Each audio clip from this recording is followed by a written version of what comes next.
You're watching the What the Fuck podcast, you cunts! The What the Fuck podcast is here. Pedos will cry and run in fear. Devin and Austin host this bitch. Austin's phone says, what's the sitch? YouTube drama, boxing and wrestling is our game. So many pedos make us go insane. Boogie 298, Doug and EDP. All you hicks better follow me. What the Fuck podcast, yeah, that's who we be. AEW will die in misery. Missouri is Austin's land. All the hick folks drive log trucks to scare this man. All of you predators best be scared when Austin pulls out the world's largest underwear. Devin from Ohio, the land of the Amish. All these YouTubers make us wanna vomit. Austin is bald, can't you see? His head looks like Mr. Clean. Mamamax making false claims. The Leviathans are coming in our dreams. Trey Songz getting so non-PG. Here's you dose of reality. None of you pedos will ever win. This is the What the Fuck podcast, so come on in.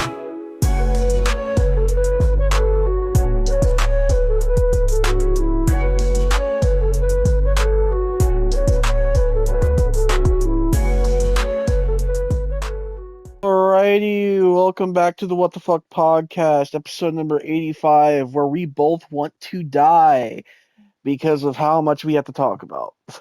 Fuck's sake. Yeah, the last podcast I said we should title it Why Do We Do This to Ourselves, and this one, fucking, we should title this Why Do We Do This Anymore? Because, you know, last time was bad enough with the Fine Bros and the I'm Alex shit. And then, Austin had to sit there and fucking say, oh, I fucking hope Mamamax doesn't come back. And well, here we fucking are. He's gonna be talking about that. And fucking, there's a whole fucked goddamn situation with fucking Idubbbz. We talked about Idubbbz a couple episodes ago in Creator Class 3. Oh boy, it's 10 times worse now. So I'll be talking about that. And there was more fucking releases as well. So we're just having a grand old time on the fucking podcast. Fucking every goddamn time. Literally, even Austin can tell you, the fucking day after we recorded the podcast, there was more releases. And fucking Mamamax came back. The fucking day right after we recorded the podcast. Legitimately, both of that happened on the same day right after we recorded the podcast. Like, and I was just every like, fucking time it happens. I was just like, what the fuck, bro? Like, I don't understand, like, why this had to happen.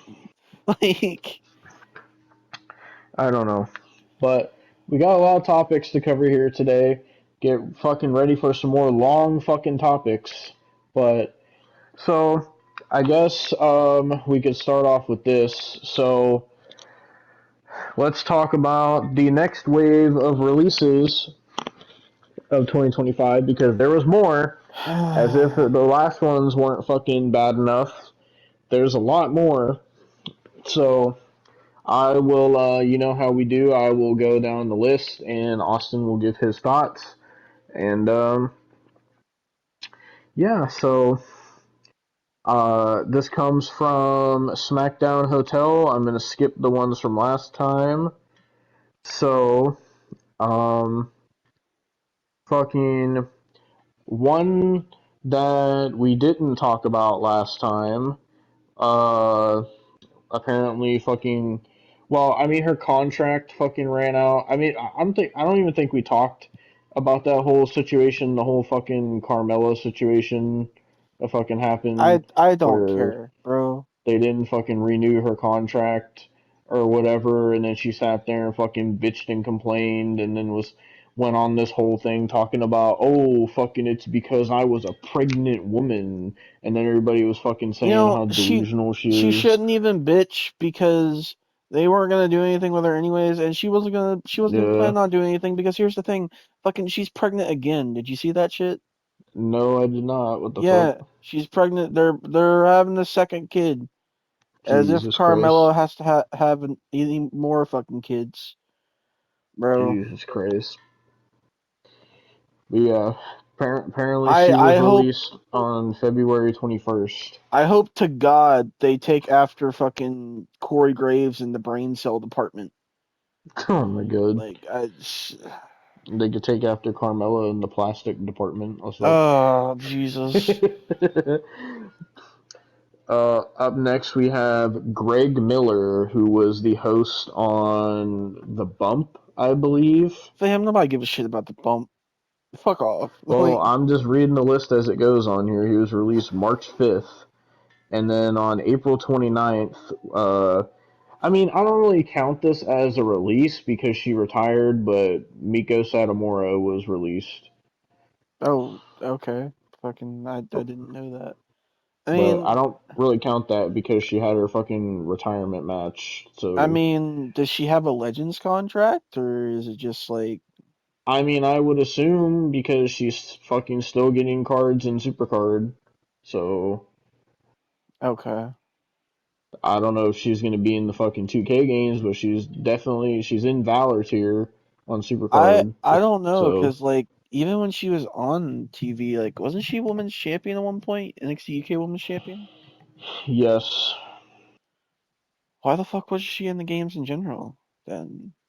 I mean, to be fair, they weren't really putting NXT UK in the games, so like they would only put very few people from NXT UK in the games anyway. So they probably just didn't give a shit about it, if I'm being honest. To be fair, Yeah. nobody gave a shit about NXT UK. Yeah, it was only hype when fucking they had Pete Dunne and Gunther and shit on there. Yeah. So now we get to the latest wave of releases, which was on May 2nd. So I'm just gonna read down the list here. There is quite a few. You're gonna have to get a lot of oh, and there's one on here that I did not know about. Oh, okay, there's two on here I did not know about. Okay. Okay. So we have up first Mr. Braun Strowman has been released again for a second I time. I heard that they might be just reworking his contract because Hmm. apparently I don't know if you know this, but apparently he's going to be having a show that's produced by WWE on the fucking USA Network like I later did this not know year. that. Yeah, apparently it's the stupidest shit. It's called Everything on the Menu, and it's just a show about Braun Strowman going to places to eat and buying everything on the menu. Oh my I god. I but apparently I heard they're trying to rework his contract instead of having a full-time contract, having a part-time contract. I Mm. don't know how true that is, but that's what people are saying. If that is the case, good for him. But if it isn't the case, honestly, like the indies didn't really work out for him. So Completely honestly, negative. yeah. But honestly, like I think it would be better if he just moves on to like a different, like either a different, maybe like acting, maybe. Yeah, something like that, or he could be like a stunt double or something. I don't know. Maybe a Something. fucking Braun Strowman in the next Fast and Furious, maybe. Oh my god. Well, I was thinking he could probably get a decent role in like a fucking MCU movie, honestly, with his size. Braun Strowman in the MCU. I don't know. Jesus Christ. Like a one-off. I'm not saying him actually being in the MCU for like tons of fucking movies. God no. I'm just saying like as like a He one-off could be like the villain next or Spider something. Man after Tom Holland. He could just be Venom's stunt double in the MCU. Oh, good. But yeah, I don't know. Fucking I just don't think if he's not in WWE, I don't think honestly anything else wrestling wise is gonna work out for him. That's just my Yeah. honest opinion. Don't yawn now. We Fucking. have a long podcast, I bro. know it's already almost midnight when we're starting to fucking record this. Fucking. But, so we're immediately getting into the ones that you're pissed off about. So, up next we have Core Jade. Fucking bullshit. I don't understand. You know, there's one plus to this. She's making an OnlyFans, but here's the thing. Yeah. Here's the fucking thing, bro. why? She was legitimately in the fucking. And I saw some people saying that like that she was bad in the ring, but she wasn't. Like Mm-hmm. I saw some people saying the reason why they fucking released her is because she has bad knees, and it's like, bro, like I don't know. I saw people saying it was because of the fucking Becky Lynch comments it could and the have been that. goddamn fucking. I also saw people say it could have been because of the fucking goddamn Thea Hale, Harlan Lewis fucking drama as well.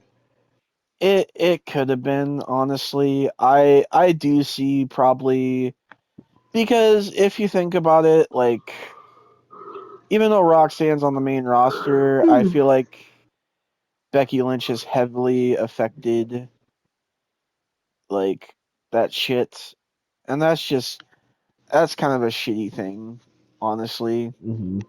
I don't know. If that is the case, it makes me not like Becky Lynch that much. To be completely honest, like, Yeah. because why be petty? Like, why?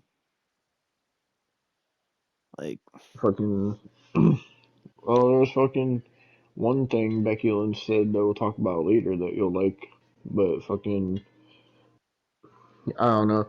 I didn't get why they released her at first. 'Cause I was like, she was literally in like the world title picture, like when we were reviewing NXT. Like she yeah, was a mainstay on the show, and they were having her go to TNA a lot and shit. Like fucking. So when she was released, I was just because I assumed that her and Roxanne were gonna get called up together, and then they didn't even call Roxanne up for the longest time, and then they just yeah. released her, and like I saw she's like sitting there pretty much just willing to take any booking, and people were like, "Oh, you should go back to AEW or whatever."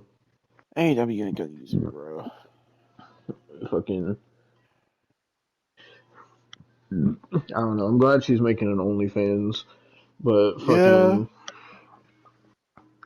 Besides that, I mean, she'll probably be back one day. She's fucking super young. I think she's only 23, so she'll yeah. probably be back one day. But up next, fucking is the one that everybody was the most fucking fuming pissed over was Dakota Kai was released for a second time. I was pissed about this too. And this is another reason people are saying, "Oh, it's probably because of her knees and like she's injury prone." But I'm just like, bro, like, yeah, I don't think Dakota Kai was probably gonna be fucking world title picture because of her goddamn like injuries and shit. Like, but at least mid card division, I thought she was fine. She was even getting like main fucking stays on in that division. Yeah. I don't know, bro. Another thing people were saying that she got released for was because of her comments a couple days prior when she was saying like, "Oh, I miss you guys." Not injured, by the way, which I don't blame her because like if I wasn't being booked and I'm not injured, I would be pissed too. Like I don't Yeah. understand. I don't know, dude. I think it's bullshit. Also, people were saying because of her age too, because apparently she's 37. I didn't even know she don't look 37. Yeah. Um, but fucking, I don't know. It's frustrating as fuck. But Yeah. I guess what do you fucking what can you do? I Uh, guess. I remember they first released her back in like 2021, and then everybody was pissed. Or not, well, not 2021, 2022. And fucking, then they ended up bringing her back fucking a couple months later. Yeah. But fucking, I doubt they're gonna do the same thing this time. No, because And I believe fucking, the main reason that fucking they even brought her back was because Bailey yeah, like said something about her. Same with I think they were gonna release Io at that time too, and then Bailey fucking tried to Yeah, save because her. fucking, I think it was because fucking they weren't doing shit with her in NXT, and she was like thinking about going back to Japan or whatever until the Yeah, damage control stuff. yeah, Which thank God, because fucking I know Vince would have fucking ruined her. So there's no way yeah, Vince would have ever fucking pushed her. The only yeah, fucking Japanese woman he ever fucking pushed was Asuka. yeah. And I think that's mainly because Asuka was willing to do weird fucking like dance moves half the time. So Yeah. like, But fucking, I don't know. I seen people saying they're like, oh, she should go to fucking. I mean, they're saying it with every one of these people. Oh, they should go to AEW. They should go to AEW, AEW, AEW every fucking time, bro. Fucking, I bet you, if I look up fucking Screen Rant again, I bet you Screen Rant's gonna be like, oh, everybody should go to fucking AEW I'm because that's already, what they did I'm fucking last already, time. I'm already gonna be screaming later. Can we not? Like, I don't know. I feel like Dakota's probably just gonna go to DPW, if anything. Yeah, Like, cause fucking she, Cedric Alexander is already showing up there. yeah. The reason I say that she's gonna go there is because she already has like a fucking friendship with Johnny, so Hmm. there, it's kind of a no brainer. If she doesn't, I'll be Yeah. shocked. But Yeah. Up next, we had the person who we watched on Evolve and the person who only had one card and super card, Danny Palmer. oh, I don't give a shit. She was ass. Next, Well, up next is someone you're pretty passionate about, Mr. Eddie Thorpe got released. thank God. Next, Do you think he's gonna go if Dakota goes to DPW? Do you think he's gonna go to DPW? I don't care. Like, why would I care? Because you love Eddie Thorpe. No, I don't. You were saying how hype you were for Shawn Michaels to push him to the You fucking were NXT saying, championship. you were saying that, bro. You're fucking telling Shawn Michaels you were hoping and wishing and you wanted to take your key and stick it in his ignition like R. Kelly. Go to the next. Go to the next release, bro. Next was the one that fucking made Hunter go the fuck off. Gigi Dolan got released. Yeah, this is bullshit because it directly affects Tatum's booking. As we're recording this, Tatum's booking is fine. I was For scared now. though once she got released, and then fucking another person got released, and another person got released. I was fucking terrified. So it sucks that Gigi got released, but I heard she's actually getting booked on the show in fucking Akron. So Yeah. I also saw she's having an intergender match against her fucking boyfriend Zachary Wentz. just don't do any tampon spots, Gigi, please. I I gain saw fucking Austin. I saw Grimm's Toy Show was saying that she should come back to GTS.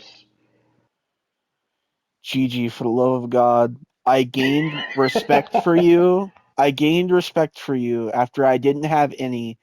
Please, for the love of God, don't screw that up for me. Because you will be back on my shit list. I Oh my swear to god. God, dude. I don't care what Hunter says. You will be back on my shit list if you do anything stupid, dude.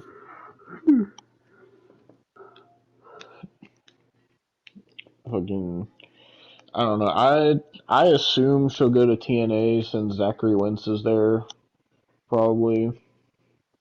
But I guess we'll see. Which is gonna be weird because she's been on TNA as Gigi Dolan, but now she'll probably have to change her name back to Priscilla Kelly. She already did, I think. So Why is there so many people named Kelly? The I name is don't so cursed. Fuck you, bro. There's so many people named Austin and so many people named Kelly. Like, Jesus Christ, be I, original. to be honest, motherfucker, I was named after Stone Cold, okay? Go fuck yourself. You're an asshole. Oh, good.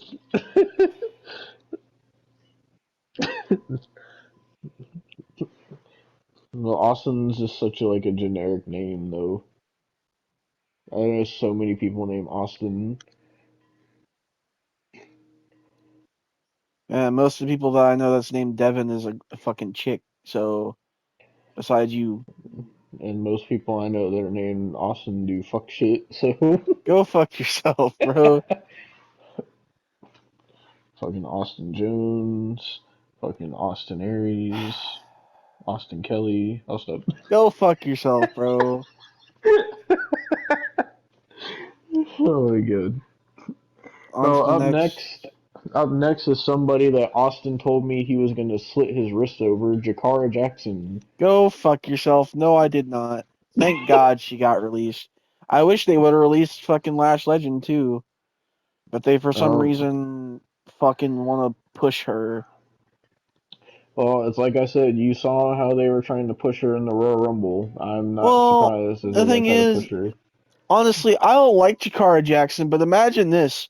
One week, the week before, actually, it's the week of, actually, they fucking break up the metaphor, and there's like, they're trying to make all of it seem like serious. Oh, we'll beat again. And then legitimately the Friday after, they just fucking release her. The irony, bro. The fucking Uh, irony.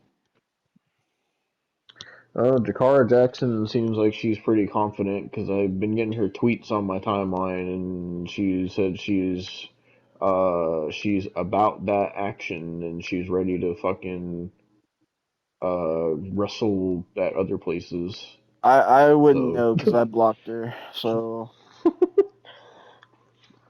oh man, were her stands ever fucking upset? The Meta Girl stands were fucking. They were having a day when Yeah. she got released. That was nice to see though. Fucking I got to like feed off their tears. It was nice. That was one thing I enjoyed that day. Yeah. Besides being completely stressed the fuck out. So uh next. Up next is Javier Bernal. Yeah, fucking another reason why I was stressed because that's Tatum's husband. So I was stressed she was gonna get released after that, bro. Like fuck, bro. Jesus Christ. I don't know, he was I thought you were happy about him getting released.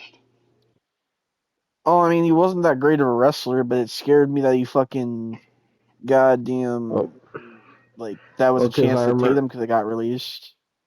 I remember when he got released, you were all happy and you said that you were one step closer to being with Tatum. Bro, why? I did not say that fuck shit, bro. Dog. Why you gotta make me sound all weird all the fucking time, bro? I did not say that. That's what you said. No, it is not, bro. Like, why? Why do you got? I'm not Mamamax, okay? You don't have to make me sound fucking weird, you fucking. Jesus Christ. Austin said, Tatum, I wish I had you all Nah, alone. stop, Just stop, the two stop, of us. stop, stop, stop. Oh my god. Austin did say that though, for real. I didn't, bro. I did not. Fucking. Oh, fucking. Up next, fucking. I'll just put them all as one. I'm not gonna read them separately. Gallus got released. Who gives a fuck? Like, I think two of the three was a predator. I'm So, glad that they got released because I'm tired of every fucking time they come out with a new fucking tier on Supercard. They always put the fucking Coffee Brothers in it, and it's every time I get to the new tier, my freebie is always Mark Coffee or Joe Coffee. Fuck off! I'm tired. You Bro, love the literally, I got to coffees, Mania though. 41 tier, the newest tier. Who's my freebie? Mark Coffee. Of course it is. Oh, fucking whatever the other last tier they were on. My freebie was Joe Coffee. Like, bro, it's fucking, like, fuck them, dude. I'm so tired of them, and they're fucking on Evolve doing fucking fuck all, so fuck them. I hope they fucking don't fucking goddamn wrestle anymore. They're fucking awful. So fuck the goddamn Coffee Brothers, and fuck Wolfgang as well. So that's What all I gotta say Wolfgang about do? that. You don't get Wolfgang, you just get the Coffee Brothers. Because they still fucking get. He's in Mania 41 tier, Austin. They keep giving him cards for no reason whatsoever. Like, It's there's because no they goddamn reason. it's because they know you need freebies. Fucking.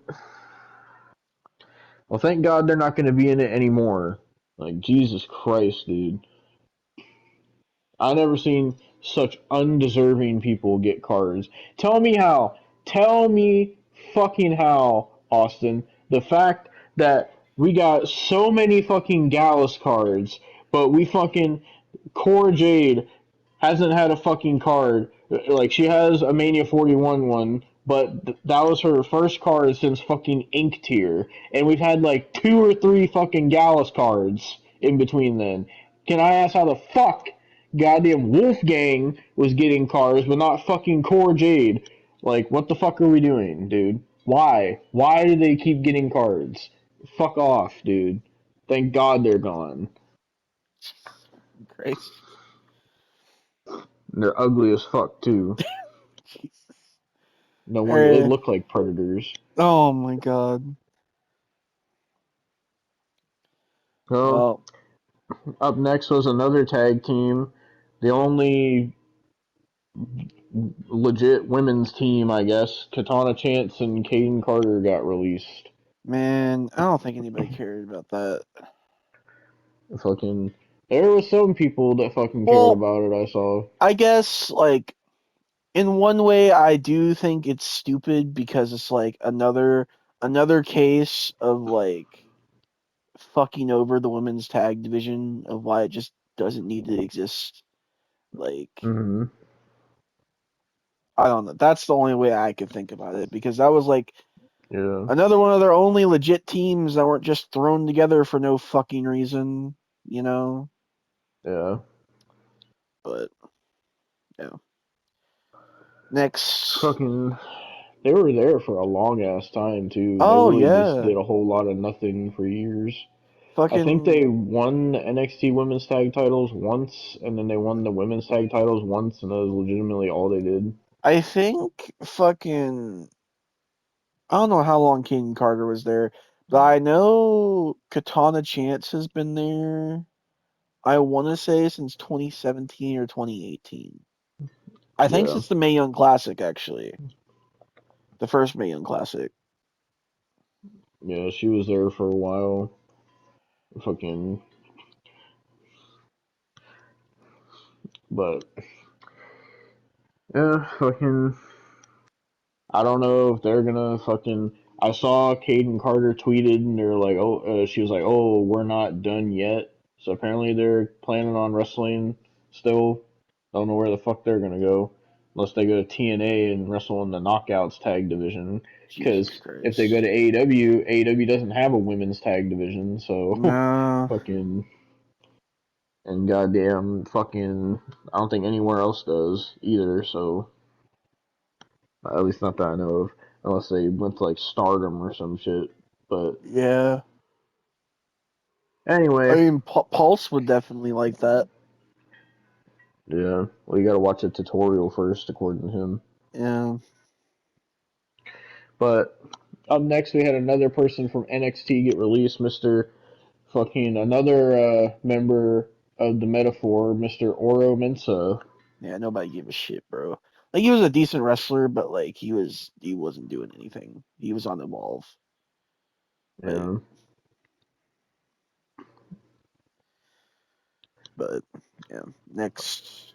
Up next, we have a fucking member, a former member of Chase U, and Blair Davenport's husband, Riley Osborne, got released. Yeah, I don't care. And the only time I cared about him is when he got fucking buried by Ridge Holland. Matt, Yeah. think about that. Your crowning achievement is getting buried by Ridge Holland of all people, Jesus Christ. and marrying Blair Davenport, but that's like a lifetime Yeah. achievement, not a wrestling achievement. I saw Blair Davenport's doing an OnlyFans now too. Yeah, I want to see how much she was, but I haven't checked it. Fucking, I think Gigi Dolan mentioned doing something about one. I Yeah, know fucking Hunter will go crazy for that. I'm good on that. Fucking. So up next we had Ryan Ryan Papala, who was another host on The Bump, got released, God, I don't care. and then fucking we had the next release, which was someone who's been there since 2017, I think. Shayna Baszler got released. Yeah, another case of like obviously I don't care about the tag division, but another case of just like why have a tag division if you're gonna break up teams, and why would you fucking release Shayna Baszler and keep Zoe Stark? I What couldn't tell you. what what is the choices there? I Zoe don't know. Stark is hot fucking ass, and I'm not saying that as a compliment. She's just ass. Jesus Christ. Like, I'm sorry, bro. When you can't get over from a feud with fucking Trish Stratus, I think you're cooked, Yeah. bro. I'm sorry. Yeah, and then they gave her if you remember, they gave her a title match against Rhea Ripley, and she still didn't get over from that either. Yeah, like, bro, like, The only time that I can remember when people liked her is when she was tag team champions with Io and NXT, but that was only because she was teaming with Io. yeah, So, fucking. But yeah, fucking Shayna was there for a while, and you know what's crazy? That means the fucking all of the UFC horsewomen are now gone from WWE because she was the last one. yeah. I By the mean, she way, was she was the only good one. yeah. Like, Oh, Marina Shafir is in fucking AEW. Now, I don't know what the fuck ever happened to Jessamine Duke or whatever her name is, and fucking apparently they're fucking interested in bringing back Ronda Rousey. I saw don't do it, Triple H. Don't do it. fucking fucking. I hope he does, just so we can get more fucking iconic Austin rants. Devin, he's already teasing some shit with Goldberg. I Oh. really he really needs to tread his fucking ground very lightly, bro, because I will not hesitate to scream. Like, I don't want this to be I don't want this to go back to 2021, 2022, bro. I don't. Like, I straight up don't. Those were unhappy times for me. Very unhappy times. Jesus Christ. And I've been in peace for so long, Devin. I've been in peace for legitimately like 2 years. Okay? Like, I'm happy. Don't bring Rhonda back, please. Please, dear God. Fucking. I think she's been gone, yeah, since 2023. I remember she fucking showed up on Ring of Honor or whatever the one time, and people were like, "Oh, she's gonna sign with AEW," and she wrestled like one match on Ring of Honor, and then just never showed up again.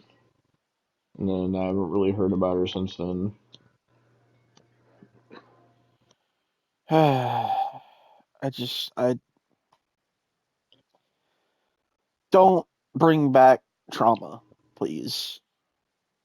Just don't, please. But I'm assuming Shayna is probably just gonna keep doing what she was doing because she wasn't even fucking on TV anyway. She's just been wrestling at fucking GCW and Yeah, doing fucking blood sport and all this shit. So fucking I gotta fucking say that the fucking Pure Fusion Collective has to be one of the biggest fucking failures of a faction I've ever seen. yeah. Honestly, bro, I think she was tainted ever since fucking Vince like Yeah, destroyed her. Like she was so good in NXT. Like I remember when I watched her match with fucking Ember Moon fucking at Takeover where she fucking popped her shoulder back in the socket, bro. I remember thinking this is like the future of the women's division, and then Vince just ruined that. And I was, yeah, it does disappoint me, bro. It really does because I thought Shayna could have been like the next big thing, honestly, like a female Brock Lesnar. yeah. I remember there was the one Royal Rumble. I'm trying to remember. I want to say it was the 2020 Royal Rumble, Yeah, it was 2020 where and she, I I think, think the final two was her and Charlotte. I think, yeah. and fucking they fucking it was stupid because they gave it to fucking Charlotte, and then Charlotte fucking challenged Rhea Ripley for the NXT title. Oh, and you know what pissed me off was they had Shayna versus Becky, bro, at that same Mania,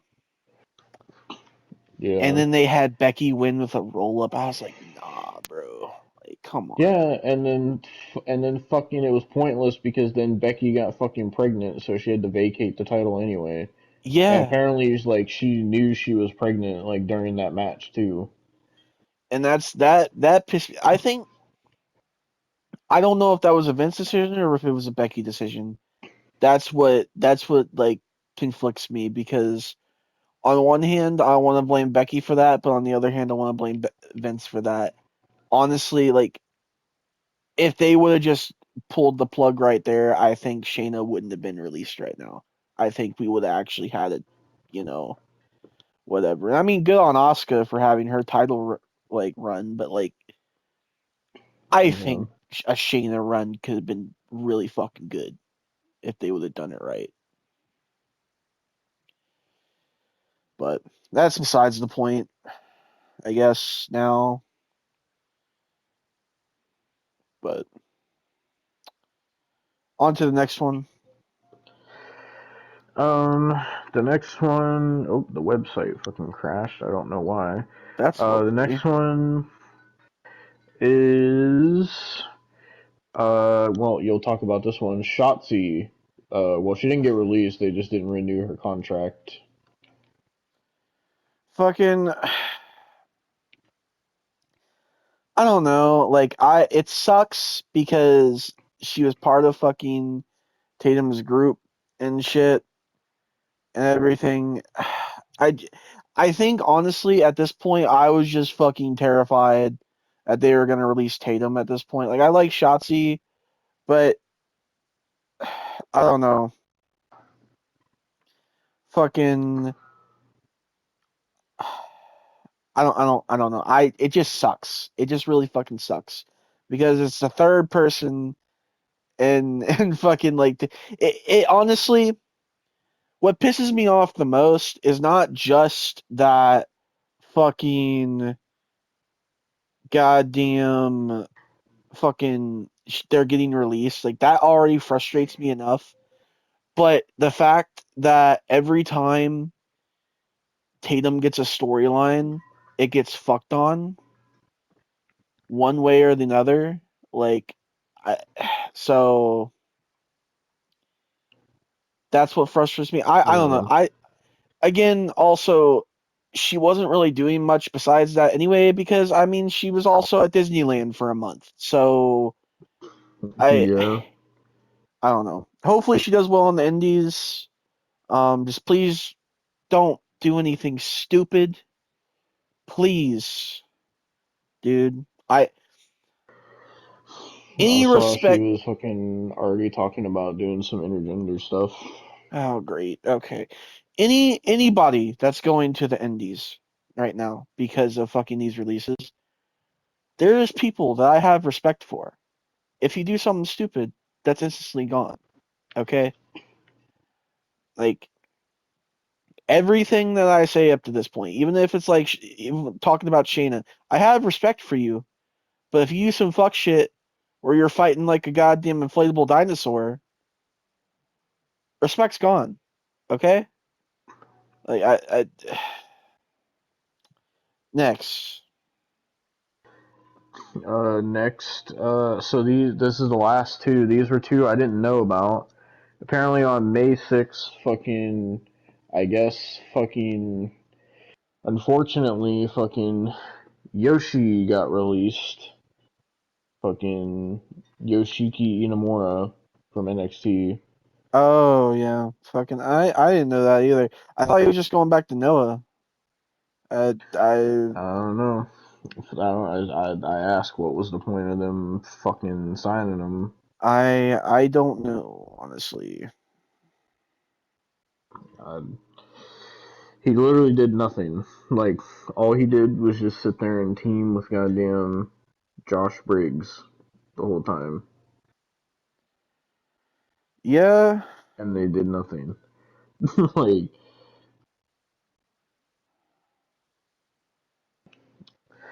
but then the last one we have for the releases on this was on May 11th, so fucking that was on Sunday. Apparently, Mickey James was released. what the fuck? That's what it says on here. Mickey James, May 11th. I'm assuming it's because she's not on LFG anymore. I don't know. Uh, That'd be my only guess. I I I don't fucking know. Um. All right. I mean, I wasn't expecting that to be a release. I wasn't either. Um, okay then. Fucking. I mean, can you? I mean, I because I don't think she has a Legends deal. I don't know. I don't know. I would assume she would be fucking like I would assume she'd be like still around, but just because of Dick Aldis, but like I Yeah. don't know.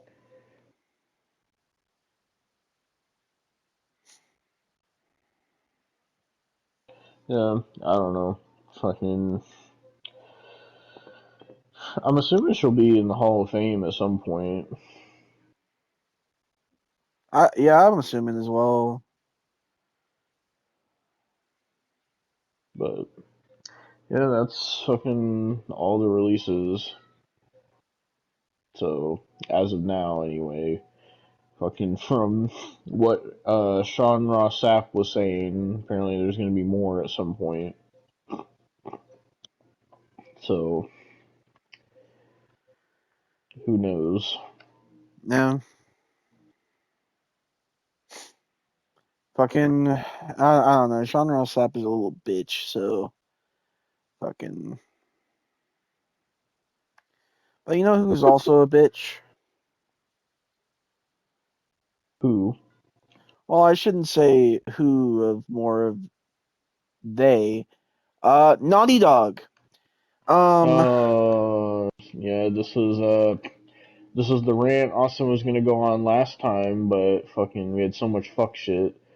yeah. So yeah, um, as if the Last of Us 2 remaster wasn't bad enough. Well, Naughty Dog went and did it again, And you but know, worse. the only reason they did this, the only fucking reason they fucking did this was because of goddamn The Last of Us Season 2, which, by the way, I've heard sucks, by the way. I told you so, fuckers. Dude, nah, because everybody was saying, "Oh, The Last of Us 2 story is so revolutionary and amazing, and it's gonna go great in fucking live action." And then first 3 episodes come out, everybody says, "Oh, this is fucking ass." No, duh, bro. Like I've been saying this for years. The Last of Us Part 2 fucking sucks, dick, bro. I don't know why people don't listen to me, bro. I don't know why people don't fucking listen to me. I don't care that won Game of the Year, okay? That was a shit year anyway. It was 2020. Fuck you. Like, I don't give a fuck. I don't give a fuck. But yeah, fucking The Last of Us Complete, which is a remaster of The Last of Us Part 1 and The Last of Us Part 2. How much could you really actually sit there and advance the visuals? I don't think you can advance them anymore, Naughty Dog. What the fuck are you doing? Are you putting fucking pubic hairs on Joel? What the fuck you doing? What are we remastering, bro? The fact that it's on pre-order right now. The It's pre-order on is pre-order? yep, it's It's on not even pre-order out? right now. Bro, Nope, it's $109 and you're 99 joking. cents. I'm on the actual PlayStation website. When does it release? I'm not sure. It says pre-order and then it says currently unavailable. Okay, let me look on the actual PlayStation Store on my PS5. Maybe that'll Yeah, say. look. All right, damn. Like I don't pre-order. I The Last of Us Complete. It's 99.99 on the actual PlayStation Store. Oh my god! what? It's 173 gigabytes. Oh, Holy shit! Okay, it says I can buy it on the PlayStation Store, so I don't know why on the PlayStation website it says it's for pre-order. Oh, I think that might be for the physical one that's on pre-order, actually. fucking bro. The physical one costs like $10 more. Devin, I could legit go to Walmart right now, pick up The Last of Us remastered for like $10, and pick up The Last of Us Part 2 for Oh fucking my god. goddamn legitimately Austin, 20. it's offline play only. And apparently it says it's PS5 Pro enhanced. Oh, it says the controller has vibration function and trigger effect. Bro, who gives a flying fuck? Bro. Like what are you Oh my doing, Naughty god. Dog? It has accessibility features. Do you want to know what the accessibility features are? I've never seen any other game have this. So there's categories. So there's visuals, clear text, menu and heads-up display text is presented in a way that is easier to read. What the fuck? What, bro? Large text, menu and heads-up display is presented in a larger font size to make it easier to read. Okay. Color alternatives. You don't need to rely on understanding color to play the game, or important colors can be changed to make them easier to tell apart. High contrast visuals. Characters, enemies, items, and interactive objects are easier to see against the environment. All right, bro.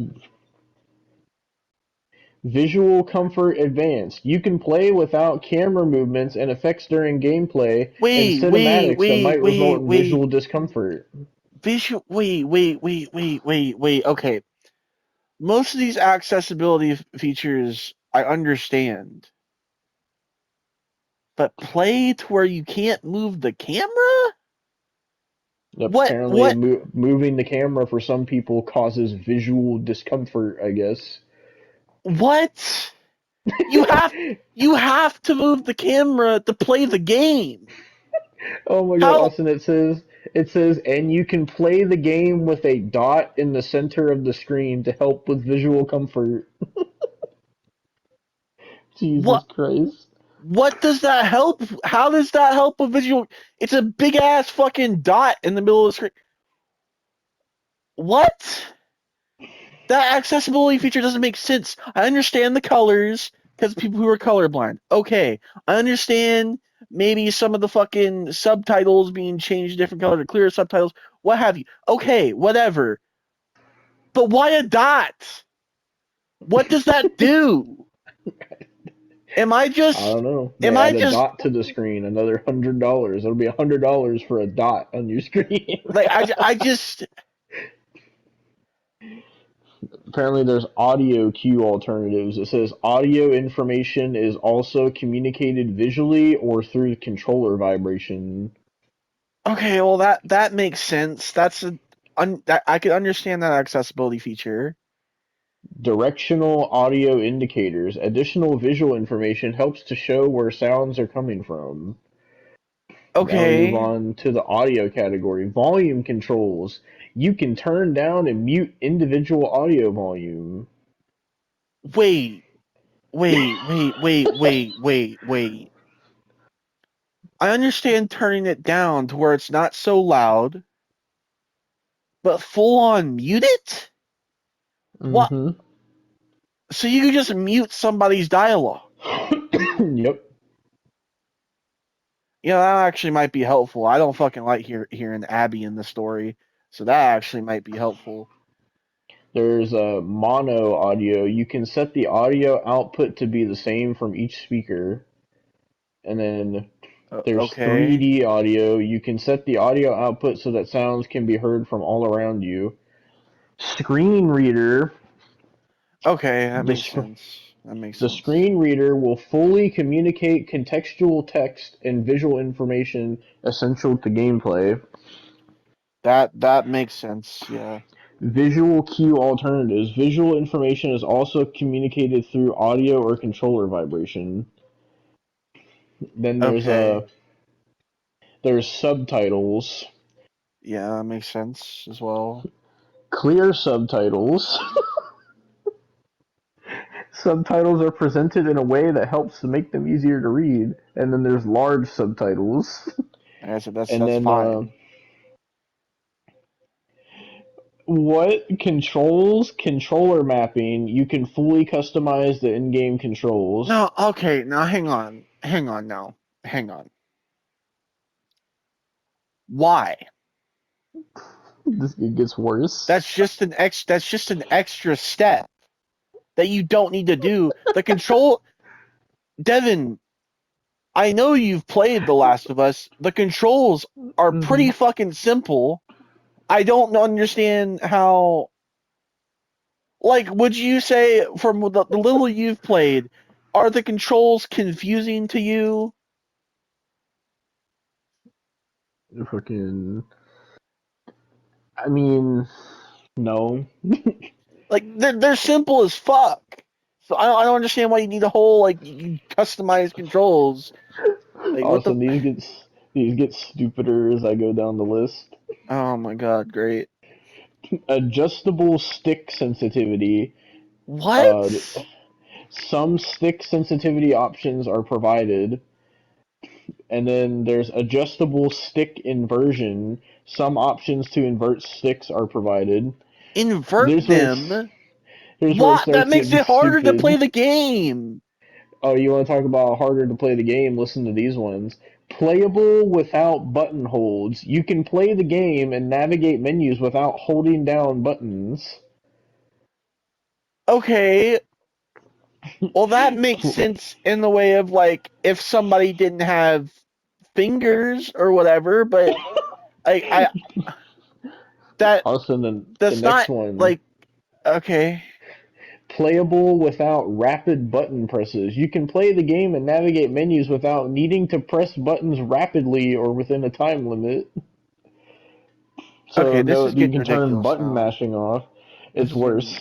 getting ridiculous now. Playable without simultaneous presses. You can play the game and navigate menus without pressing or holding down multiple buttons at the same time.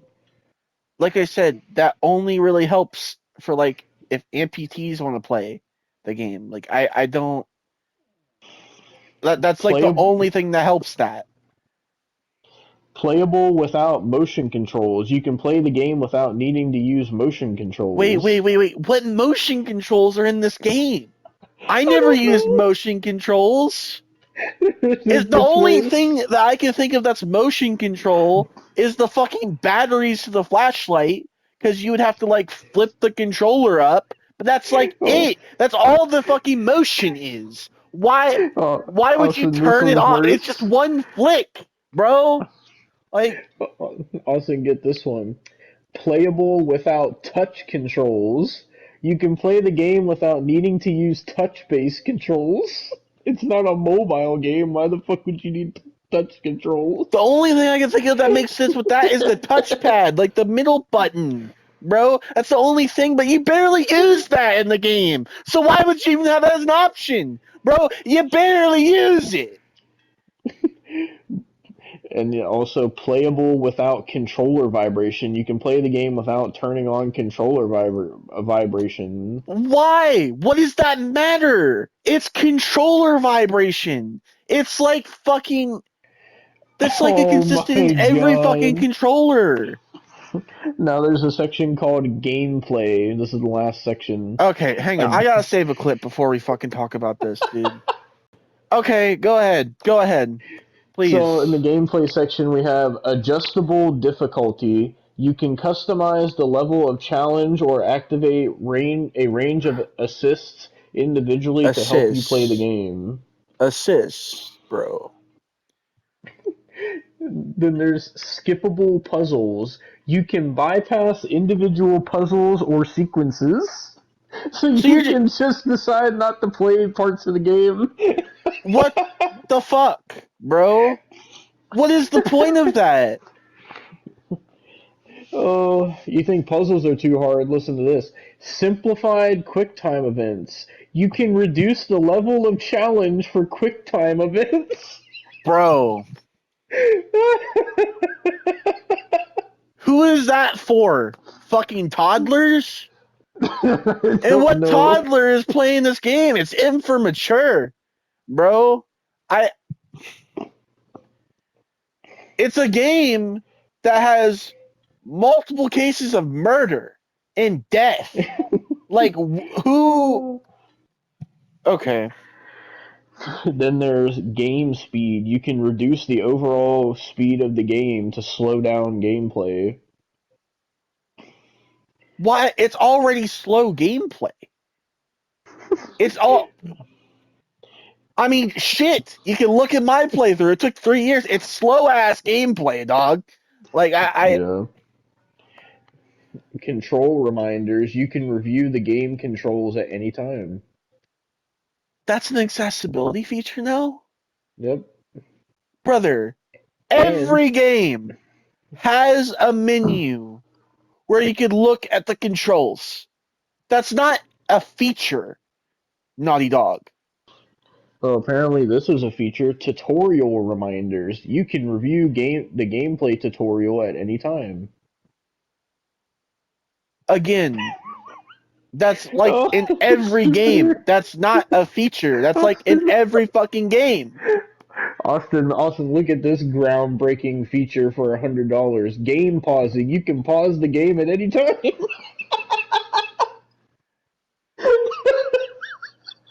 Am I a What joke a to you, fucking Naughty Dog? feature. Am I a joke to you, Naughty Dog? Like, is that what we're doing here? Is this just a game to you? Is this just a game to you? Austin Like, fucking saving. You can create and save points and save the game at any time. Oh dude, my god. And that's all the fucking accessibility features. how is that an accessibility feature?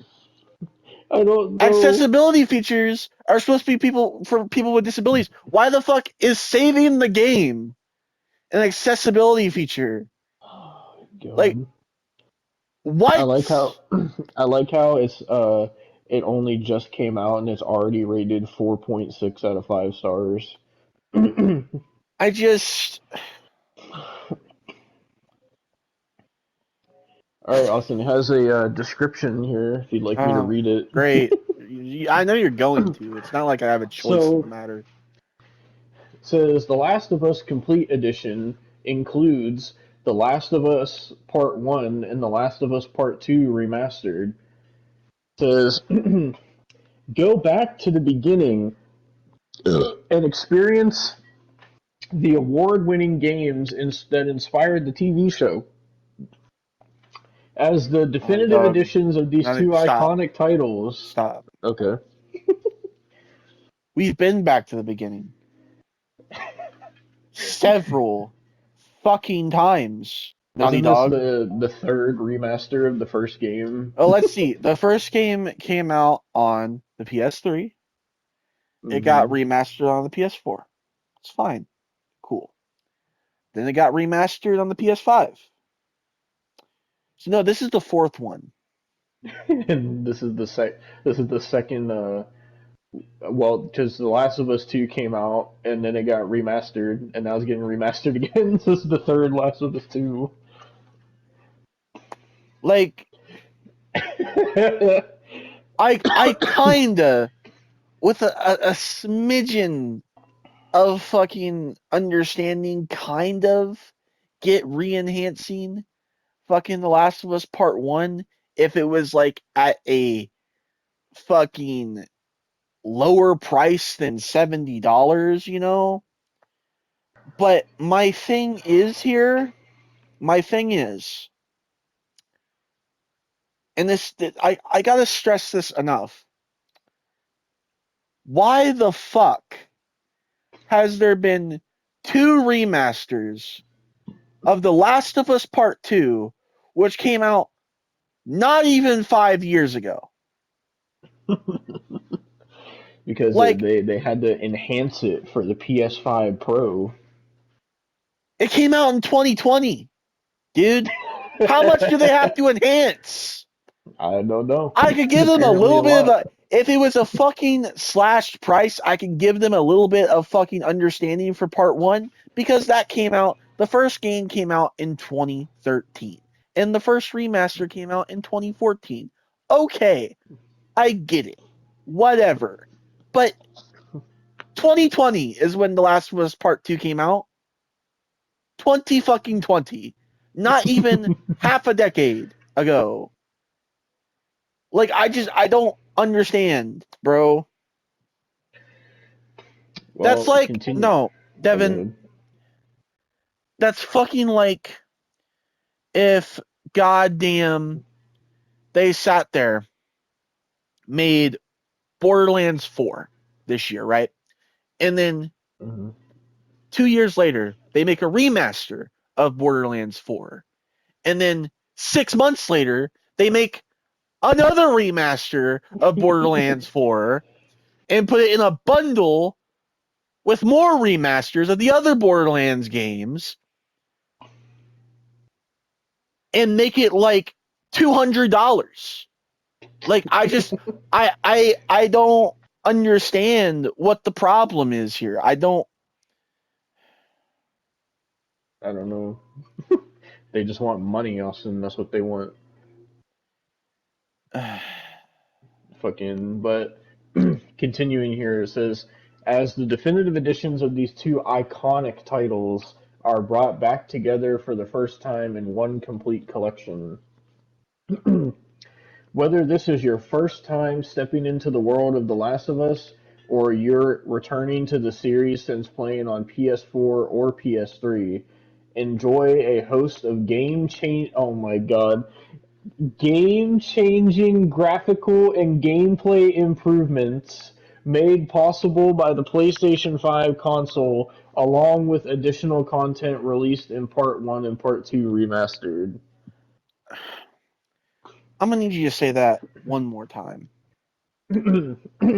Enjoy a host of game-changing graphical and gameplay improvements made possible by the PS5 console, along with additional content released in Part 1 and Part 2 remastered. So what is this additional content? Please tell me. Is it new content? Is it new Oh, it content? lists it. Oh, please Fucking. tell me. Tell me what Oh, this well, content is. I'll get to it in a minute. I got a couple more paragraphs to read before it gets Okay. to that. Okay. Delve deeper into the world. Discover all the rich details that make the world feel alive, like character backstories and details about various factions through small moments of dialogue, hidden collectibles, and more. See, Adjust the difficulty. hang on. Choose what? I can understand this hype for the first game. But again, the second game is so dog shit that Well, they nobody act like it's the cares. greatest fucking game the way they talk about it. Devin, when I tell you, bro, when we get to The Last of Us Part 2 eventually, I'm going to be in so much anguish because that game, no, you don't understand. That game is so dog shit. And it's harder than the first game, just so you know. It's harder. Oh my god.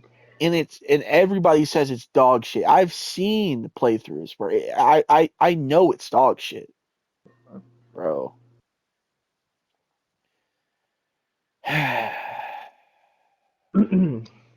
Adjust the difficulty. Choose from preset difficulty modes so you can experience the full story of The Last of Us with a level of challenge that's right for you. Here's the section I think you'll like, Austin. Enhanced by the PS5. Part 1 is rebuilt from the ground up with advanced visual fidelity, while Part 2 remastered has oh my god, increased texture resolution, increased level of detail distances, improved shadow quality, and animation sampling rate. Both games make full use of the DualSense wireless controller to make Bro, weapons feel distinct and convey an increased sense of presence in your surroundings. bro.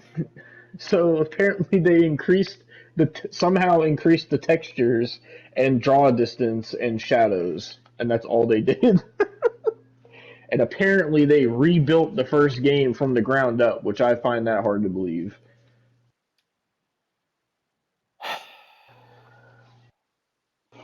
Is the Left Behind DLC even included in the first game? Did they even list that? Yep. Okay, at least you get So that. That's a plus. so here's the additional content. So additional content for part 1, you get the Left Behind prequel chapter, and you Okay. get character and weapon skins unlocked through gameplay challenges, and that's it. And then Wow. additional content for Part 2 remastered, you get the Lost Levels early development versions of 3 levels. Oh, god damn it, bro. I remember that. I remember when they announced that. That's a slap in the face too, Naughty Dog. That fucking the first game has a whole fucking prequel DLC, and the Hmm. second game just has early access levels. Like, dog, how? Like, why? Why do you guys slap us in the face like that? Like, I don't understand. Austin, they also have this additional content. You get developer commentary.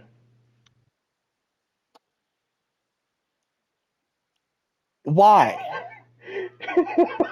Why? Then you get guitar free play mode. What? Guitar free play mode is what it says.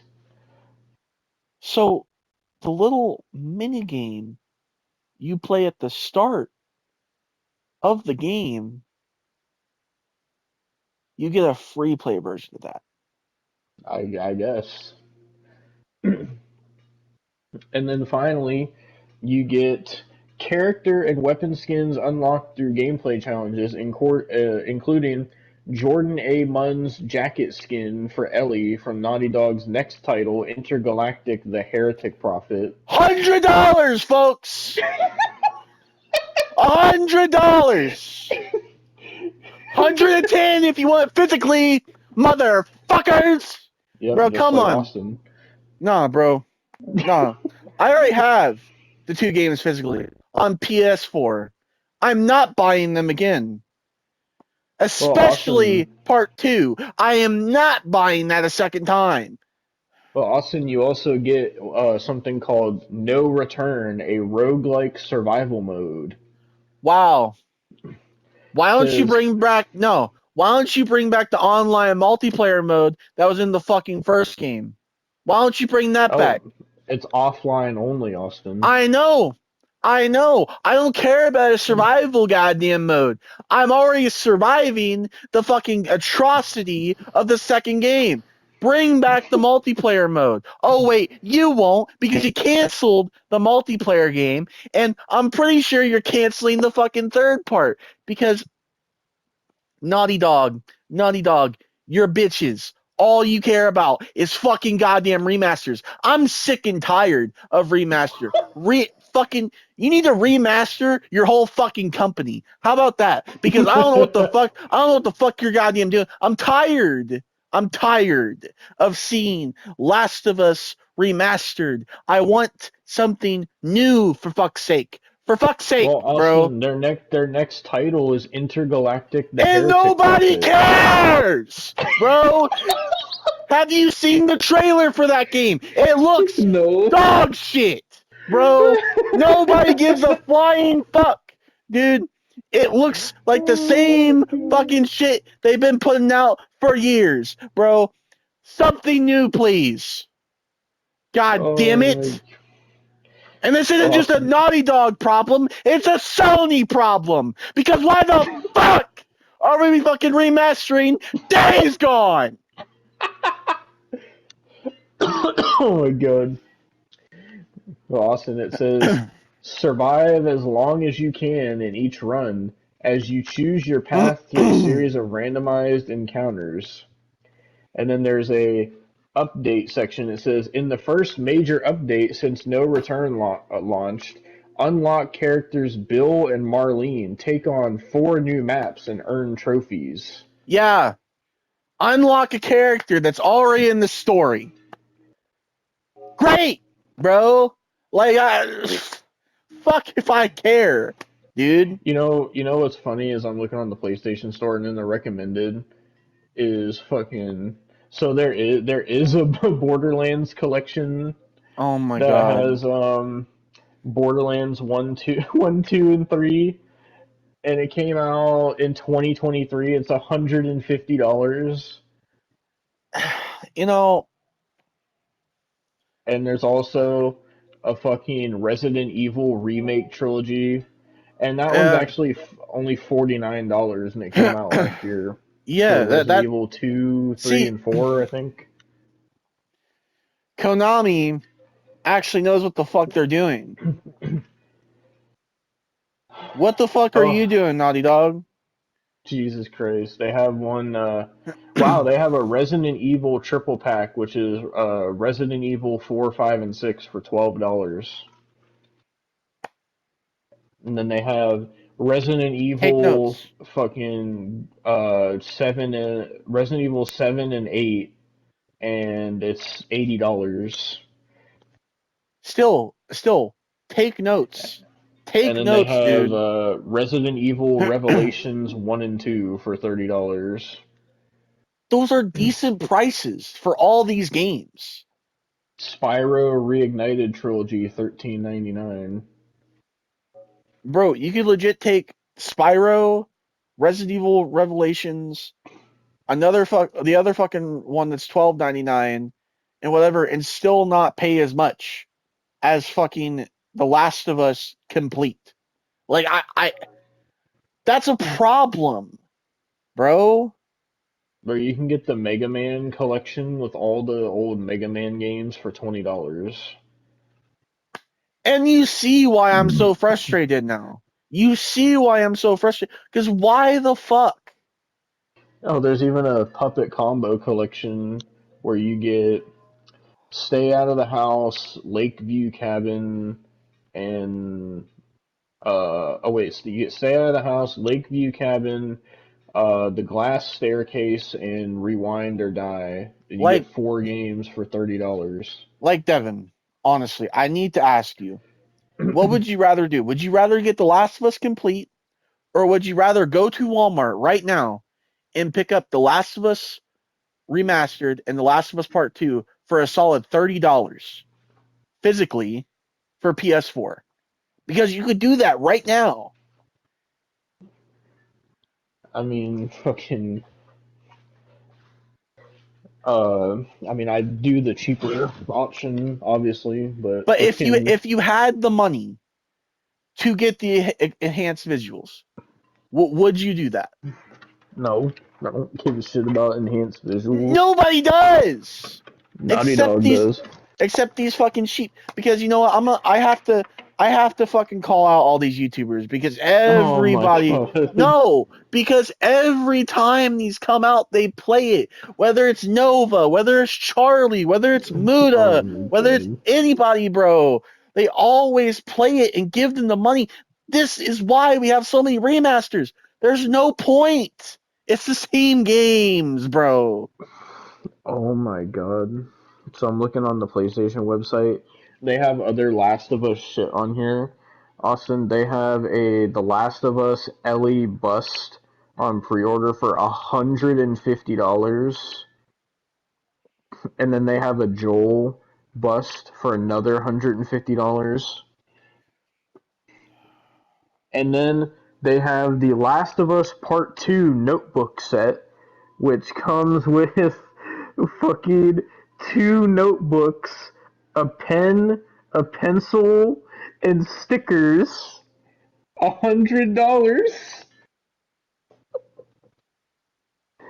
I'm not even joking. Oh, and a Really, guitar pick. really, Sony. What are we doing, Sony? Like Oh my god.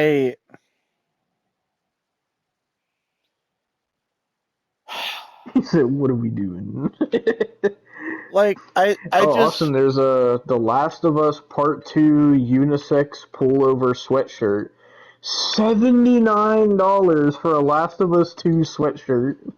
see the problem with this, Devin, and I don't know if you have understood the reason why they're doing this because I have finally understood. What? The reason why they keep remastering it is because of the show. Money.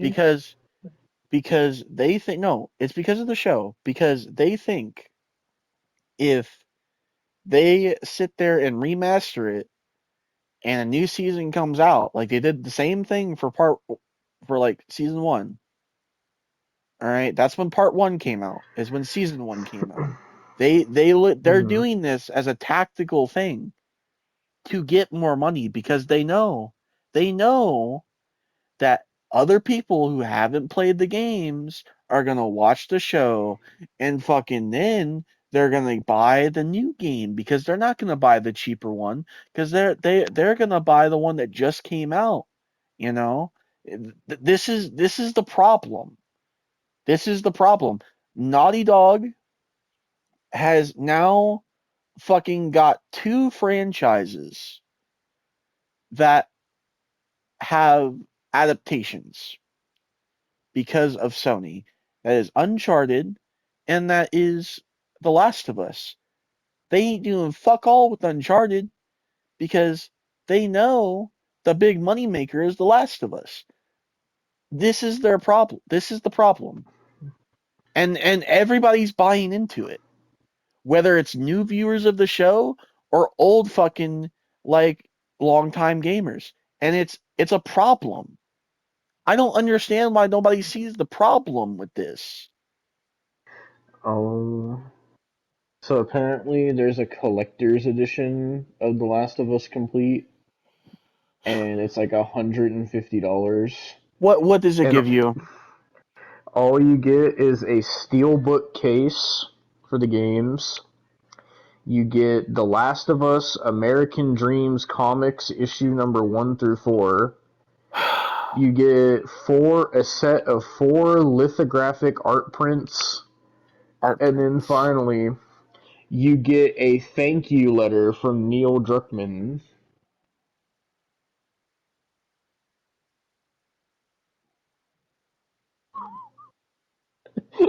The silence. If you could see my face right now. Oh Bro, my god. you know, the first couple things that you said there was like textbook fucking whatever, but a thank you letter. Really, Neil? Yep. Really, Neil? You want to suck your own dick that much that you fucking sat there? No, no, no. Because here's the thing. As much as people think, I love the first game. I I I've always praised the first game. It is an amazing fucking game. It's one of my favorite games of all time. But then you took a shit on it with part 2. And I don't even want to hear, because here's the thing. I don't the reason I don't like part 2 isn't because of some of the people, because a lot of people want to blame it on, oh, it's a girl protagonist, whatever. I don't care, bro. I like Ellie as a protagonist. What I don't like is Abby because she sucks dick, bro. And we're supposed to feel bad for the person who killed Joel. Like, why would I feel bad? It makes sense that Joel died. I'm not mad that Joel died, okay? It just, you're not going to sit there and have this revenge story and sit there and have Ellie look like the asshole the entire, because this is what they do in the game. They phrase it as, oh, Joel's dead, Ellie's about to get revenge. And then halfway through the thing, they give Abby's backstory and they're like, oh, but feel bad for Abby because she was so neglected as a child and all this shit, and she had a bad relationship and all this shit, bro. And they make you want to feel bad for her, but you don't, because she's not good. She's not written well. Like, I just, I don't like the story because it's not fucking written well. It's written terribly. And then Neil Druckmann is going to sit there and give a thank you for buying a collector's edition of the 15th remaster he's made in the past 2 Mm-hmm. years. Yep. Fuck you. Fuck you. No, genuinely, He said, fuck. fuck you. No, because it's a spit in the face. It is a spit in the face to the fans of the first game. Like, it really is.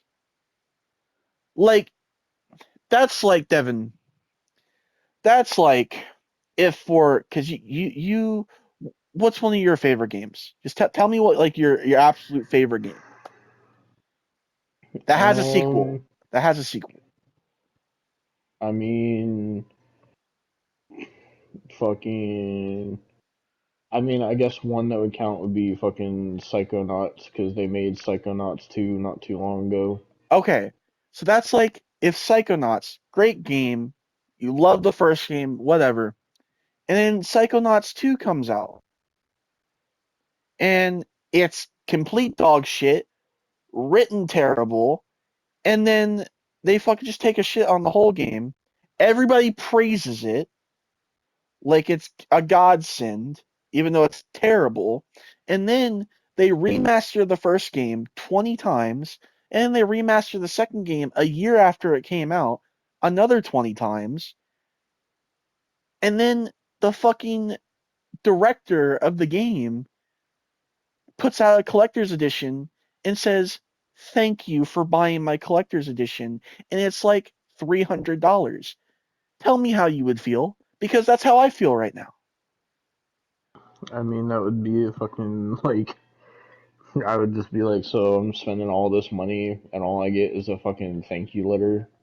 Like, fucking, I mean, thankfully, I'm surprised they haven't remastered the original Psychonauts, but fucking, uh, I mean, that would be fucking stupid if they just, like, sat there and remastered the fucking Psychonauts 2, like, 5 times, and then sat there and they were like, oh, fucking the Psychonauts Complete Edition with Psychonauts and Psychonauts 2, and it'd be like $100 and whatever just for the games that I already have, and oh, we slightly improved the fucking visuals and draw distance and shadows, and oh, you get Like, all the DLC and a fucking thank you letter. I'm not even mad at this point. I'm just annoyed. Like, all I want was maybe a new game. That's all I really kind of want. And Well, they maybe like a were bet. working on a new game and then they canceled it. I know. I would like a new game with a better story, because Well, also they are making a new game. not that one, bro. I and their new game that they're making now. I know they're trying. I know there's a lot of people saying, "Oh, female protagonist." That's why everybody. No, it looks boring. It doesn't intrigue me. Like,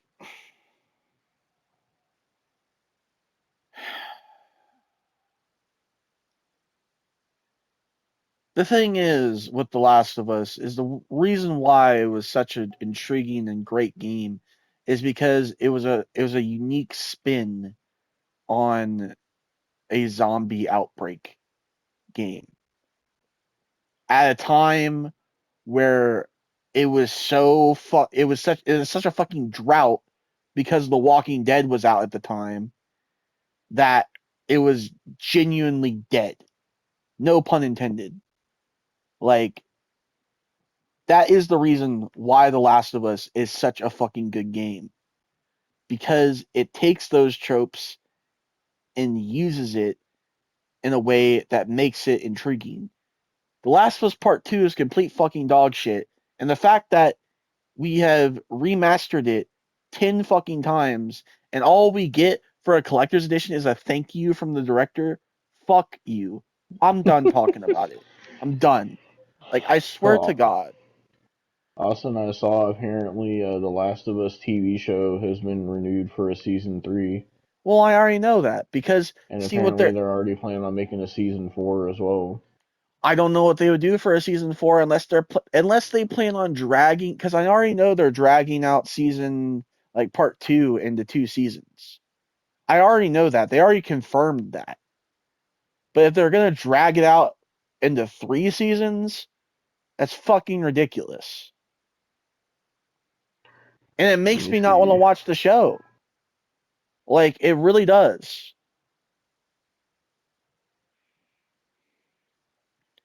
Like, how could you cover such a good fucking game in 1 season, but then you're going to cover the worst game in 3 seasons? How does that make sense to you, Devin?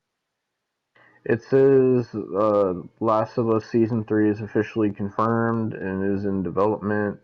Uh, Fucking season 3 will continue adapting the story of the Last of Us Part 2 game, picking up where season 2 left off. The showrunners have indicated that the story of Part 2 may require a fourth season to fully adapt it. Why, though? Apparently, season 3 is expected to begin filming as early as summer 2025. Um, Oh, dude, like, if Filming may continue through 2026, pushing the potential release date into 2027. the thing is, like, I don't see why they would need to make a fourth season. Because you're already kind of stretching my belief with 2 seasons of one game. Like, Austin, it says here, Season 3 will likely delve deeper into the complex and morally ambiguous narrative of Part 2, including the introduction of new characters like Abby. The season may explore uh, themes of revenge, violence, and the cyclical nature of conflict. It says Last of Us Season 3 is highly anticipated and promises to continue the captivating and emotional journey of Joel and Ellie in a post-apocalyptic world. While an official release date is not yet announced, another thrilling and thought-provoking season can be expected by 2027.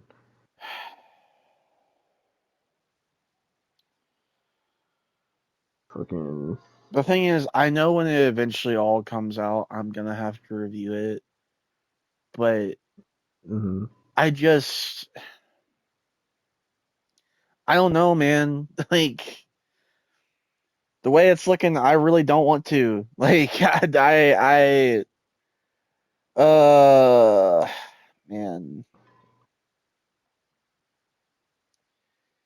And now I'm just afraid. I looked up Last of Us Season 4. It says, while a fourth season of HBO's The Last of Us hasn't officially been confirmed, there is a strong possibility that it will happen. Season 3 is confirmed and will be significantly larger than the first 2 seasons. Showrunners Craig Mazin and Neil Druckmann have indicated that Season 3 will be in larger scope than Season 2. Season 3 is expected to continue adapting the events of The Last of Us Part 2 game. Season 4 is likely due to the scope of the story. The creators have suggested that the story of The Last of Us 2 may require 4 seasons to fully tell. What? Craig Mazin stated that the remaining story cannot be told in just one more season after Season 2. He also mentioned the intention to explore interesting pathways. While the fourth season is being considered, there's no official green light yet. Um, H, HBO mentioned that it's looking like 4 seasons. The story will likely be adapted uh, from the games, just obviously fucking. Though yet not officially announced, a fourth season of Last of Us is a strong possibility given the scope of the source material and the creators' comments. So apparently, the creator said that the full thing cannot be told in just one season after Season 2. So,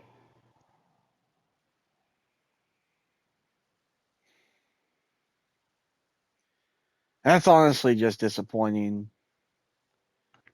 Because now I just know there's not going to be a third game, and that's got to be why. Or let me some look it up. I Will there be a Last of Us 3?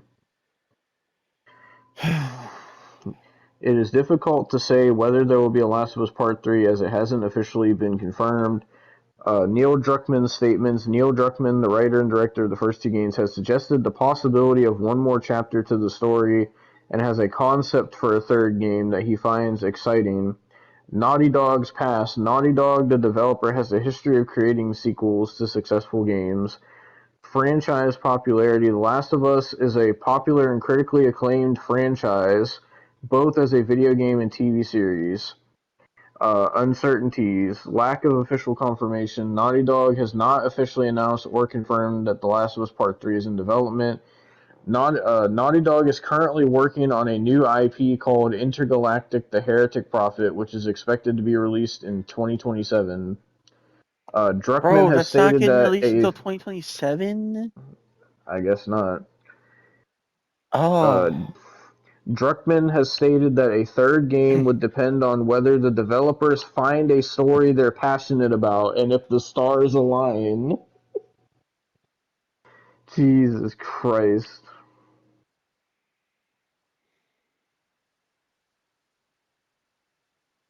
So,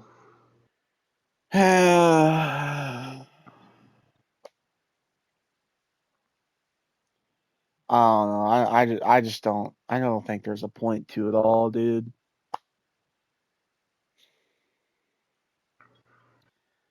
As you can see, I'm really fucking disappointed because like I said, the first Last of Us game, I've been disappointed for like since 2020. Like Mm-hmm. legitimately, the first game is one of my favorite games of all time, and the fact that like the series has gone this way, Mm-hmm. just it's really upsetting. Like it's really upsetting. And I remember being so fucking hyped for fucking the show because I found out the show was like being produced all the way back in 2020, in March of 2020, before the second game came out. I found this out. So safe to say I was hyped, and now I don't know what to think anymore, honestly. Well, I who needs to think when you can just spend $110 on two games that have already been remastered several times? fucking ridiculous, bro. We should probably move on because we got a lot more to talk about. A Oh yeah. lot fucking more. Well, I know, Austin, you're just so passionate about The Last of Us. So, I'm just depressed at this point, bro. I'm just depressed. honestly, I don't know what more they can do at this point to piss you off. Like, unless these motherfuckers somehow find a way to remaster this shit again, like, there's no fucking way. Dude.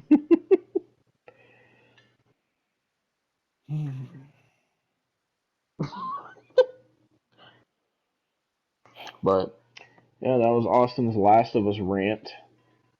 So, or rant part two, I should say, because he already ranted about it the last time. But anyway, so moving on to some Twitter drama, Austin. Fucking, we are once again going to be talking about Mr. Ricochet. Uh, Because he doesn't shut his fucking mouth on Twitter. And he got into a Twitter beef with none other than Javon Evans from NXT. And he got fucking destroyed. Have you seen these tweets? I've seen one. Well, there's only four screenshots here, so it's not gonna be that long. But so fucking Ricochet fucking quote tweeted some shit about Javon Evans, and Ricochet said I'd squash him. So then Javon Evans replies to Ricochet and says, "My bad. I just got done training at the Performance Center under Shawn Michaels, something that you don't have or do, but I bet yo brown egghead ass would squash me if Tony told you to. Much love, OG." And then he put hashtag the young OG, hashtag Tupac of this generation. Brother, what? That's what Javon Evans put.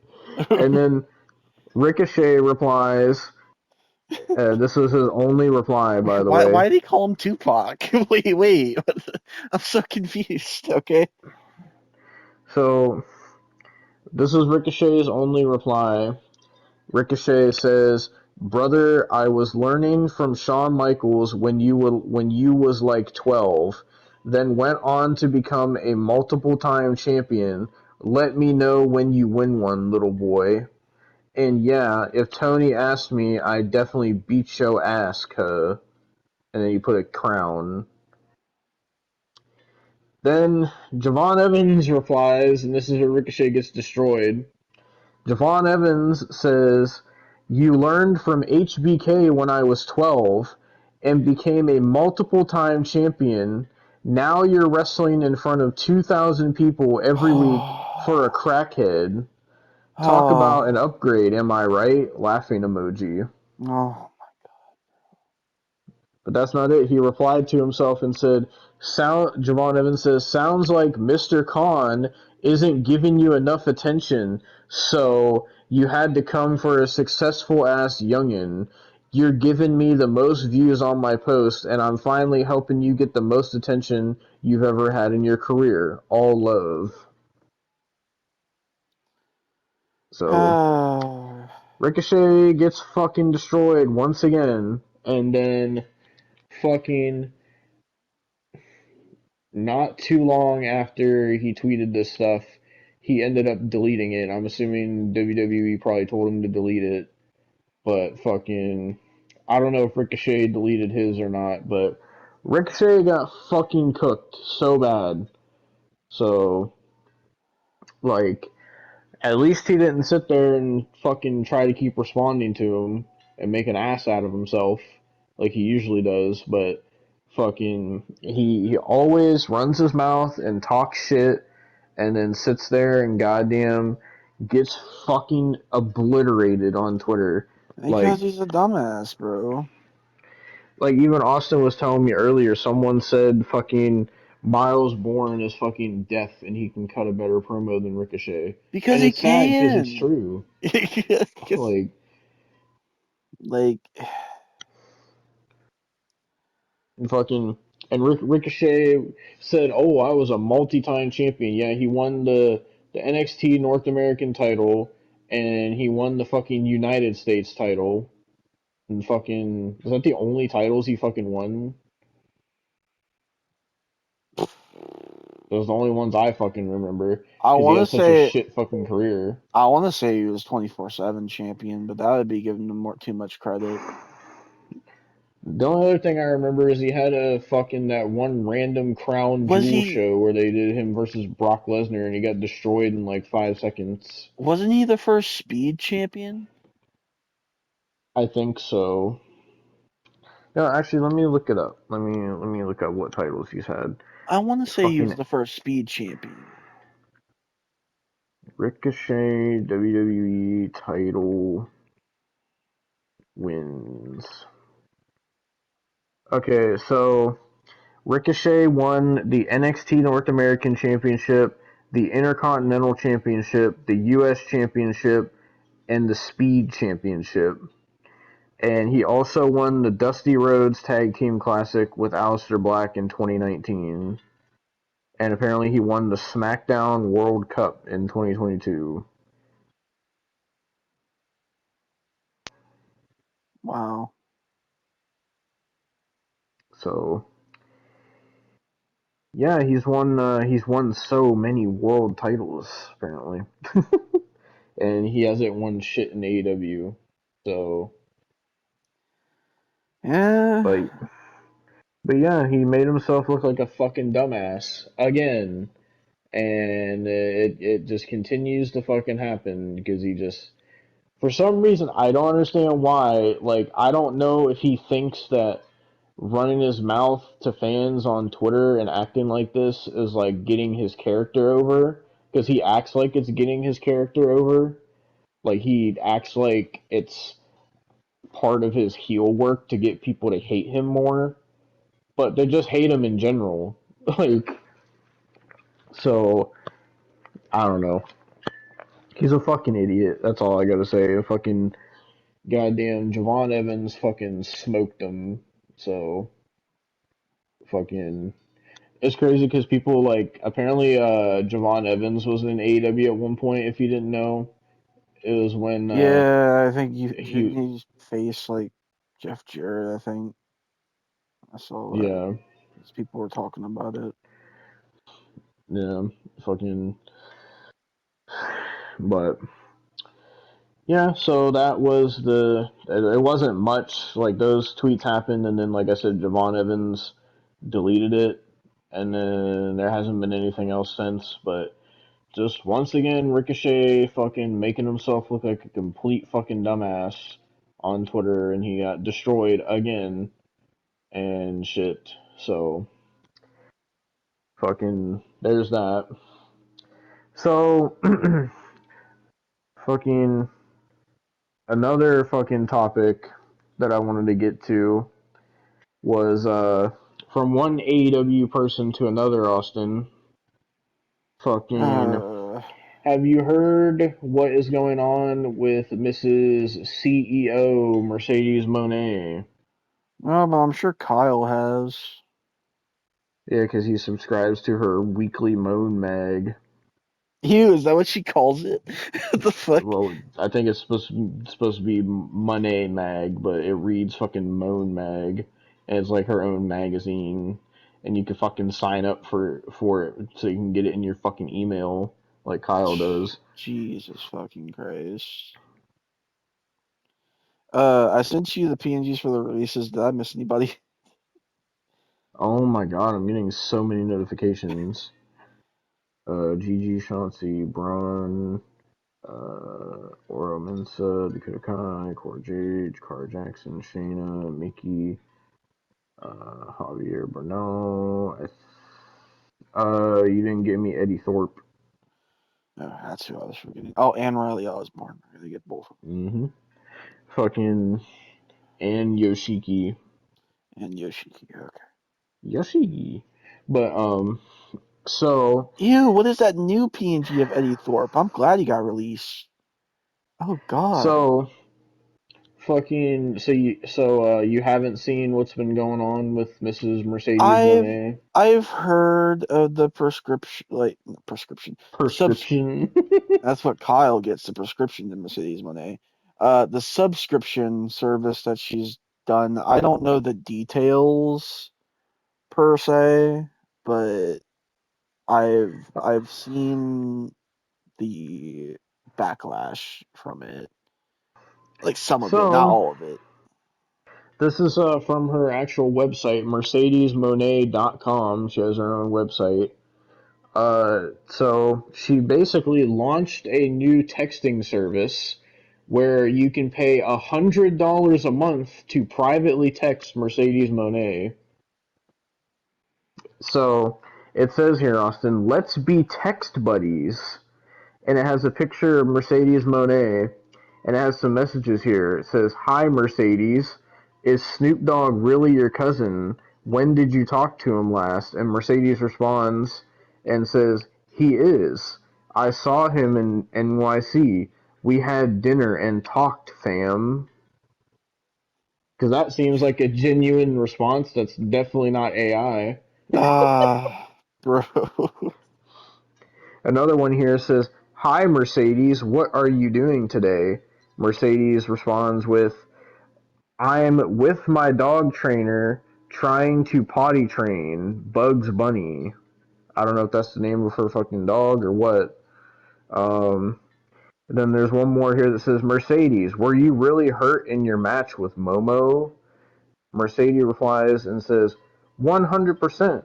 Her kicks bruised my throat and I couldn't speak for 2 days." Then fucking there's a screenshot here where someone, this is obviously a fake screenshot, someone says, "Hi Mercedes, what are you doing today?" And she just sends a selfie of herself sticking her tongue out. Bro. Then there's a description here. It says, "My super fans have always been my super friends. Now, like friends, they can text me directly and privately. I'm so excited to finally be able to connect this way. Sign up and text me now for just $99 a month. Apparently, it's exclusive, one-on-one, personal, and private." And then there's a picture of her holding all her titles, and it says, "Get my private number that only my super fans can use." Okay, brother. It says spots are extremely limited, so if you want to chat with me directly, don't wait. Let's make this happen. Be the first to know with Moan Mag. Sign up now to get exclusive news, insights, and updates delivered straight to your inbox. One full week before they go live on our website. Join our inner circle for early access. There's a thing here that says how it works. Let me fucking see. So it takes me to this thing called VIP texting app, and it says, "Welcome. I am excited to start texting with you. Please enter your details below." So apparently, Mercedes wants your first name, last name, your email, and your phone number. Then you have to Oh. confirm that you're 18 and confirm that Oh. you've read and agreed to all the rules and agree to the privacy policy. Then it says rules. Number 1, be patient. Responses may be delayed due to schedules and travel. Oh. That's why they're Number delayed. Okay. 2, as a fan, you are not allowed to send images or videos. So you pay $100 a month and you can't even send a fucking image to her. You can only text her. Okay. Number 3, subscription cancellation. We or you may terminate your subscription at any time effective upon the end of your current term. Number 4, please refrain from using inappropriate language. Repeated violations may result in your account being blocked. And number 5, for support, email us at support@directtextaccess.com. So, I'm curious, if I put information, and I'm not going to put my information, but can I just like put some bullshit information in? Is that even going to work? Could you put Like, Kyle's? oh my, okay. Kyle Danger. Email, Mercedes Superfan at gmail.com. Phone number, That's his actual email, by the way. fucking, phone number, I guess I'll just fucking, so we'll just do fucking 1-800 8675 Oh my god. 8675309. Confirm age, confirm rules, submit. Details validated successfully. Nah, bro. Your details are verified. Please continue to payment. Okay, pay now. Let's see what this takes me to. Subscribe to Mercedes Monet, $99.99 per month. Texting with Mercedes, and then you have to actually put in your debit card information, or you can pay with Cash App. Uh, fucking, and then for some reason you have to put your phone number in again, and then subscribe. So, or apparently you can pay with Link or Amazon Pay. Fucking, so it legitimately costs $100 a month. Fucking, so yeah, that's the Mercedes Monet $100 a month texting service. That is definitely Mercedes, 100%. Oh, So, yeah. there's no way it's not going to be some AI script or anything like that. Fucking. And I also don't, like, well, I know why she's doing this, because she's a money grubbing whore, and she's a Jesus, cunt. Jesus But Christ. fucking, I mean, she is, bro. Have you seen how much she charges for cameos? She fucking charges like fucking $500 for a fucking cameo. It's Yeah. ridiculous.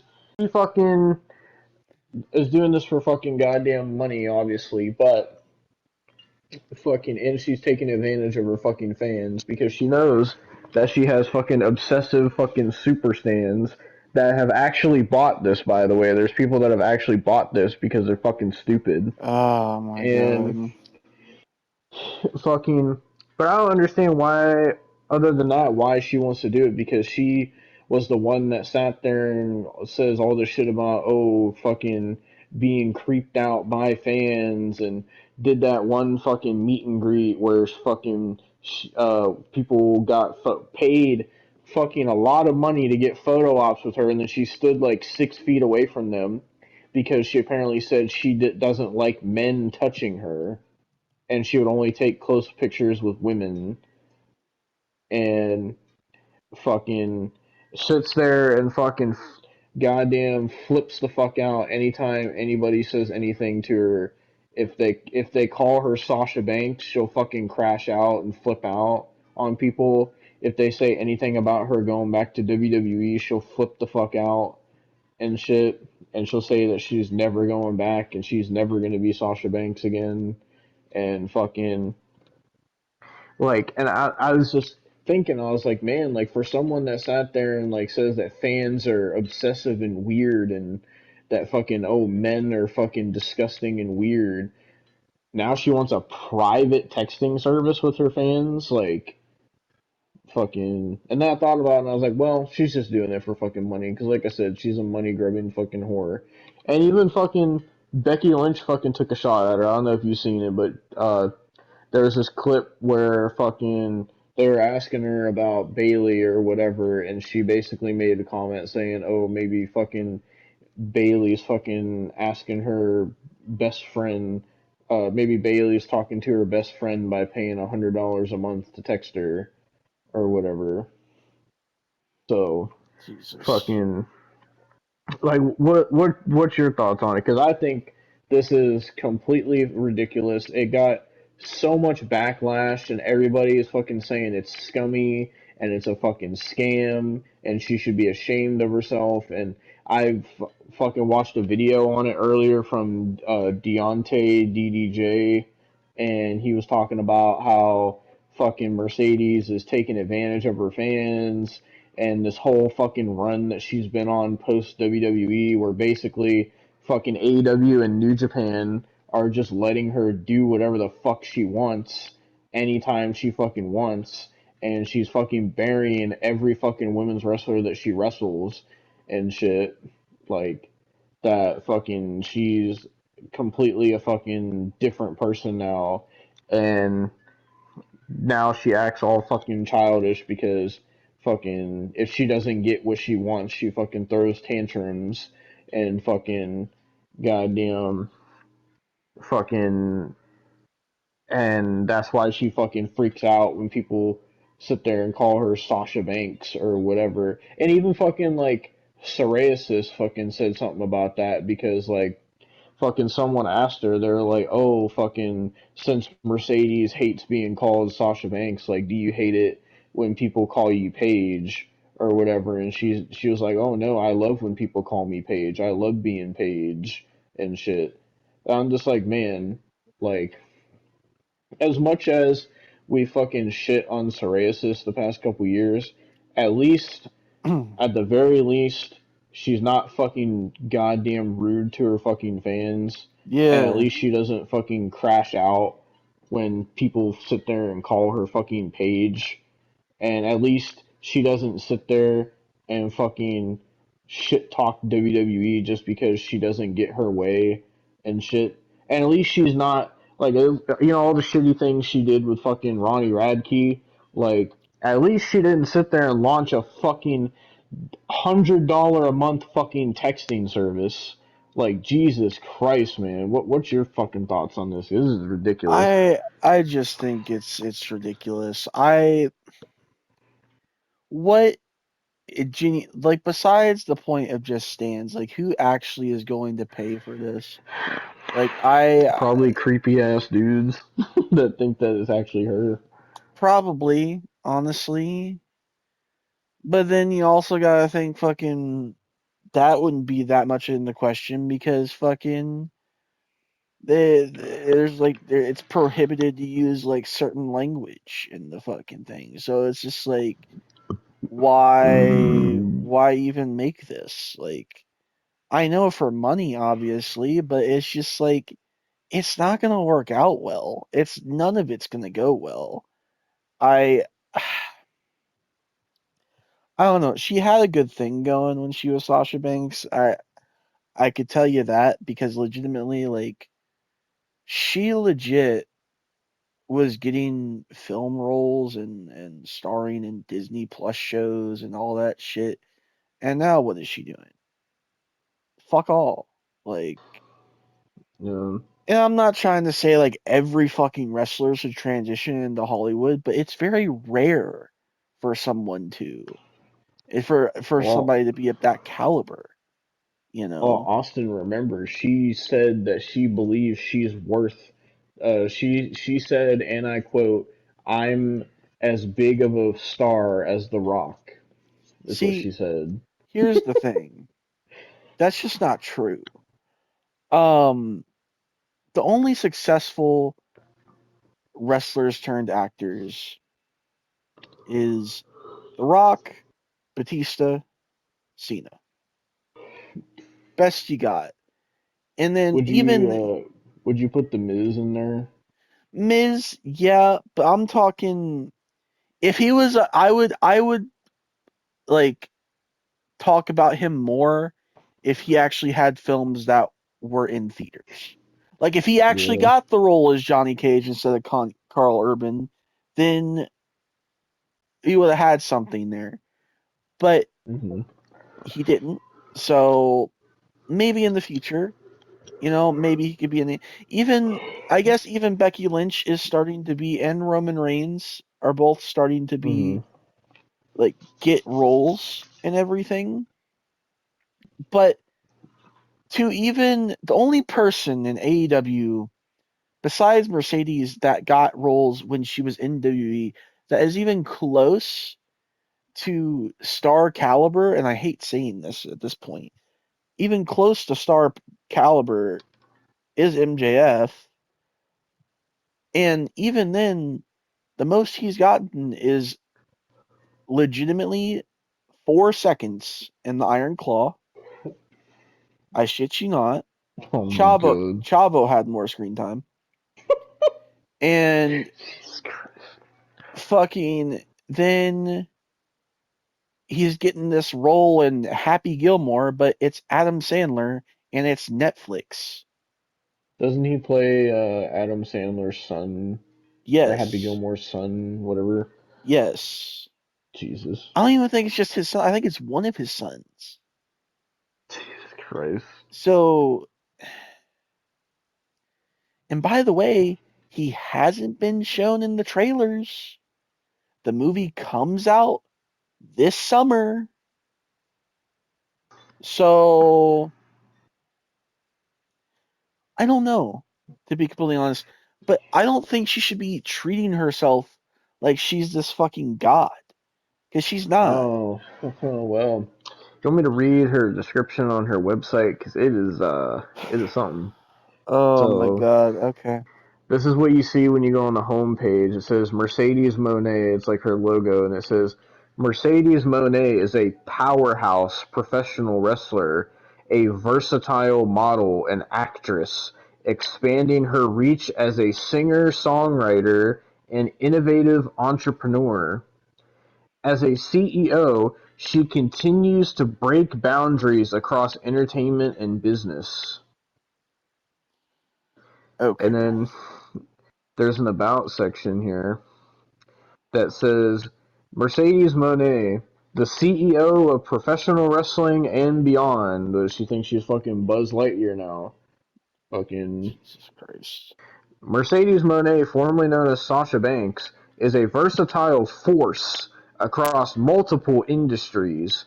Actress, rapper, designer, entrepreneur, and wellness Okay. advocate. But, okay. A wrestling icon, she has broken barriers throughout her career, becoming the first woman to headline a pay-per-view event and the first black woman to main event WrestleMania, propelling the women's evolution in wrestling. In addition to her ESPY award and starring role in The Mandalorian, she continues to shape the future of professional wrestling, most recently signing a historic deal with All Elite Wrestling and disrupting the industry in 2024. Mercedes aptly dubbed the CEO for her revolutionary role in pro wrestling, is unstoppable. Raised in Boston, her passion for wrestling was ignited by her admiration for Eddie Guerrero. Aw, she even has the same favorite as Kyle. Oh Fucking my god. whose energy, charisma, and in-ring storytelling left a lasting impression.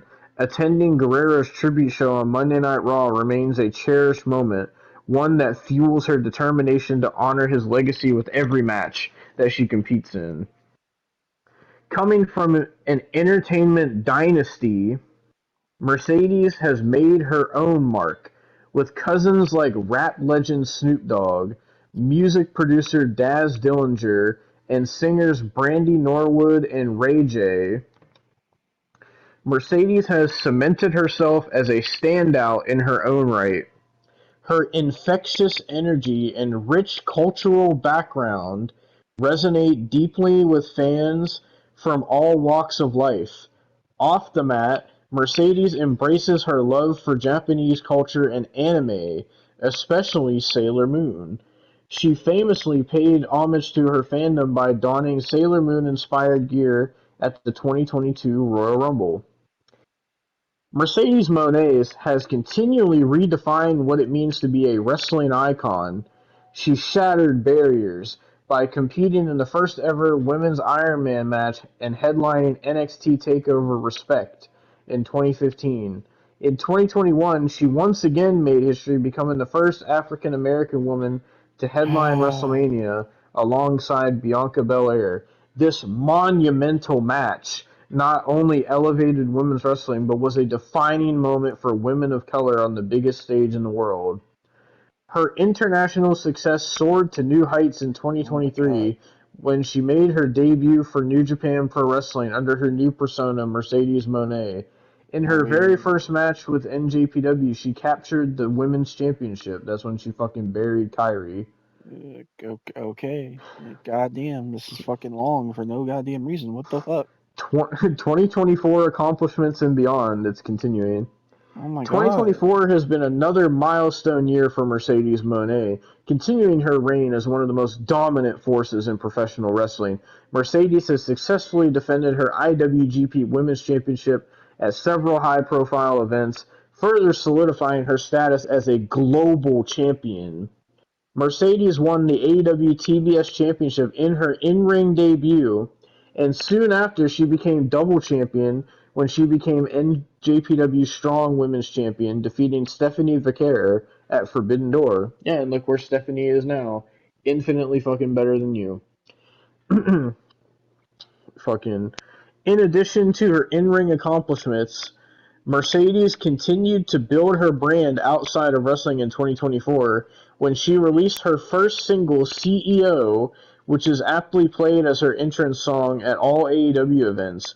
She launched her digital magazine called Moan Mag and continues to add more and more to her growing empire. Apparently she has an empire now, Austin. Beyond championships and business ventures, Mercedes has become a leading advocate for wrestler empowerment, continuing to push for creative freedom within the industry.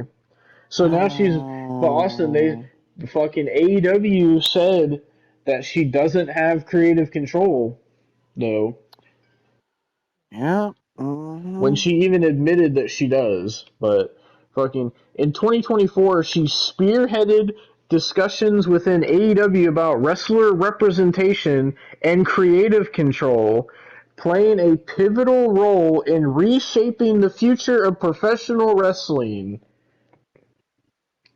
Ever since she's been there, AEW has gotten like 10 times worse, by the way. Her efforts have paved the way for more inclusive contracts and opportunities, empowering fellow wrestlers to take Okay. ownership of their career. What you mean is empowering the AEW wrestlers to fucking leave and go to WWE is what you're fucking empowering them to do, by the way. So, fucking Mercedes This is the last paragraph. Mercedes' list of accolades continues to grow. She was named Sports Illustrated Wrestler of the Year in 2020, Pro Wrestling Illustrated Woman of the Year in 2015, and has won multiple Slammy Awards throughout her career. Her numerous accomplishments from 2024 alone are proof that whether she's fighting for a championship, expanding her business empire, or gracing the silver screen, Mercedes consistently proves that there are no limits for what she can achieve. As the CEO, Mercedes Moné is not just leaving a legacy, she's rewriting the playbook for what it means to be a true superstar. And rest assured, she's only just getting started. All right, What's your that's enough thoughts of about that. all that? I do want to see. She has a section here called My Music. I want to see what's on here. What's this? Please don't play it. Oh, this is just her AEW thing. Okay. Okay, is there another one on here? Oh wait, no, it's not. Oh my god, stop fucking playing, Jesus. What's this one? Oh, it's just the same thing. She has two videos of the same thing. Like, why? It's Fucking. Kyle's jam right here. It's Blue Kyle.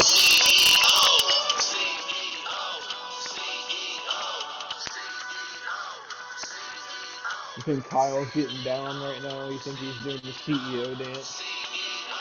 He's probably getting down like Kai Cenat does. Wait, hold on. Fucking, can I look up the lyrics for this song? I'm actually curious. Mercedes Moné's CEO lyrics. So here's the lyrics, Austin. Besides the CEO part, have you ever heard the lyrics? Not really. No. Heavens to Virgil, they gave me a bigger check. What does she mean by that? I don't know. What is heavens to Virgil? I don't know. Are you like memorializing Virgil like with the breadsticks? Like I Hurt my heel, but never skipped a step. what? I think she's referencing her fucking broken ankle, I would assume. Why would you Fucking. okay, hang on. So in your main theme in A, why would you mention your broken ankle? Why is it a bar? Yeah, I broke my ankle, but it's not broken no more. That's such a bar. Like, what the fuck is that? Like, what? Well, the next one says, Heard I healed, got the women pressed. Look, I'm top tier, all the standards set. Am I supposed to understand this? Like, I Bounced back in the game. This is sound what? This is soundtrack to my reign.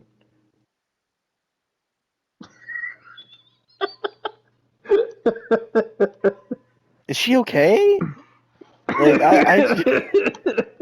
Like, like, Oh my this god. sounds like gibberish. Oh, there's more. You heard the crowd clapping and praise. Champion's belt back on my frame. Uh, It's been a minute. Y'all get it back when I'm finished. oh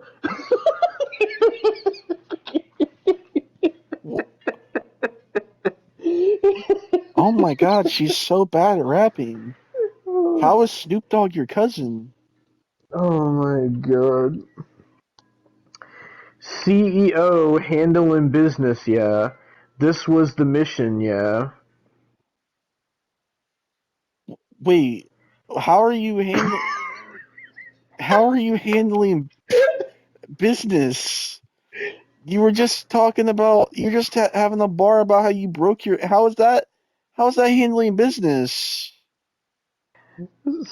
Stepping on all of my minions, then get back Wait? to counting them millions.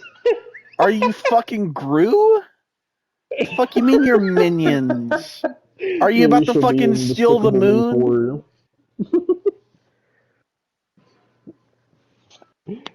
4. And then it continues here.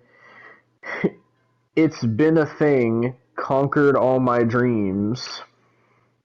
God, your dreams must be that fucking shallow. Jesus. Now it's a regular scene, it's all in my genes.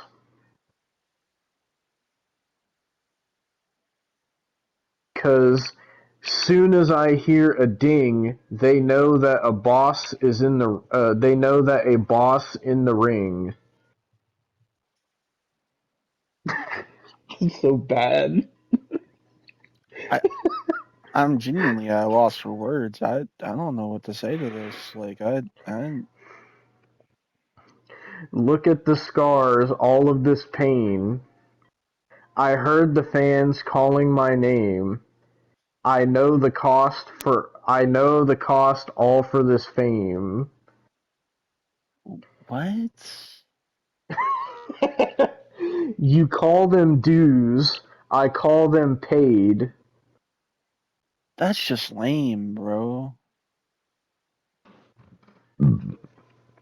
I got what it takes, y'all be taking them L's.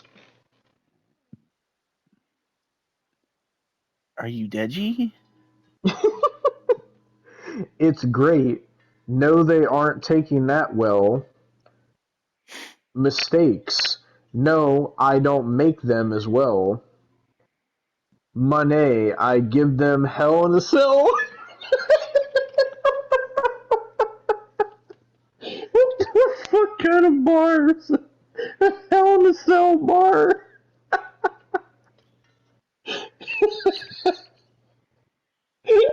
What the fuck, dude? And then it goes to the chorus. Oh, we got more. Fucking Okay. CEO, cause we're all CEO, cause we're all CEO, cause I'm a CEO, cause I'm a CEO, cause we're all CEO. Then verse 2, this is the last verse here. I'm the blueprint, yeah, seems true, and it is. Let me teach you. Doubters, they will try to defeat you, defeat you.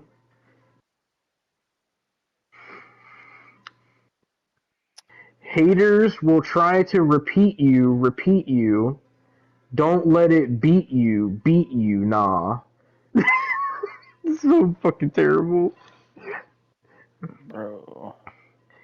I'm only human made. Everything I had to do to be great isn't impossible. You do the same. Ah. What's with the random uhs and ahs and shit? What the fuck is that? Is she Ricochet? Oh my god. Oh my god. Is this just like Dr. Seuss fucking rhymes? You gotta stand on your name. Strengthen your focus. Show them you leveled up. Going against the grain. When they want you to be regular. This doesn't even rhyme. Got to control the dream. Show them you're a competitor. Ah. Okay, I need a break. You take this over. I can't do this no more. I gotta talk about a psychopath later on. I can't. I'm This is too almost done, brain. Austin. No. Go ahead. I need a breather. I need a breather. It continues here. Show up and show them your greatness great. Now they know nobody better. Huh?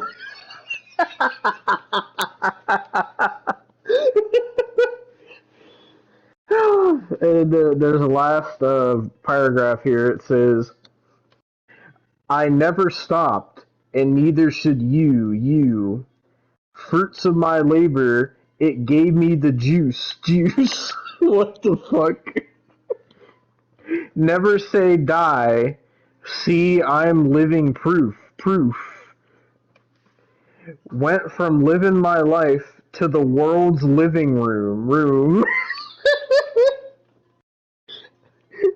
They see it in me, make them see it's in you. If they don't, know that I am believing in you. They never thought I would be in the booth. Look at me now, because this could be you. And and then it says CEO, CEO, CEO, CEO, CEO, CEO, CEO, CEO. CEO, CEO, CEO, CEO, CEO, CEO, CEO, and finally, one last CEO. Jesus fucking Christ. That has to be one of the worst fucking songs I have ever fucking heard. I have to actually listen to this to see what it sounds like, dude. Like, what the fuck? I want to see this fucking heavens to Virgil shit. What does that even mean, heavens to Virgil?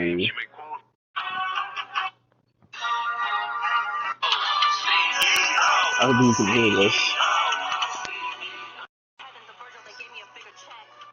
What does that mean? Hurt my heel, but never skipped a step. Hurt our heel, got the women pressed. Look, I'm top tier, all the standards set. Bounce back in the game. This is a soundtrack to my reign. You heard the crowd clapping and praising. Champion belt back on my frame. It's been a minute. Y'all get back when I'm finished. CEO handling business. This was the mission. Stepping on all my mans. Get back to counting my millions. It's been a thing. Conquered all my dreams. Now it's a regular scene. God, this is atrocious. They know the boss in the ring. Look at the scars, all this pain. I heard the fans calling my name. I know the cost for all this fame. You call them dues, I call them paid. I got what it takes. Y'all be taking them L's, I'm great. No, they ain't taking that well mistake. No, I don't make them as well Monet. I give them hell in a cell.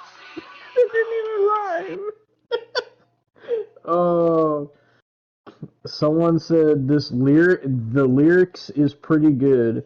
I actually loves it. She ripped it with this new theme music. It's fucking terrible, dude. Good lyrics, but she's kind of offbeat. I bet. Someone said no, she isn't.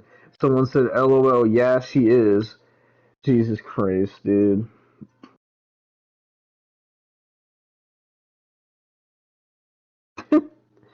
Fucking hell.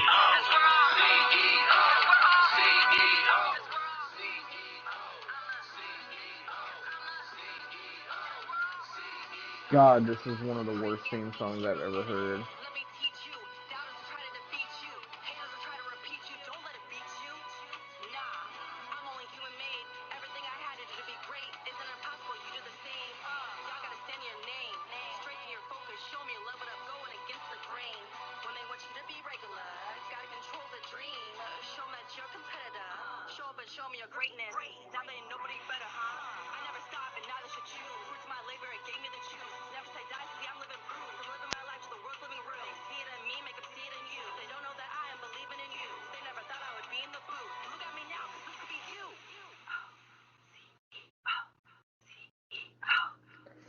Bro, I didn't know this part was whispered.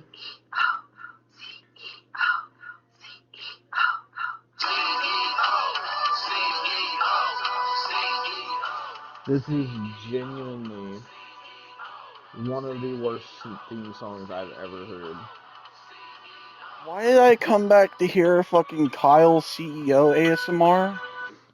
Because I wanted to hear what the lyrics actually sounded like in the song. And in the song is so much worse because she's so fucking offbeat. It's fucking terrible. I could restart the song if you want, Austin. No, I'm good. Fucking, I'll play you the last part of it here. Just like last 20 seconds. So here's what it sounds like. Now that you choose my labor, it gave me the choose. Never say die, see, I'm living proof. I'm living real. See it in me, make them see it in you. They don't know that I am believing in you. They never thought I would be in the booth. Look at me now, cause this could be you. It's so bad. I was saying this is genuinely one of the worst wrestling theme songs I've ever fucking heard.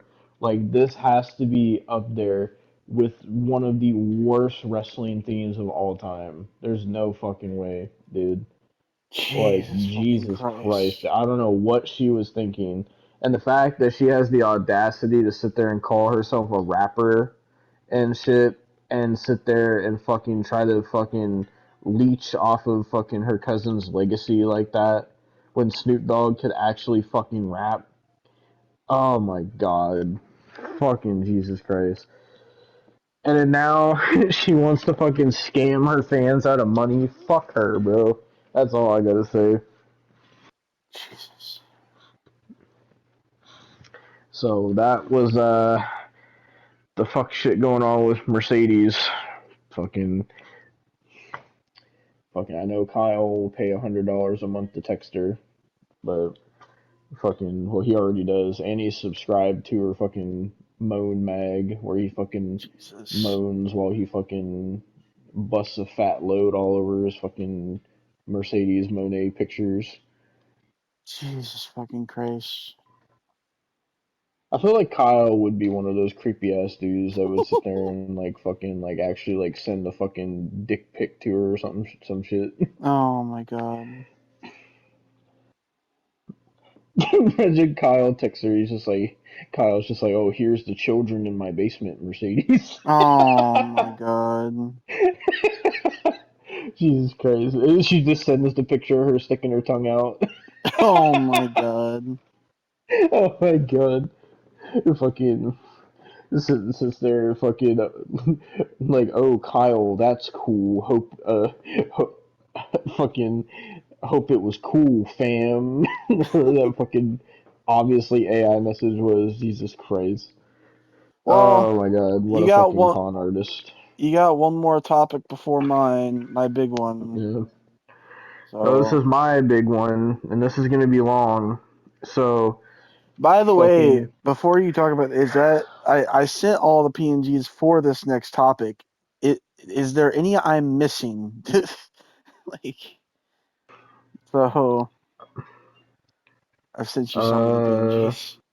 you didn't send me a PNG of Ricochet. Yes, I did. Oh, there it is. Fucking. Uh.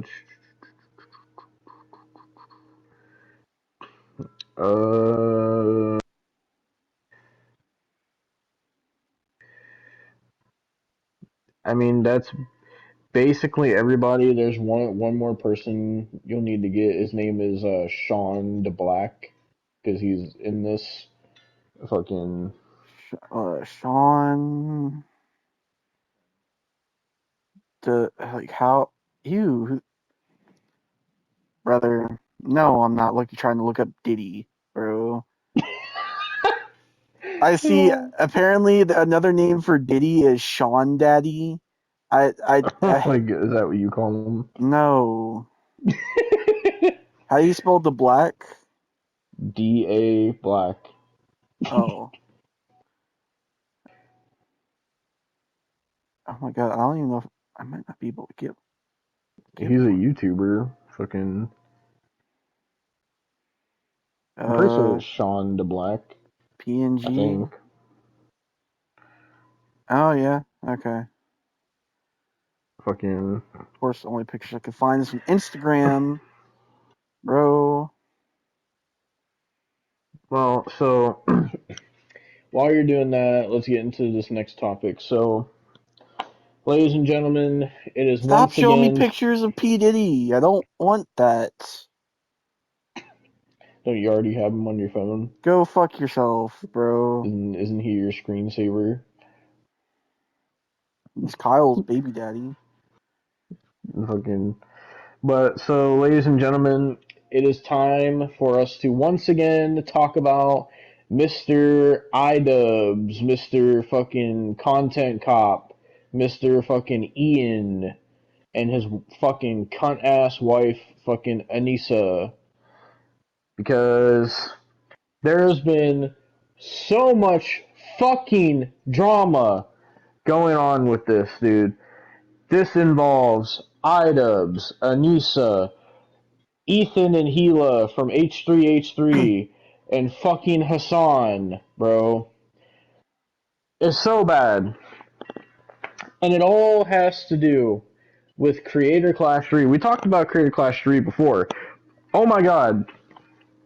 We said it was fucked at that point in time. Oh my god, it's 10 times more fucked now, dude. Because basically everybody's fucking pulled out of the fucking event, and fucking goddamn Idubbbz and Anisa have announced that they have stepped down from Creator Clash and they're no longer going to be a part of it because it's a financial fucking failure, by the way. That's why they're fucking stepping down. But, oh my god. So I'm assuming you've been seeing all this ongoing drama, right? Because it's been Yeah. fucking everywhere, dude. Yeah, I've been So, seeing it. fucking before I get into it, because you know more about this than I do, can you, because this started with fucking goddamn Ethan from H3H3 and fucking Hassan. What the fuck are they beefing about? Why did they start So, beefing? it goes all the way back to, I want to say, 2023, 2024, in that time frame, because Ethan has his H3H3 podcast, but he's also had spin-off podcasts. I don't know if you know this. He had Frenemies with Trisha Paytas. Your baby mama. That's fucking goddamn Tyrese's baby mama. I don't know why. I just want to throw Tyrese under the bus. Good. But and fucking goddamn, he had a political podcast with Hassan. Jesus Christ. I don't know why he would do that to himself, because as you have heard and have seen, Hassan is one of the most insufferable human beings on planet Earth. Yep. But basically, they got into a beef because Ethan, it all goes down to the Palestine, Israel shit. So basically, Hassan thinks all Israelis should be murdered, pretty much, and all that shit. And all of them are pieces of shit because they are killing innocent people in Palestine. And Ethan's like, well, my wife is from Israel. Not all Israelis are pieces of shit. And Hassan didn't like that. So they ended the podcast. All's fine and good. But then Hassan kept talking shit. And kept talking shit. And kept talking shit. And then his fans did even worse shit that you will talk about. Mm-hmm. And then fucking Ethan made a content nuke, which was his version of the content cop, basically destroying Hassan from the inside out. I know this because of Papa Gut. We will talk about him later, because he's involved in Mamamax as well. So it's full circle. But I've seen the content nuke, and fuck, because Papa Gut reacted to it, and I had free time one day, so I watched it. It fucking destroys Hassan. So that made Hassan pissed. And then Ian got involved because Hassan started being friendly with Ian because of this. And that's where we are. So go ahead with your research, Devin. So, fucking Austin sent me like this hour-long video by, what was his name again? Rob's Media. Rob's Media. And basically, it encapsulated this whole situation.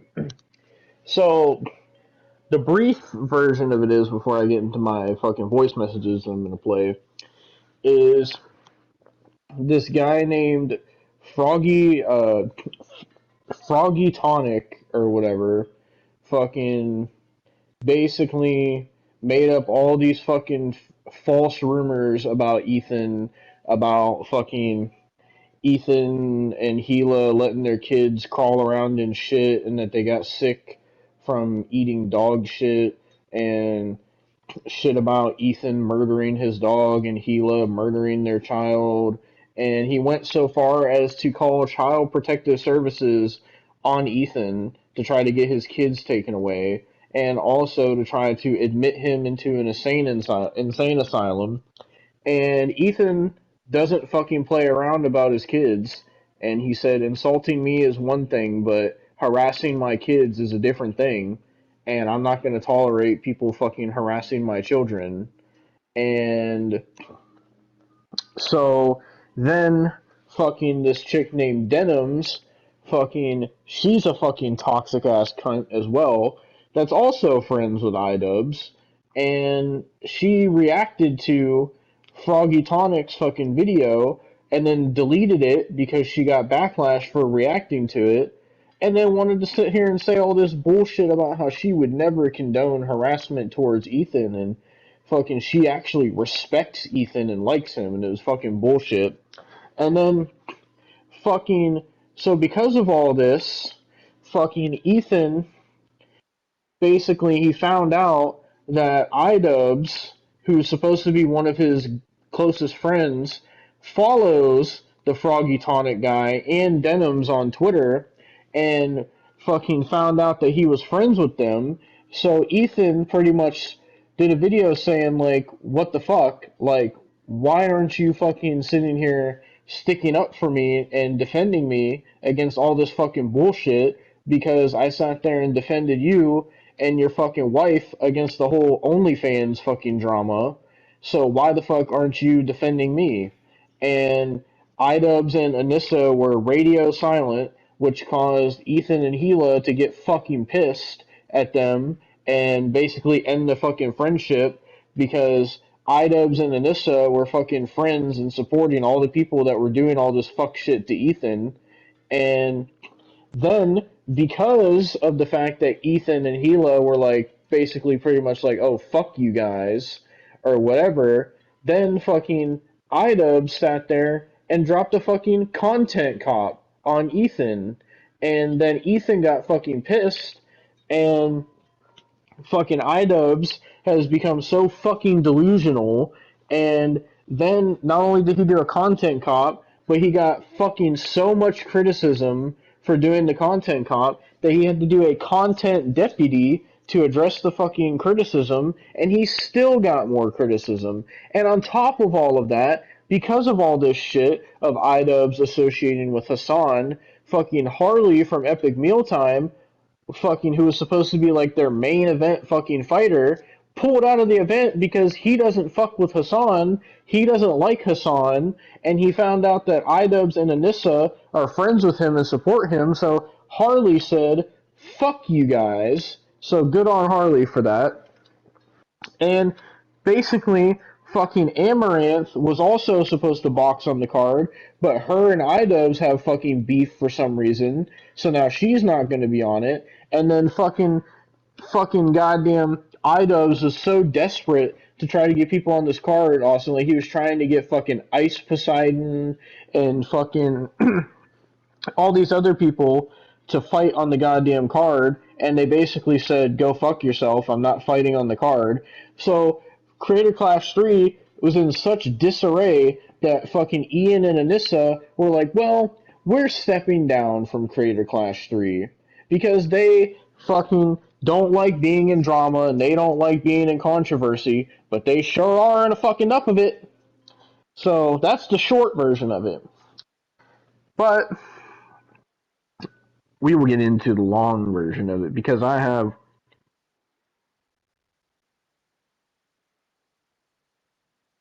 Hello. I have 18 voice messages to play that I sent Austin through my miserable fucking experience watching this video and learning about this drama. So I'd like to share with you all my fucking frustration with these fucking pieces of shit. So some of these are like 7 minutes long, some of them are shorter. So let me know if you can hear this. Okay, Austin, I I'm can hear Can you it. hear it? sending I can hear it. Is it too loud? goddamn voice note Nope. because I can't be bothered to type all this shit. So I'm about like 17 minutes through this Idubbbz video. It's so bad, dude. It's so fucking bad. Like, so much has happened within the first 17 minutes, bro. It's, so it was talking about, like, the drama that Ian had with fucking Sam Hyde in the documentary that you already talked about to me, and then fucking goddamn the whole shit about him ending Content Cop, and then like the dude was talking about like how Ian went on this apology tour or whatever, and people were getting tired of him, and he was talking about how like unbearable fucking Anisa is, and he had like a clip of Anisa saying, "Oh, Ian keeps me on a leash, and I'm fine with that because I need to be kept on a leash because I'm delusional and I'm unhinged." And she's fucking admitting that she's fucking delusional and unhinged. And fucking, she's a fucking cunt, dude. It's pissing me off. And goddamn, Austin hasn't heard these, by the way. then it started getting into Creator Clash. And these motherfuckers. Okay, so the first Creator Clash was kind of a success.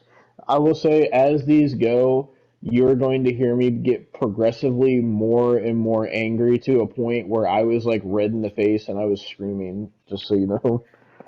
Oh, Jesus. Right.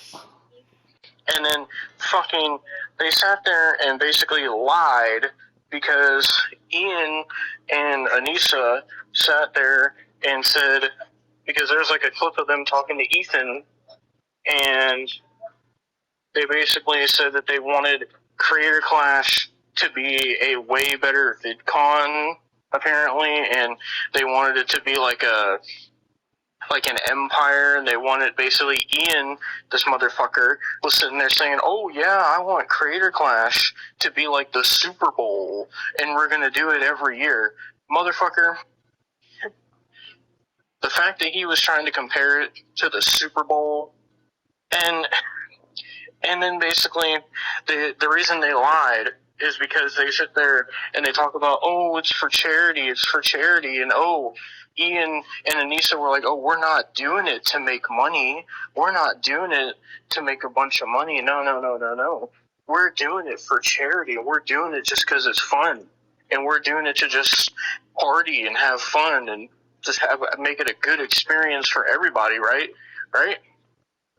And then shit came out about how the Creator Clash 2 was a complete and utter failure, and Ian was talking about how Creator Clash 2, like, he apparently thought that it was going to make more money than the first Creator Clash, and it didn't. Bro. And the first Creator Clash only didn't even break even, and he said they were in the negative $250,000, and it was a commercial fucking failure.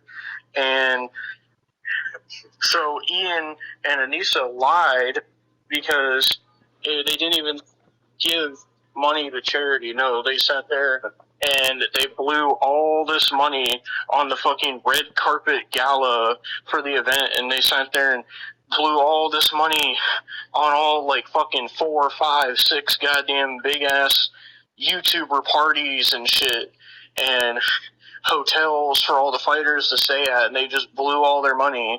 And then fucking Ethan was like, "Oh, so is there going to be like some sort of payment for the fighters that fight on the card?" And Ian was like, "No.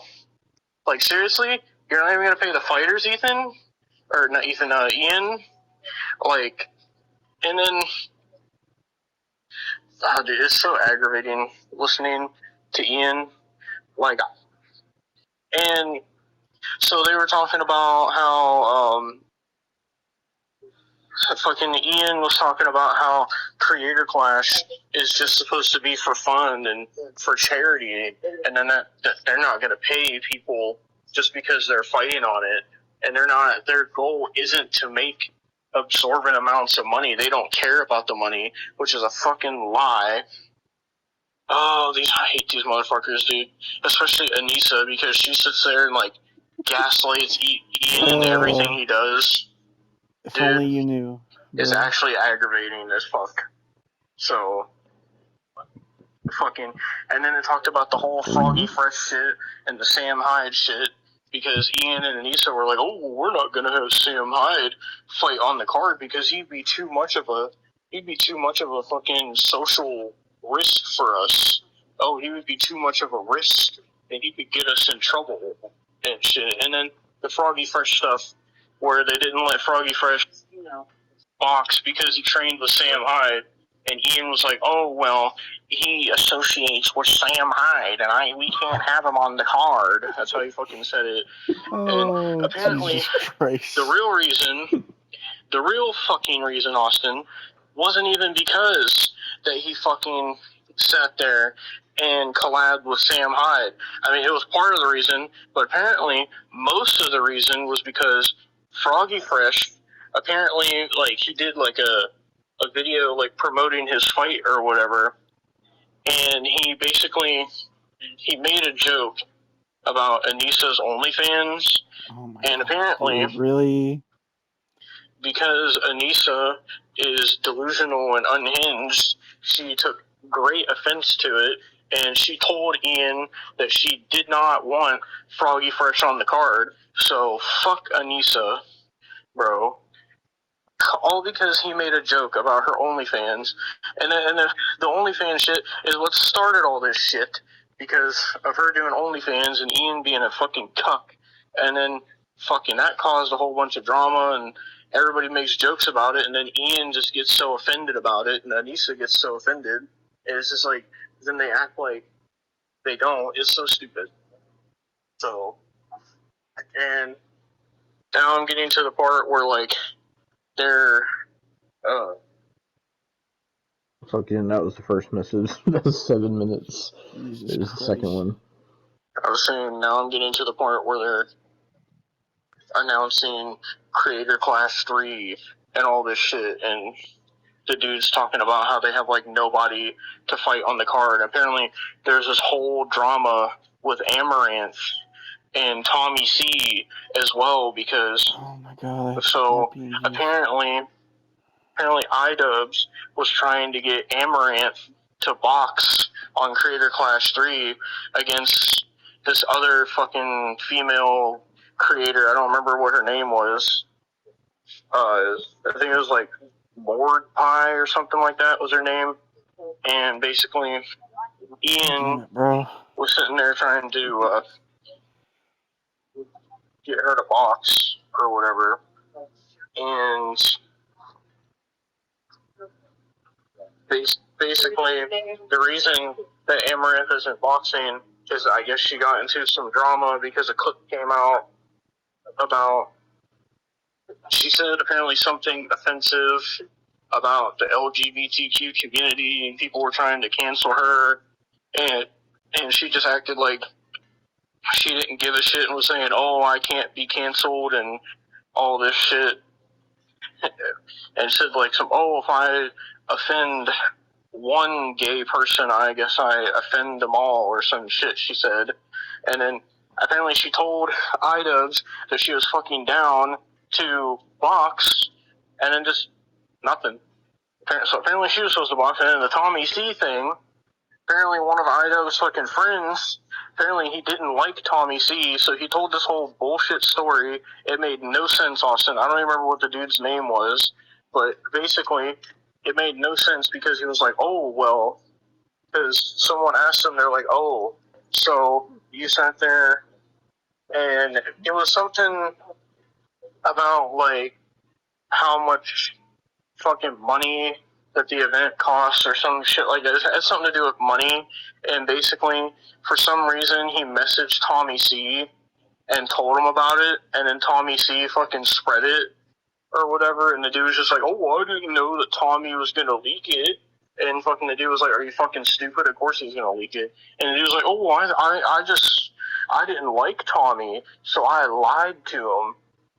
And the dude was like, so you're intentionally spreading misinformation just because you didn't like Tommy C? And he was like, yeah, I like Tommy C now, but back then I didn't like Tommy C.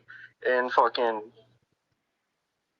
And his story made no fucking sense, dude, at all. Like, I'm only 17 minutes in. Dude, this is so bad. It's so bad. That was second verse. Oh, great. Here's the third message. Apparently, there's a whole fucking thing with Froggy Fresh where basically he had already, like, flown out to wherever he was supposed to be staying for Creator Clash 2 before he got kicked off the fucking card by bitch-ass, punk-ass Ian. And fucking... So Froggy Fresh was talking about how fucking the only reason that Ian and Anisa do these fucking events is just to have a fun time with their friends and to just be able to party, because that's all it fucking is, Austin. And fucking Froggy Fresh was talking about how he went to go to the hotel that the fighters are supposed to stay at, and they told him that he couldn't stay there because fucking Idubbbz fucking gave fucking rooms to his fucking friends. Like, he fucking booked a fucking room for Hassan, and he booked a room for fucking Frogan as well, who weren't even on the card, had nothing to do with Creator Clash. So, and Froggy Fresh was talking about how he had to go stay at another fucking hotel because Idubbbz gave rooms to his fucking friends. Dude, what? Oh, jeez. Okay, Austin. So now it's on to a whole part about Ethan and Hassan and how their communities have been beefing with each other, and Hassan was making up all these fucking false allegations against Ethan, and Ethan decided to drop a content nuke on Hassan, and then Hassan's community fucking sat there, and goddamn this fucking cunt named fucking Denims sat there and was spreading these fucking fake rumors that fucking Ethan... Yeah, so at this point, fucking, I don't know why the voice message just fucking paused, but at this point, I thought that it was Denims that did it, but then I found out it wasn't. Okay, Austin. So now it's on to a whole... I don't know what the fuck. These have been beefing with each... Fucking sat there, Okay, and goddamn this fucking cunt named fucking Denims sat there and was spreading these fucking fake rumors that fucking Ethan fucking is neglectful towards his children, and his children fucking crawl around in dog shit and got some disease called Giardia or some shit, and they're fucking... Goddamn, this motherfucker, Froggy something, not Froggy Fresh, it's a different Froggy. Froggy Tonic or some shit is his name, and apparently, fucking he was sitting there, goddamn, getting people to call fucking CPS on Ethan and trying to get his kids taken away, and trying to call, like, asylums and stuff to get Ethan committed, and Ethan got, like, pissed and went on a whole rant talking about, like, oh, like, going at me is one thing, but harassing my kids and saying stuff about my kids, oh, I'm gonna do whatever I can, I'm not gonna stop until I get each and every one of you motherfuckers. And it's, oh my god. And then it turns out, Austin, that Froggy fucking guy, he is the editor for Creator Clash, and he's an editor for Idubbbz and Anisa. And you know what? This motherfucker sat there and is fucking, right before he was talking shit about Ethan and his kids, he was collaborating with Anisa and being friendly with Idubbbz and Anisa. And then Ethan fucking sat there and he was pissed at Idubbbz and Anisa and was sitting there saying, oh, fucking, this dude is friends with Idubbbz and Anisa. Why did the fucking message stop again? I don't know why You it's doing it. motherfuckers for Creator Clash. And right before he was talking shit about Ethan and his fucking sat there and he was pissed at Idubbbz and Anisa and was sitting there saying, oh, fucking, this dude is friends with Idubbbz and Anisa and they're supposed to be my friends, but they've been radio silent on this whole situation. Why are they not sticking up for me and defending me when I've done nothing but stick up for them and defend them through all their fucking controversy and all this fuck shit that they do? And he was like, you guys don't even have a fucking spine to sit there and try to stand up for me as a friend. And fucking, he was just like, well, fucking, Idubbbz and Anisa, I no longer consider them friends. It's so fucked, dude. It's so, like, oh my god. And then the fucking fact that Idubbbz sat there and had Hassan on for his goddamn content cop against Ethan, like, this motherfucker is so goddamn fake and backstabbing, and then Anisa fucking gaslights everything, and then the fucking goddamn Denims and all these other people that were spreading these fake rumors just sat there and basically just sided with Hassan the whole time and didn't try to defend Ethan at all. Like, it's so bad, dude. It's so bad. Like, honestly. And, like, they weren't even just talking about Ethan, they were talking about Gila as well. Like, because for some reason, they don't like Ethan's wife either, and they were fucking calling her a baby killer and saying that, like, it's so fucking, like, fuck Dawson, because they were sitting there calling goddamn Ethan a fucking dog killer, and they were calling Gila a baby killer, like, bro.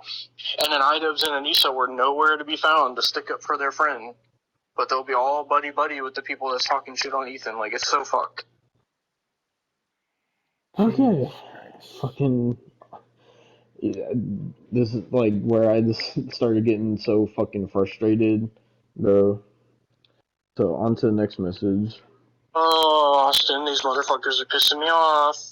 So, Oh no. fucking Ethan and Hila are sitting there talking about goddamn how fucking Idubbbz and Anisa haven't fucking said shit about trying to fucking defend them in any of this controversy, and fucking they're just like, I don't understand how you could sit there and be friends with us while also being friends with the people that's calling CPS on us. And I guess that guy's name is Froggy Tonic, and the other chick is fucking Denims, and fucking Idubbbz and Anisa are friends with them. And basically, Ethan and Gila were just like, oh, we defended you through the whole OnlyFans drama. We're always there for you guys. But now that we're going through shit, you guys are radio silent. And they're basically like, told them to go fuck themselves and that they weren't their friends anymore. And so then Idubbbz and Anisa responded to it on their podcast, but they gave a half-assed response because they couldn't be bothered, because fucking Ian said, oh, I don't want to be part of the drama and shit. And fucking, then they sat there and said, because people were asking them, oh, did you see Ethan's content nuke on Hassan? And then they just fucking laughed about it, and they're like, oh, we're so busy, we don't have time to watch a content nuke. And their fucking response was basically to just say, oh, we understand that Ethan is upset with some of our connections, and we tried to talk to Ethan privately, and fucking it seems we've just reached an impasse, and oh, we don't want to be part of the drama, but we, and they didn't fucking address any of the shit going on. All they said was, oh, we're strongly against harassment. Oh yeah, we're strongly against harassment. These motherfuckers said, oh, we don't condone harassment of any kind.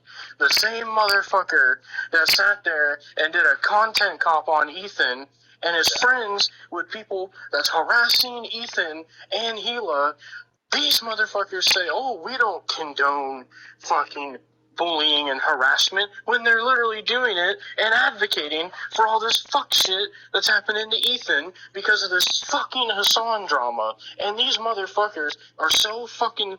They're a couple spineless fucking cowards that won't sit there and fucking defend their supposed friends, but will stab them in the fucking back just to make a goddamn content cop because Idubbbz' fucking career is completely failed and he's doing anything that he can to try to gain some relevancy and keep his career alive, and no one likes him anymore. And these motherfuckers have the audacity fucking to sit there and say, oh, we don't condone harassment, when you're literally friends with people that are trying to say, get Ethan and Gila's fucking children taken away, and sitting there calling CPS on them, and sitting there fucking trying to get Ethan committed into a fucking insane asylum, and goddamn sitting there calling them fucking dog killers and baby killers, right? But you don't condone harassment, apparently. They don't condone harassment. Yeah, harassing my fucking ass, Ian and Anisa.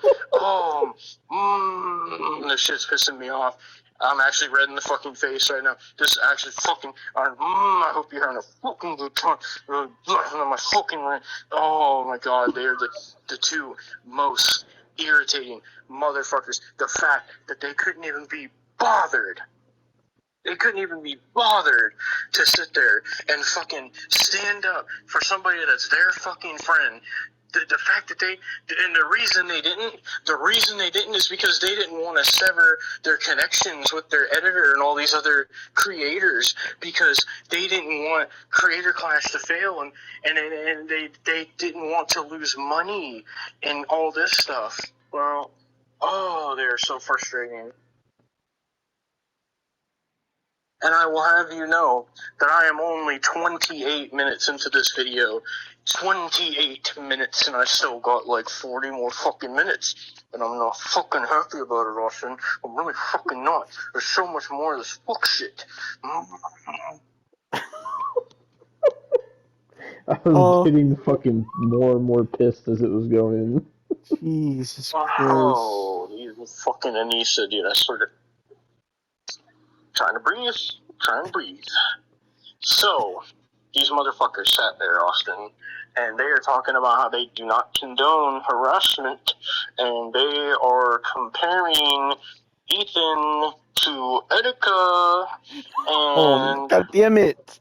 are talking about I have to get so many fucking PNGs. mental health issues, and Anisa and Idubbbz were talking about how they went through a hard time on the internet and how hard it was for them.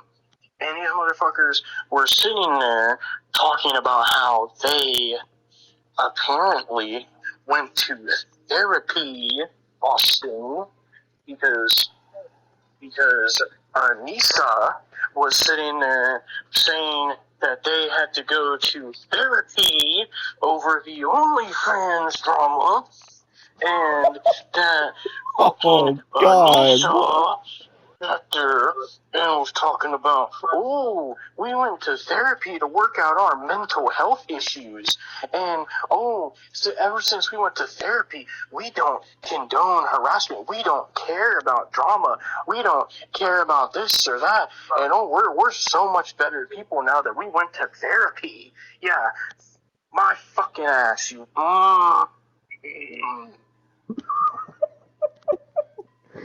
I think this one's the one where I got the absolute angriest. Oh no. Oh my fucking god. Dude, I'm over halfway through the video. No, dude, I'm so done. Like, it's still going on this drama and the fucking content cop and goddamn fucking how Idubbbz is associating with Denims and Frogan and all these other fucking people. And they're trying to say, fucking Idubbbz and Anisa are trying to say that Ethan and Gila are the bad people in this situation and that Denims didn't do anything wrong, when she literally called Child Protective Services on Ethan and is saying all this fuck shit. And then Idubbbz is talking about how Ethan is the one that needs to go get fucking help. Brother. Oh no. Dude, I'm like steaming mad right now. This is fucking pissing me off listening to this, Austin. Like, dude, the fact that these motherfuckers did this content cop on Ethan and then said he is the problem and fucking all this goddamn shit, and it's sitting there saying, oh, the H3 podcast is just their emotional dumping ground and they need to grow up and all this shit. Really, Idubbbz? Fucking, and then motherfucker acts like he's on this moral high ground and was talking about how, oh, fucking, in my old content cop videos, I used to do a lot of moral grandstanding, and I would act like I was better than everybody else, and I'm not like that anymore. And fucking goddamn, then the dude showed fucking clips where he wasn't fucking doing that in the old content cops, so he fucking lied, and then, oh my god, it's got my fucking blood boiling right now, dude. Fucking, so, oh my god.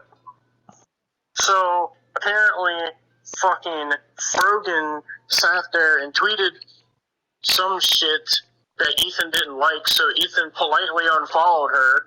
So then she started going after fucking Ethan, and then started fucking associating with Idubbbz, and it's just like, and then fucking Idubbbz is sitting there fucking dick riding Hassan, and sitting there saying that Hassan is a fucking political YouTuber, and they were playing these clips of like Hassan saying that 9/11, like that America deserved 9/11, and all this fucking fuck shit that he was saying, and Idubbbz was fucking defending it, saying, oh, well, he's just passionate about his political beliefs. And then, oh my god, and then fucking Destiny was fucking goddamn involved, because Destiny is a fucking piece of shit, I guess, I don't know.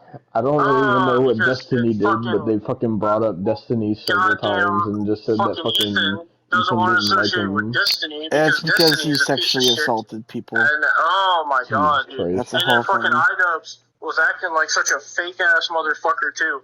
Like, because he was like sitting there trying to say that he was better friends with Denims than he ever was with Ethan, even though like he tried to sit there and say, oh well, mine and Ethan's friendship was just an internet friendship, even though they've met in person several fucking times and have been collaborating for almost 10 fucking years. Like, but apparently to Idubbbz, it was just an internet friendship, and it didn't mean that much to him. And then fucking there's a whole part where Ethan and Gila were sitting there talking about, oh, Idubbbz and Anisa, your silence means something. That's why we're so upset, because you guys are staying silent. And then fucking goddamn Anisa and Ian are just like, oh, well, we're staying silent because we don't want involved. We don't want involved in the drama. We don't want to be a part of it. But then they sit there and make the fucking content cop. So what the fuck do you mean you don't want to be fucking involved? You fucking, I'm getting pissed. Oh, what the fuck do you mean you don't want to be involved? But then you drop a whole fucking content cop on Ethan. What the fuck do you mean you don't want to be involved? You involved yourself, you dumb cunt. Oh, I'm getting angry. Oh my god. And by the way, I don't know if you've seen the content cop. I think you did. It's so bad. It is so bad. Like, it is so bad.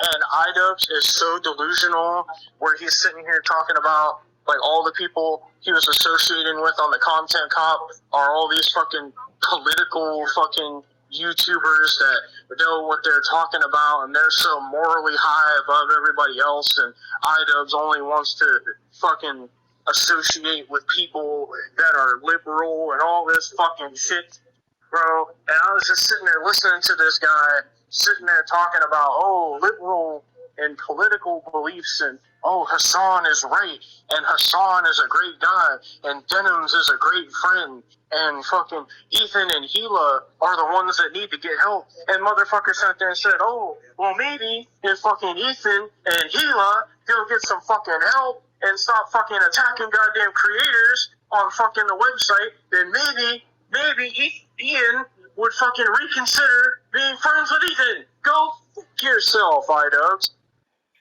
Sitting there saying they're the ones that need help. when they're sitting there being harassed by your fucking friends? What do you mean? Oh my, but they don't condone harassment. They don't condone it. That's what they said. They don't condone harassment of any kind because they went through shit with the OnlyFans drama. And oh, it was so bad to where they had to go to therapy. But then they're fucking harassing Ethan and his fucking wife and their goddamn fucking children. And they're fucking siding with Ethan's fucking enemies.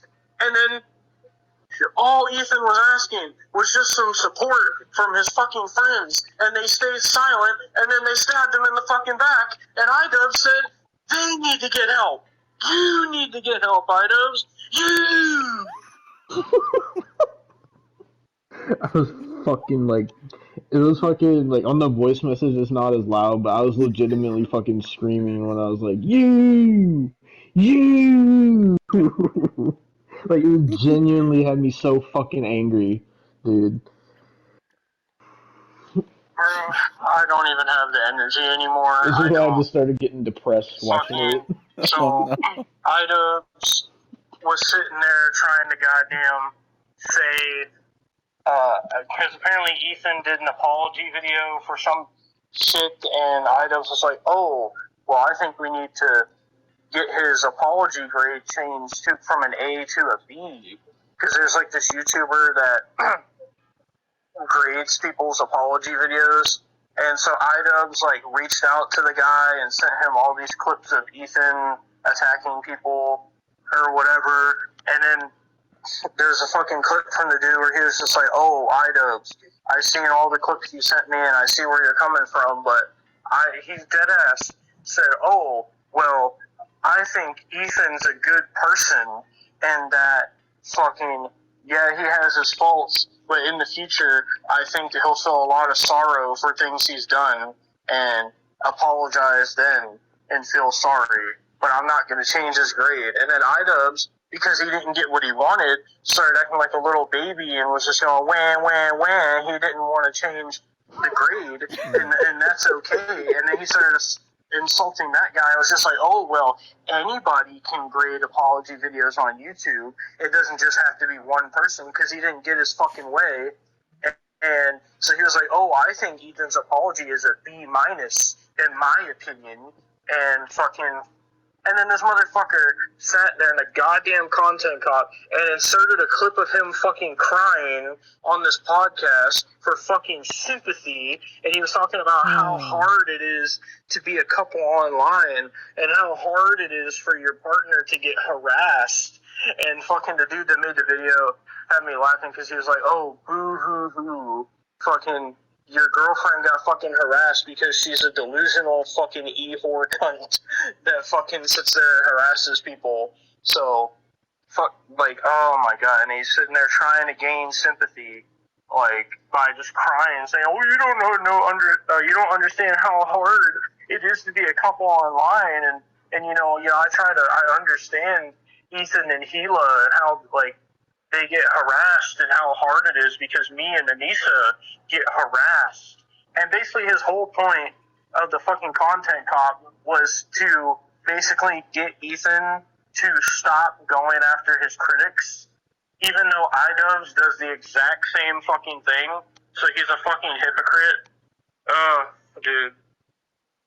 Oh my god, Austin. So now Idubbbz, fucking after all that shit, Idubbbz is sitting there talking about, oh, well, like, because he's sitting there and he's like, oh, well,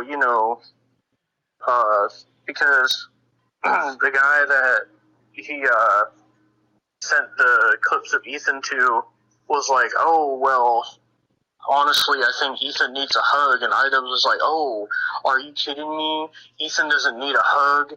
And he was like, oh, Ethan needs a good ass whooping. That's what he needs. And then right after that, fucking Idubbbz sits there and is like, oh, well, I'm mature, and I've learned recently this thing called empathy, and now I have empathy for people, and, I just want to say I'm sorry to Ethan. And then had all these motherfuckers, like goddamn Denims and Frogan and everybody else that was all on the Content Cop, and they're all sitting there saying things that they like about Ethan, and it was all completely fucking fake, just to make Idubbbz look like the good person in the situation. It's so fucked up, dude. It's so bad. So now, one of the people that was on the Content Cop talking shit to Ethan, his name's Sean DeBlack, and he was sitting there talking about, oh, well, Hassan didn't say anything nice about Ethan, so why did I have to, or whatever. And basically, the whole reason they even did the segment where they're saying nice things about Ethan and saying that they want Ethan to get help and better himself is because they wanted to basically entice Ethan to keep making more drama so they can keep getting clout off of Ethan, because that's how irrelevant they are. And it's all just for views and clout and money. That's all it's for, Austin. That's all Idubbbz and Anisa care about. They don't care about people that were their friends. They don't care about nothing. All they care about is clout and relevancy and making money. That's all they give a fucking shit about. And it's fucking pathetic. Alright, Austin, I'm 53 minutes in out of an hour and 18 minutes. And basically, Idubbbz is just sitting there because he's talking about how his editor was saying all this fuck shit about Ethan and was like admitting that his editor was going too far in the things he was saying. But then he sat there and defended his editor. He defended his fucking editor and was saying, oh, well, I can't just throw somebody away because they're having a crash out or a weird parasocial moment. And then he was like, just like, I can't throw Ethan away just because he's having a crash out or a parasocial moment. And fucking is like, dude, you are fucking throwing him away. You stabbed him in the back. You fucking goddamn acted like he was never even your fucking friend. And you're fucking working with all his biggest haters just to get clout and money off of him because you're so fucking irrelevant and nobody watches your fucking videos anymore. Like, dude, what the fuck? It's just annoying at this point. Like, I can't even be angry anymore. It's just it's annoying, dude. Like, he is the biggest fucking asshat I have ever fucking seen.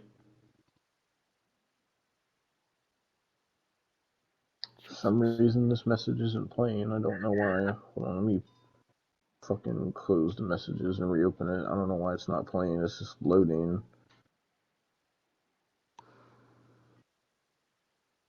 Fucking. Oh my god, you sent me so much PNGs. Now Idubbbz is sitting here fucking saying that Ethan was only mad at him because he was following someone on Twitter.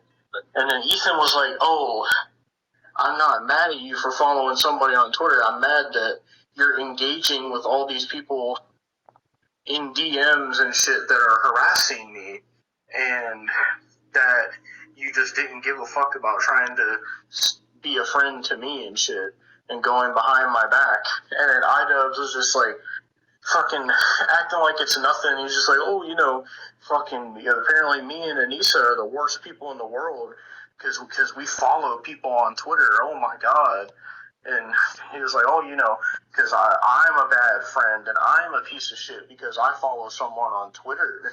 He's such a fucking asshole, dude. And then he was talking about, like, fucking the reason he didn't say anything about defending Ethan was because Idubbbz was like, oh, well, I didn't want to get involved. And to be honest, I really didn't give a fuck. And he was just like, oh, well, even if me and Anisa sat there and said something about it, defending you, saying, oh, Ethan and Gila are good people and they don't do this. And he was like, oh, nobody would give a fuck anyway, so what's the fucking point of it? It doesn't matter. This is like, dude. Like, and then he sits there and calls himself an empathetic person and all this shit. Like, it's bullshit. All of it is fucking bullshit, and he's just putting on a fake act to try to seem like the good guy in the situation when he's the fucking mastermind behind all this fuck shit. I fucking hate him. So now it's talking about a whole thing about how Ethan hates this guy named Matt Lieb, who's apparently a producer for Good Mythical Morning, and he's good friends with Rhett and Link. And fucking, apparently he has a podcast where he brought on fucking Hassan or whoever the fuck, and Ethan fucking hates him, and fucking Idubbbz is just like, oh, well, you hate him so much, but you won't cut contact with him because he knows Rhett and Link from Good Mythical Morning, and he was like, oh, that's why Ethan is fake, because Ethan doesn't want to cut ties with fucking popular people that he can get clout off of. And I'm just like, sounds familiar, doesn't it, Idubbbz? How you don't want to cut contact with fucking Ethan because you're getting clout off of him. How you don't want to cut contact with fucking Denims and all these other people and Hassan because you're getting clout off of fucking Hassan. Ian. So apparently it wasn't Hassan that he had on. It was this guy named Bad Empanada. And he was the guy spreading fucking all these rumors about all this fuck shit with goddamn Ethan. So apparently the guy's name was Bad Empanada. And so Ethan hates Matt Lieb for bringing that guy on. But he apparently doesn't want to cut contact with him because Matt Lieb knows Good Mythical Morning is what Idubbbz is trying to say. So, yeah. There's 3 more messages left. So, I got like 10 minutes of this fucking video left. I'm so ready to be done with it. But, so there was like a whole part of it where fucking Idubbbz was basically putting all these clips of Ethan, but he was like cutting out the context just to make Ethan look bad.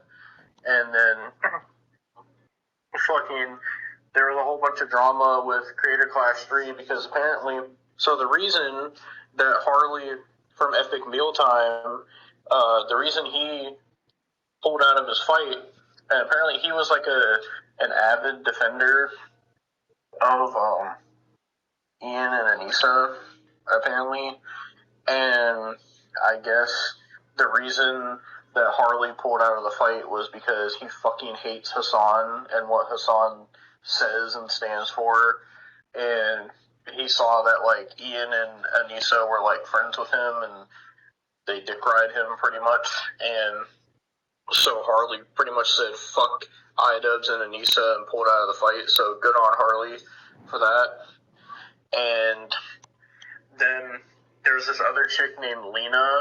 Apparently she works for H3H3, and she was also like friends with Idubbbz and Anisa, and she was supposed to be doing like a live thing to promote like Creator Clash 3 and like promote the fights or whatever.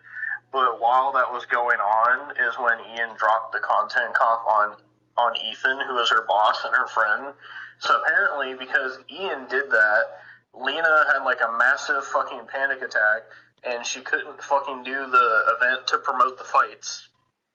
And then fucking Ian just acted surprised that she had a fucking freak out.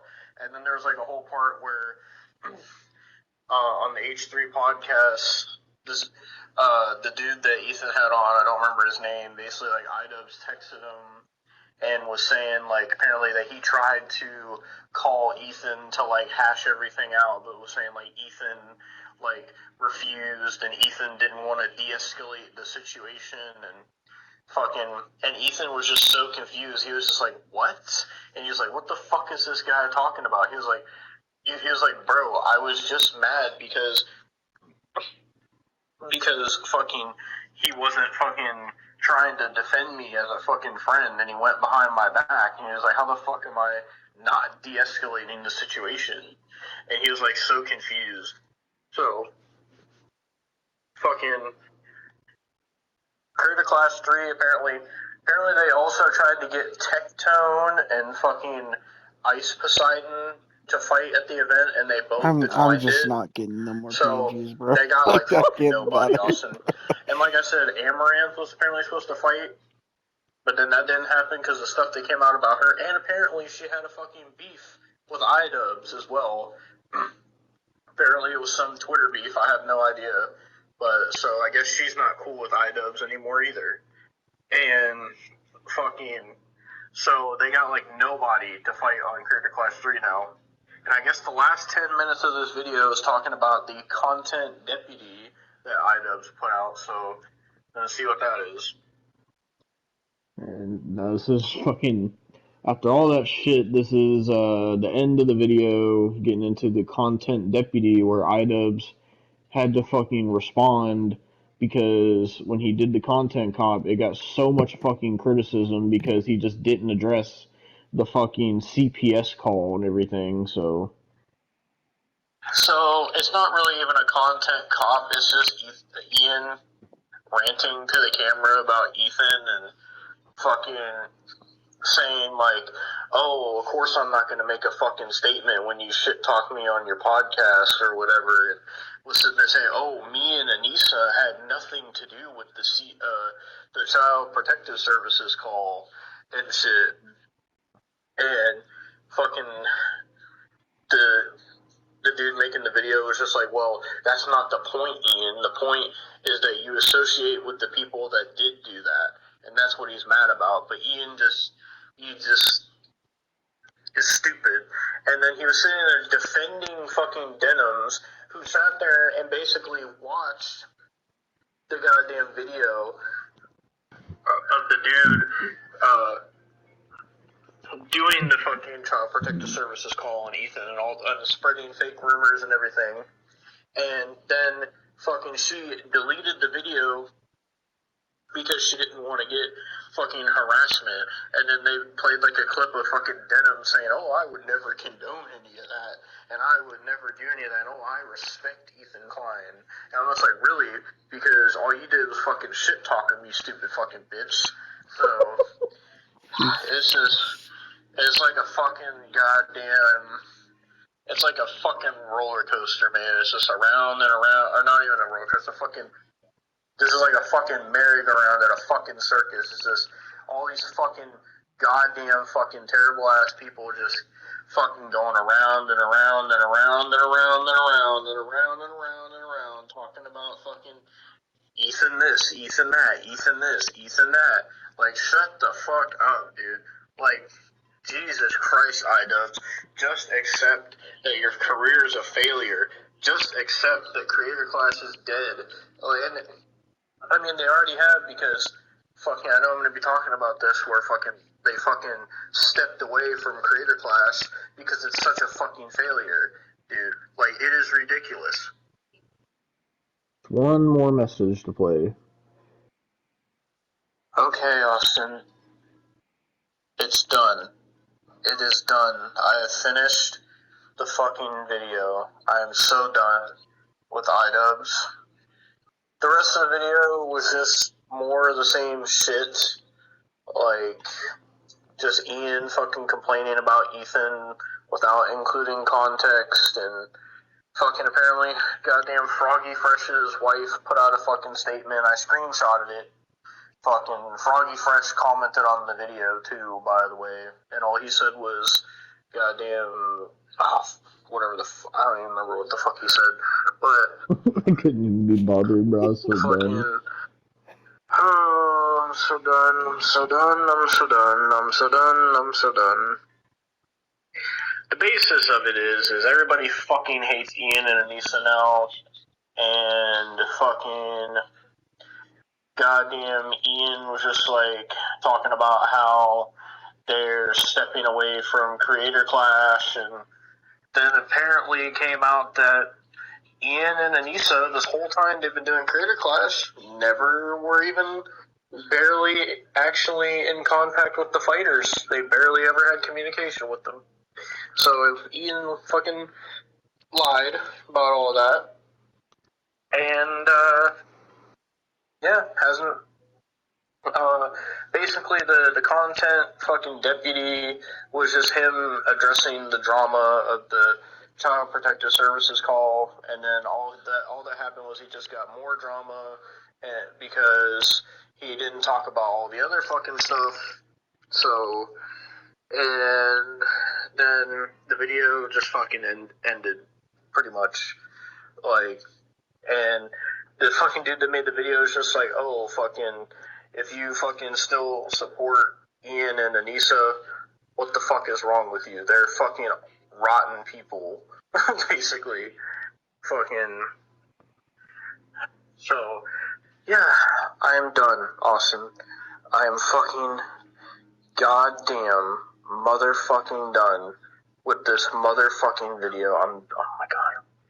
I'm so glad I'm done. This was a miserable experience. This is so bad. And apparently this person has also made a video about Anisa and made another video about Idubbbz or like older videos, but I can't be bothered. I cannot be bothered. Genuinely, I cannot. So, fucking... And fucking, goddamn Ian was like, oh, well, if you want to support me, then fucking the best thing you can do is just support Creator Clash, because I know they're gonna fucking make it good. And then fucking the dude who made the video was just like, honestly, the only thing that could save Creator Clash 3 is if Sam Hyatt, like, actually fucking fought on the card. And then he put, like, a clip of some fight that Sam Hyatt had, and Sam Hyatt was talking about how much he fucking hates Hassan and was saying he was going to go to Hassan's house and murder him and shit. And then they were showing, like, a clip of how much of, like, a bitch Hassan is, because apparently they're trying to get Hassan to fight on the card, but he's too much of a pussy. So, but yeah, I'm done. I'm fucking done. I'm so done with Idubbbz. I'm so done. I'm so done. So yeah, that was Idubbbz. And that is all my fucking voice messages. Jesus Christ, dude. And I tell you, it was the most miserable fucking experience listening to those two fucking asshats just fucking run their goddamn mouth and be so delusional for like almost an hour and a fucking half, dude. And then fucking goddamn Ethan and Gila were like the only two fucking sensible people in this entire thing, and everybody else was completely fucking out of their fucking minds. Like, Jesus fucking, oh my god, it was a terrible experience. Keep in mind, guys, I warned Devin. I warned him. Yeah, I knew this was bad. It was so fucking terrible. It was so terrible, but we're not done because I have things to read to you. So Foggy Fresh's fucking wife put out a statement. She says, this is about Anisa. She says, Anisa is unironically a high school mean girl. I tried being as friendly as I could with her and thought everything was cool, but there was a turning point where she started acting cold for no reason. When I met her in person, she wouldn't look at me. I had to introduce myself because it was so awkward. My husband and I hung out with her, Ian, and Chris that night. She treated me like an alien. I complimented her, telling her she was pretty and sincerely mean it. She looked at me like I was hitting on her or something and annoying her and just said thank you dryly. Awkward. That night she shamed a woman she knew for doing a certain type of sex work, not porn. That is different from what she did, and it was quite shocking the hate she had for this woman.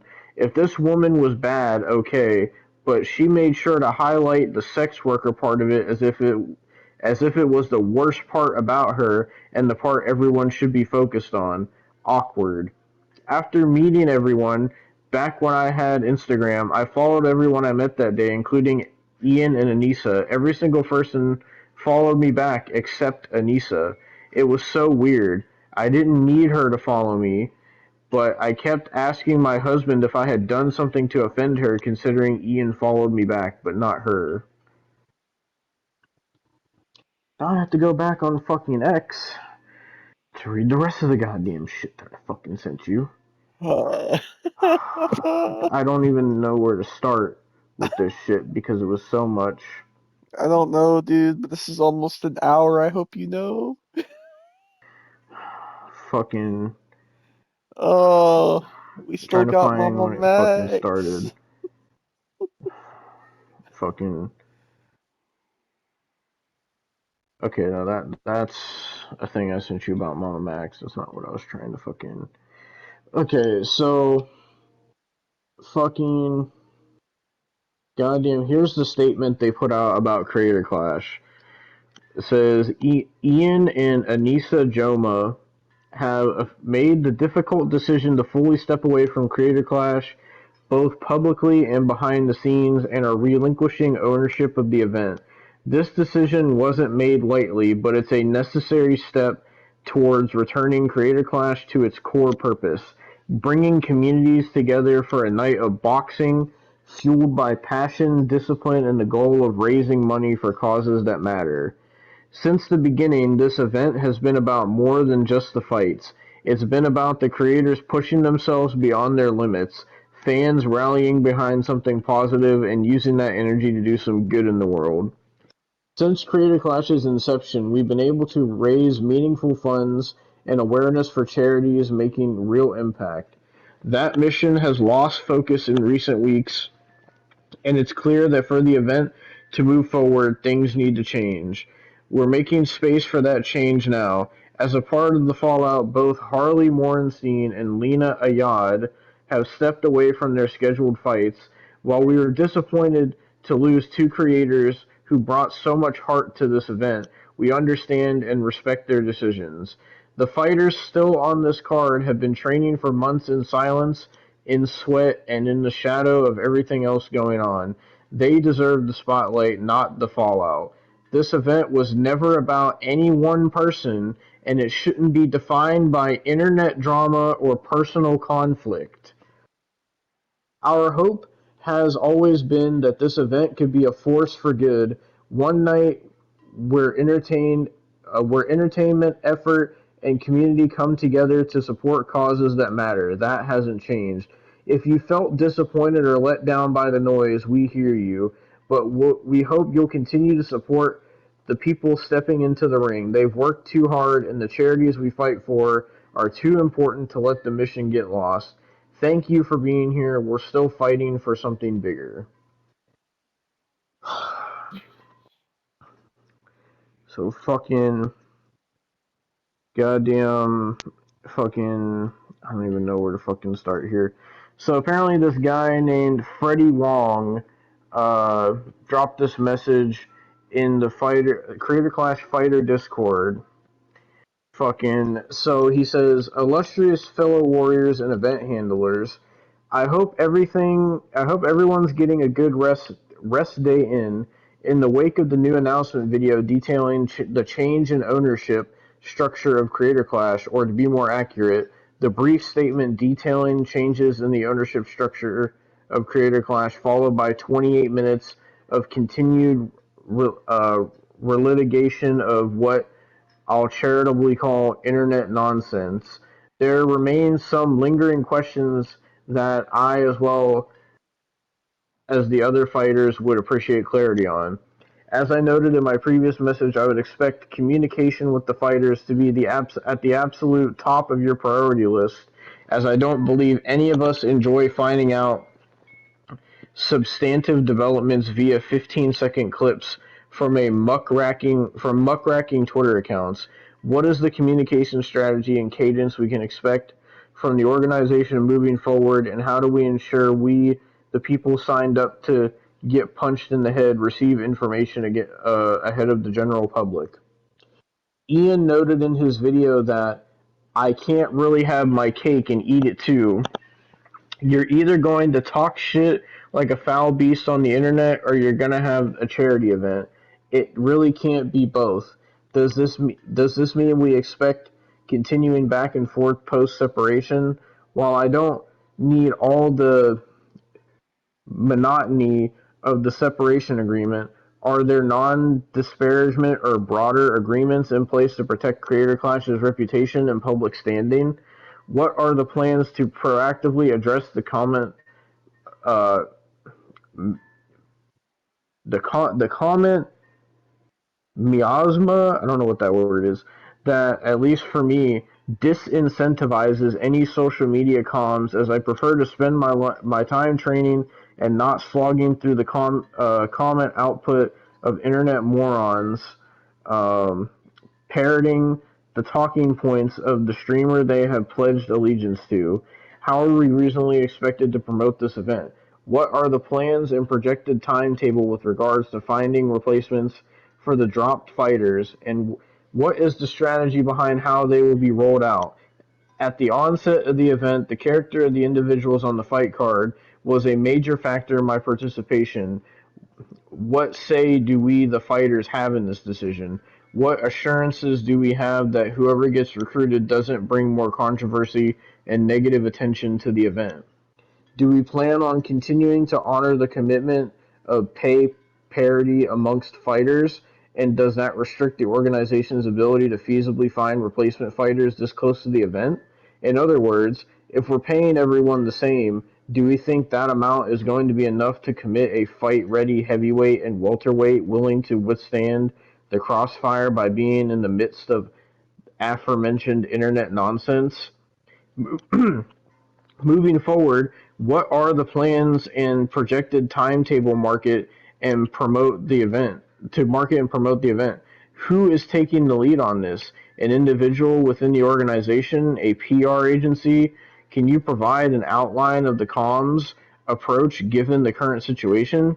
What is the timetable for updating social media at the event website to more accurately reflect our current lineup? While I appreciate the desire to ensure all outward comms contain substantive information, I will also note that the longer everything is out of date, the more we invite further ridicule and the more chaotic the event seems. Having run my share of organizations at various scales, I can appreciate the complexities of internal versus external comms, cadence, and tone. However, I believe I speak for all of us when I say that the current strategy of zero prior communications or heads up internally to the fighters is an unacceptable methodology moving forward. Providing dates for upcoming announcements without any information as to the content of those announcements isn't enough. Our current trajectory does not instill confidence, and I look forward to hearing about what substantive changes we plan to implement. Finally, I'd like to stress that I speak here for myself, but I encourage my other buff gladiators to chime in. I'm tired of stressing out about this stuff in the dark. Let's stress about it together. And X fucking crashed. Oh, don't, Fucking, oh no. Oh dear God. fucking, okay. Fucking, so, fucking,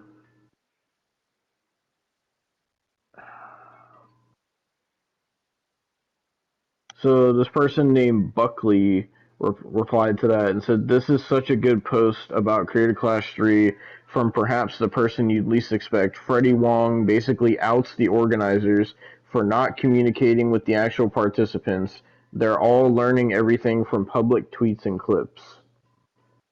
And then fucking this person, Willie Mac Show, says Ian and Anisa tie themselves to a charity event, sabotage it, making fighters drop out. Then they drop out after tainting the event, screwing their business partners.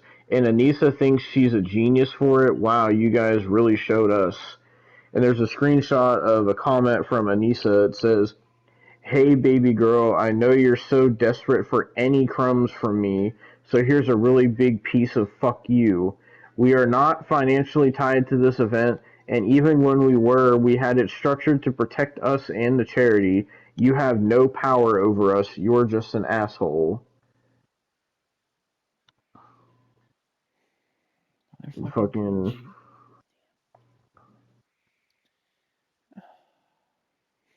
You're gonna have so many PNGs to put in this, I hope you know. And apparently Harley was fucking... is this a clip of him saying it? There was a post yesterday by that.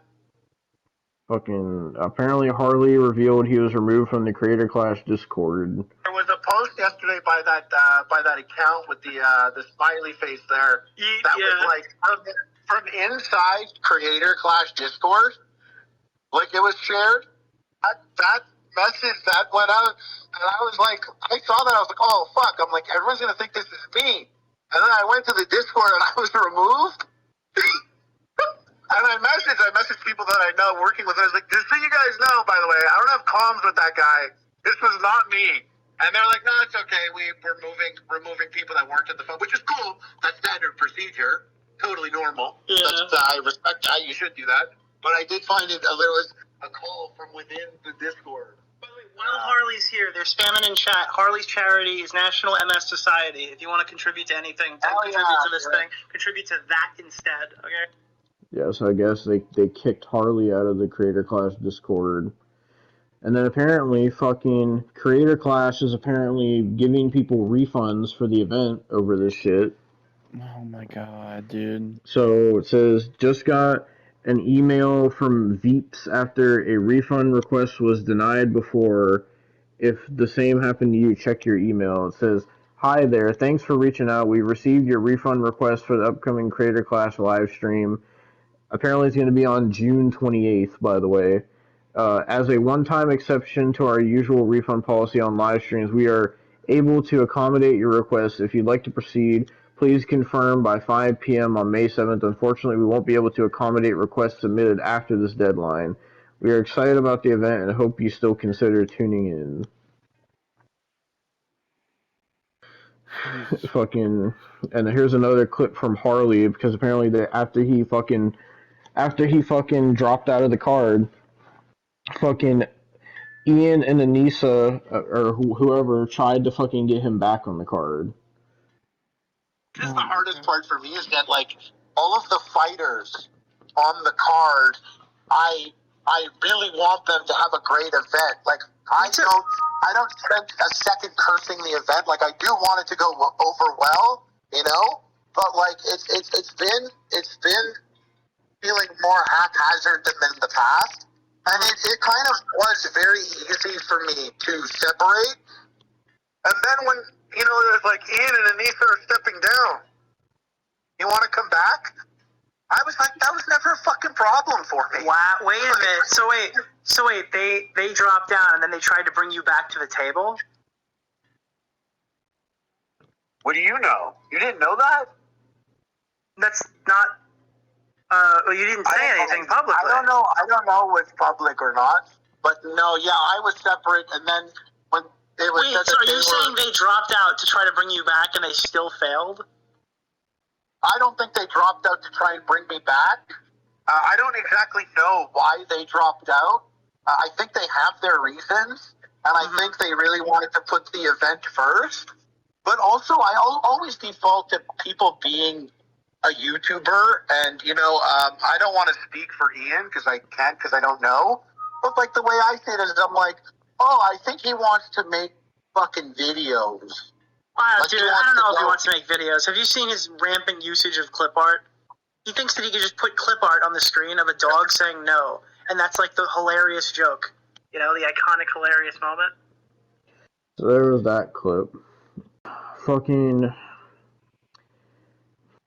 Then I got some Nicholas Diorio tweets to read. Oh, Jesus.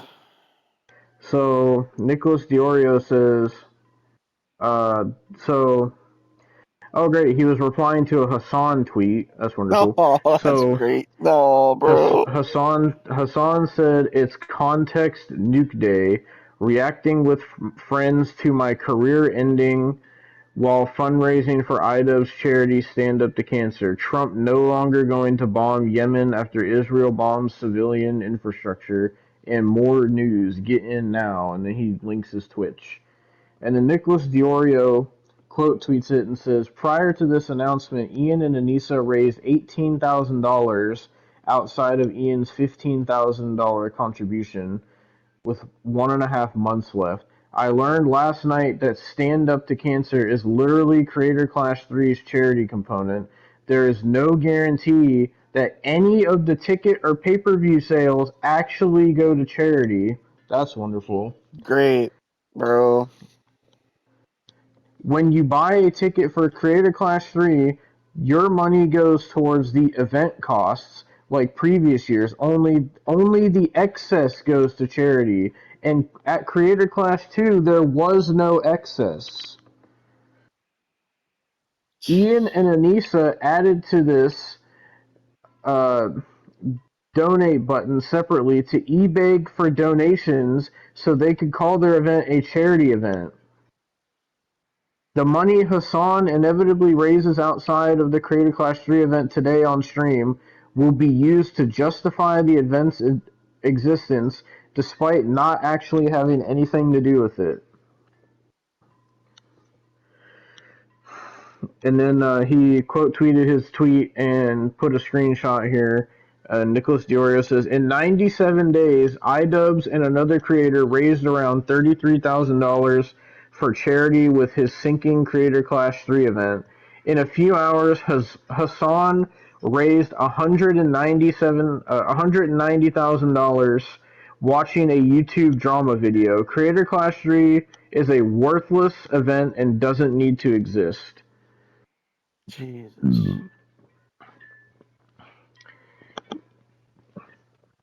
So then that fucking yeet person says Hassan starts off the nuke with some well poisoning and calls out Ethan for attacking a charity event. Claims Ethan is the reason why Lena and Harley dropped out of Creator Clash. And Harley replied to it and said he is lying or someone lied to him. That's not why I backed out.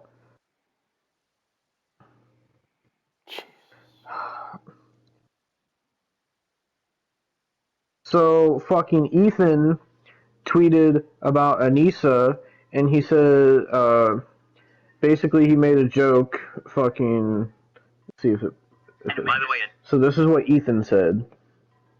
Anisa reached out. She wants to meet at the Motel 6 tonight at 11.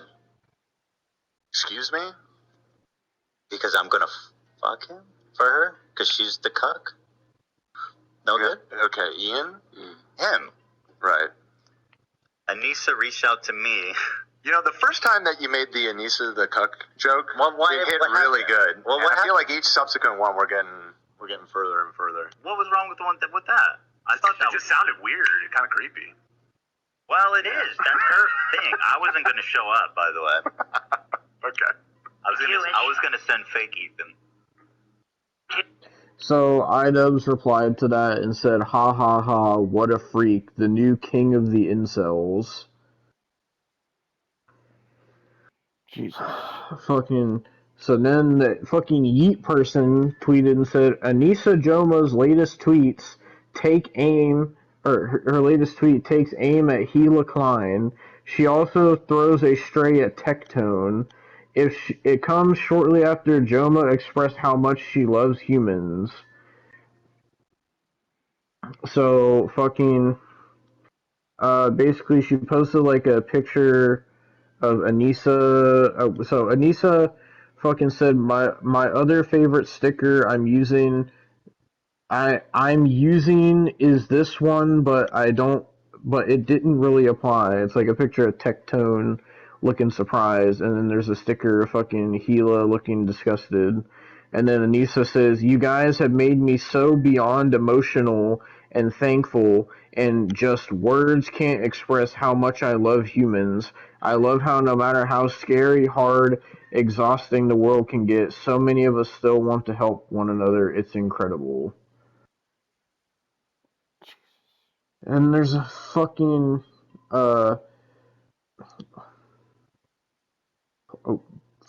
come on, X, stop fucking lagging. So, oh shit. This person named Warski says, Idubbbz is having a tough time getting screwed from all sides of the internet right now. He should be used to it since he has seen Anisa in that position many times. Oh my god.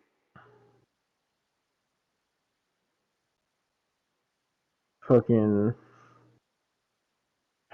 So, Froggy Fresh fucking tweeted, and he put this nasty ass looking picture of Anisa, and he said, since Anisa likes stickers, here's one for her to save.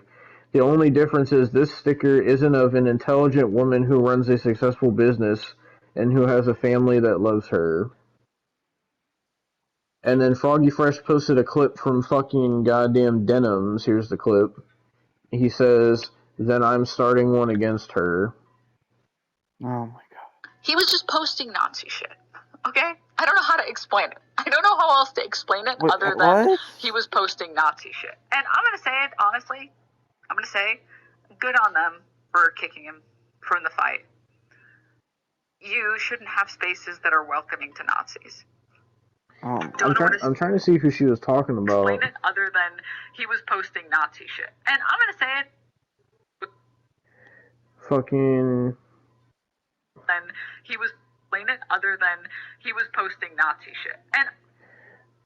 And so, fucking, she's talking about fucking Froggy Fresh, I guess.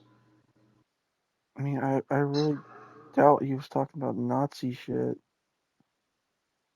So, fucking, then this person named Kiko, actually fucking, I'm not gonna do that as a fucking video, but fucking, so then there was a whole thing where fucking Mudahar got into beef with fucking Hassan, or whatever, and fucking, there's just more Mamamax shit, fucking, and that's it. That's fucking everything that I have on this fucking Idubbbz shit. I'm so done with it, bro. It's a fucking disaster. This whole situation's a fucking disaster. Creator Clash 3 is gonna be a fucking disaster. Like surely there's not gonna be a Creator Clash 4 if it's this fucking bad, Austin. Like, surely not. Like, this has to be the last one, right? I don't know. Fucking crazier things have happened, Evan. Yeah, fucking... I don't even know, dude. Like, it's on the 28th. I know we watched and reviewed the first two.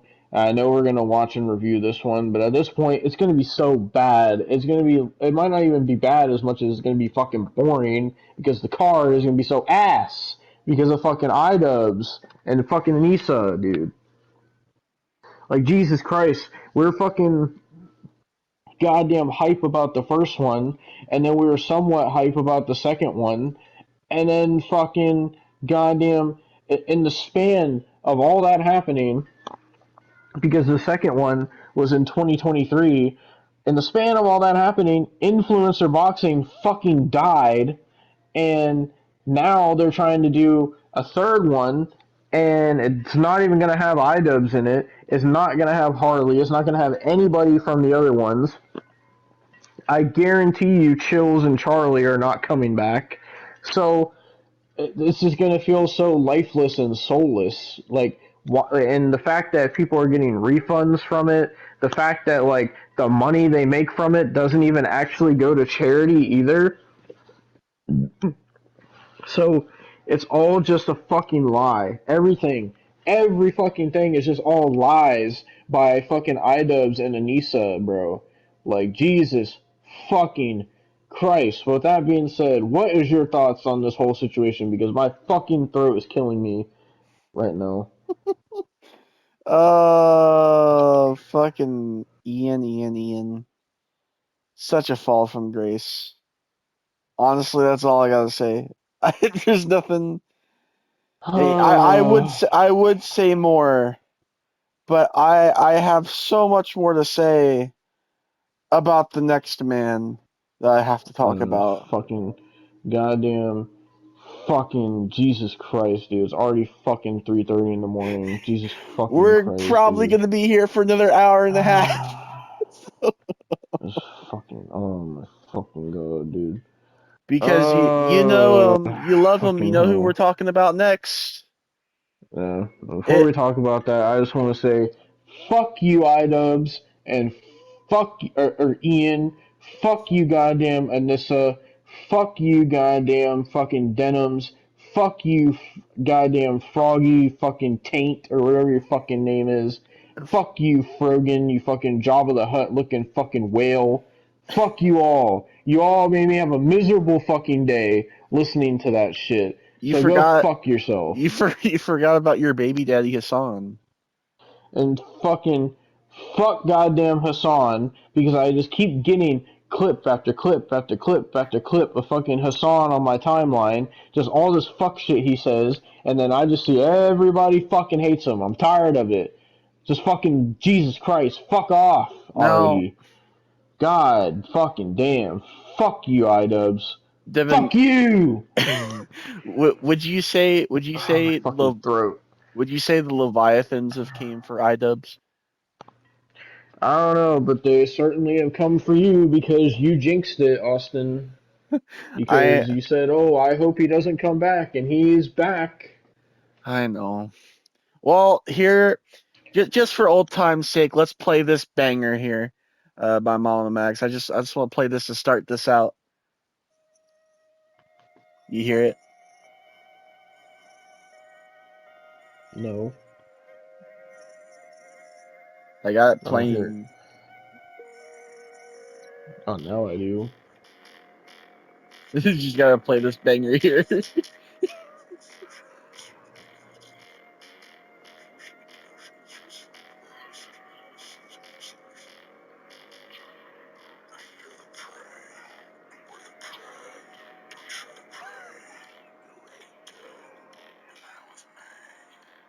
So bad. Okay, Is that fucking like his intro? no. Or like That's what the a fuck is song that? that's a song he made. That was a fucking song. That didn't Yeah. sound like a fucking song. Well, it's called "Pray" if you want to listen to it, if you want to bump to it, because it's not good. I'd rather not. Uh, Mama Max is back with Okay. Austin fucking jinxed it.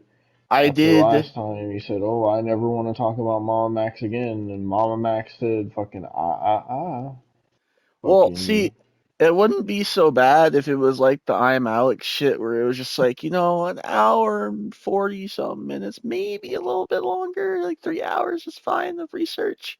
No, this motherfucker decided, yeah, 3 hours and 45 minutes of research, or not 3 hours, sorry, no. 6 hours and 45 minutes of research. Oh, thank God I didn't have to do that much. I had to watch one 3 hour video, then 45 minutes of fucking a response, then another 3 hour video. I wanted to kill myself legitimately. So let's talk about this because I'm going to be screaming. Just as a warning, it's fucking like 2:30 in the goddamn morning, but I don't give a fuck. You know why? Because I deserve to go off after going through the pain I have had to go through the past 2 fucking days. Okay? You don't understand. Okay? This shit is bad. So, Max has a philosophy, Devin. You want to know what that philosophy is? What? Apparently, there's two sides to every story, Devin. Oh my God. There's two sides to every story. This is her first response video, by the way. I didn't give him views, by the way, just so you people know. I watched Papa Guts reactions. Thank you, because I did not want to give this delusional, sick, twisted man my view. Okay? So he confirms that he had stolen valor. Just so you know, he confirms in this video. This is supposed to be a video that makes him look good. By the way, this first response is supposed to make him look good, and then in the first 5 minutes, he confirms that he has stolen valor. You know what that means, right? No. It means he has impersonated somebody from the military Oh my for personal God. gain. For personal fucking gain. So you said this first video was his response to everything we talked about last time. Yes. So it took him fucking like a year to fucking respond. Mm-hmm. Jesus Christ, Oh, dude. and you got to hear some of his arguments, because you know how we talked about how he had a mega folder with CP in it? Mm-hmm. Yeah. You want to know what his argument was, Devin? You want to know what it was? What? There isn't CP in it. That's all he said. Oh That's all my this motherfucker God. said. Jesus Christ, dude. That was his argument. This is where we're at. This is where we're at in my fucking life, where I have to sit here and listen to this delusional motherfucker talk about how the CP that was in the Mega Drives, yeah, it wasn't there. Then why did it get taken down? Why did it get taken down, Max? Please tell me. Why would a mega folder get taken down? Oh, it's just the kicker. You know this mega folder? Apparently, it's the only real evidence of him actually supposedly catching predators. So now that it's gone, all of his evidence is gone. So he has no fucking rebuttal for anything really that anybody has said against him, because the supposed evidence was in that mega folder that got taken down. This idiot, God. bro. I have never seen such a fucking idiot in my entire fucking life, dude. Oh my God, bro. So then Max admits that he never went to the police in any situation where he found a real predator.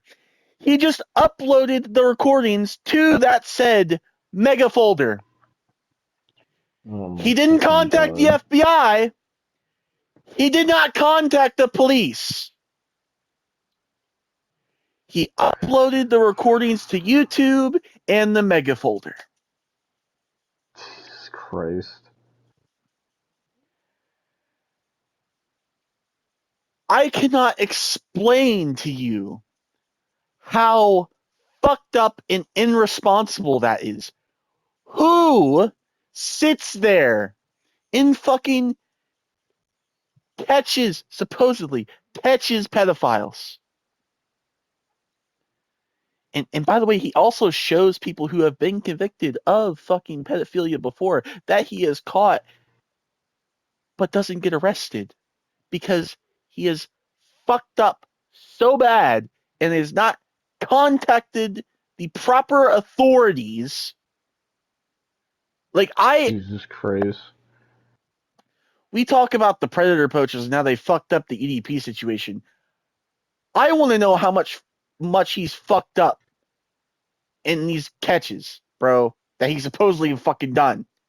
Because if there is this many pedophiles roaming the fucking streets because of Max, I'm genuinely gonna kill somebody. I'm. Then after all that bombshells, he decides to talk about Night Docs. Now, Night Docs, I'm gonna call Jim from now on because that's what he calls Night Docs in this situation. So he then talks about Jim, and he goes back on his claims. Now, originally he had claimed that Jim was a bad father and he didn't feed his kids and he didn't take care of his kids. So more CPS talk, obviously. Now, he goes back on those claims and he says, no, I didn't say he was a bad father. I actually said he was a good father. Like, dude, this guy's got to be fucking brain dead. I just, the videos from legitimately last year, bro, are there. You could see what he has said. But then he claims, no, I didn't say that. I didn't say that. No, I said this. Like, at least delete the evidence first. At least don't be dumb.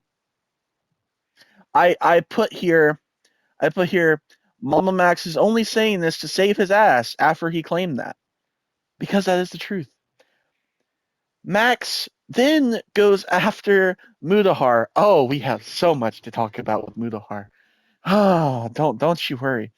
But apparently, Max has insinuated that all the rumors that people have said that he has started was actually no, he didn't start those. No. No, it was Nexpo, Night Docs, Mudahar, Nick Crowley, all these people that he was friends with. So he's throwing all his former friends under the bus because it wasn't him that made these rumors that Night Docs was a predator and that Night Docs is a bad father. No.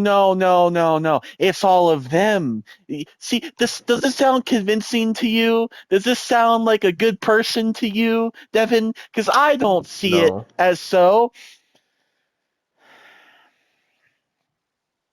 Then you want to know what his big claim to the reason why fucking Night Docs is a predator? Why Jim is a predator? What? Because he hits on waitresses. Oh my god.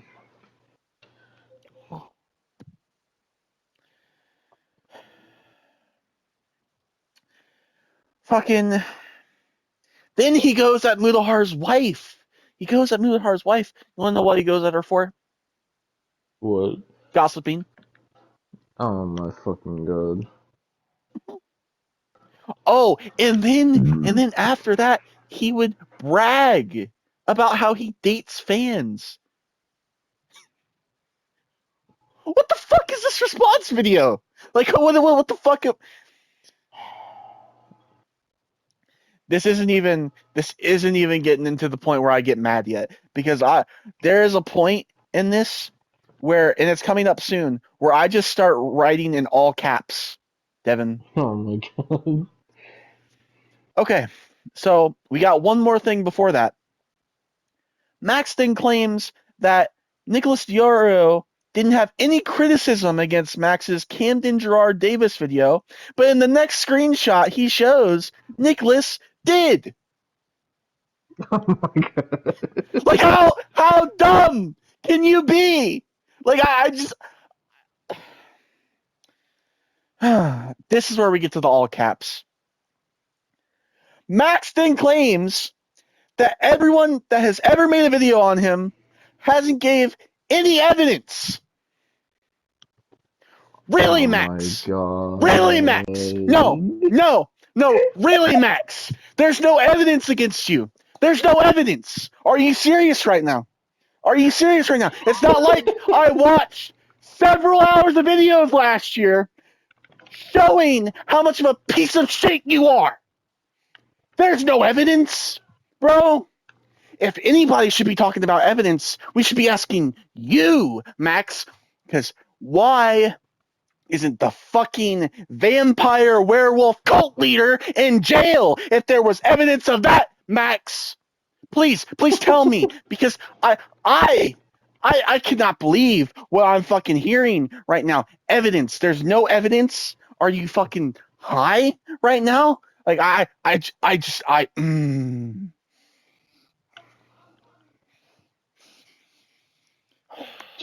Christ, dude. Keep in mind, this is only 45 minutes into the first video.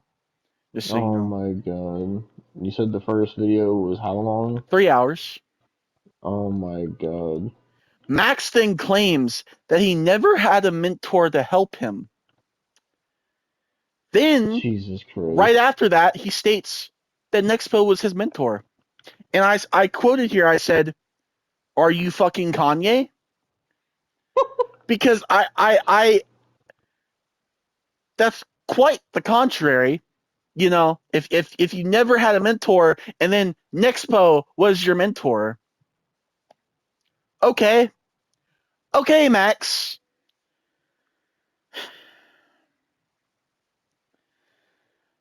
Max then reads screenshots from Nexpo of him making fun of Night Docs behind his back, when it doesn't matter because Max accused Jim of being a fucking predator and is trying to blame it on Muda.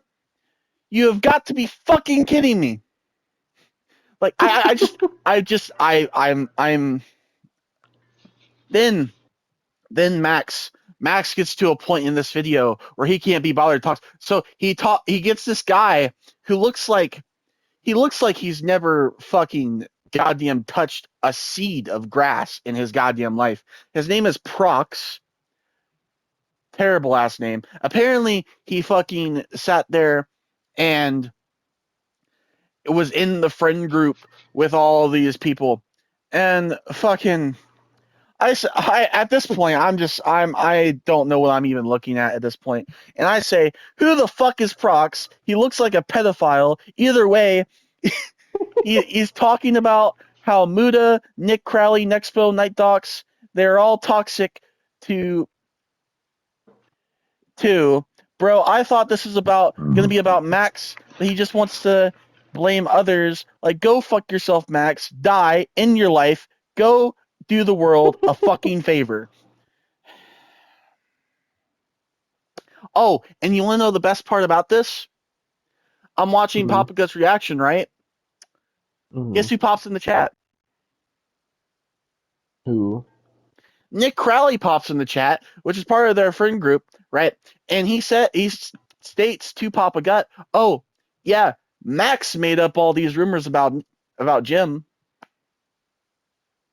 He was the first one to talk about it." Jesus Christ. Straight up confirms that Max is the one that's the piece of shit, but we digress because Max just wants every stone unturned, guys. He just wants to live his life, doesn't he? I hope he dies. I swear to God, this dude. And then on top of all this, Max then states that there is still evidence against Camden Gerard Davis, the supposed vampire werewolf pedophile cult leader. But Max hasn't fucking showed the proof. All he showed is testimony. Testimony is not all the proof you need. And then he fucking sits there. He sits there and tells everybody, "Oh, watch the 5-hour podcast. Watch the 5-hour podcast that me and Spencer did." Oh, we'll get to Spencer. Don't worry. I'm not done talking about that bitch either. Oh, by the way, he now, you know how we've seen what Spencer looks like and everything? Now he censors her face, and we'll get to that. Don't worry. Oh, Don't you worry. I then make a note that Max still hasn't went to the fucking police. If there is evidence of wrongdoing, Max, if what you are saying is true, fucking go to the police. Like, bro, are you fucking brain dead? Like, fuck off, dude. I'm so done with this psycho.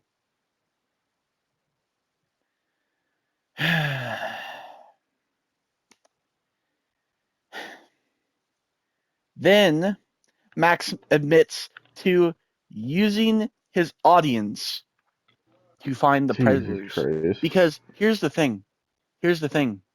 He didn't even get some of these predators arrested. The only predators that has gotten arrested due to his videos is because of his audience. You want to know why? Because he claims that all of his videos are a call to action. Oh my God. So no, he isn't getting the people arrested. He's making people aware so his audience can get them arrested. You know what that basically is, Devin? What? Now, I'm not a fan of pedophiles, but say somebody was wrongfully accused, right? So if this is a call to action, as he's disguised it is, and he wants his audience to find these predators, right? Wouldn't that be considered harassment, Devin? Yeah. Max condones it. So he's got a lot of in common with Idubbbz. Jesus Christ.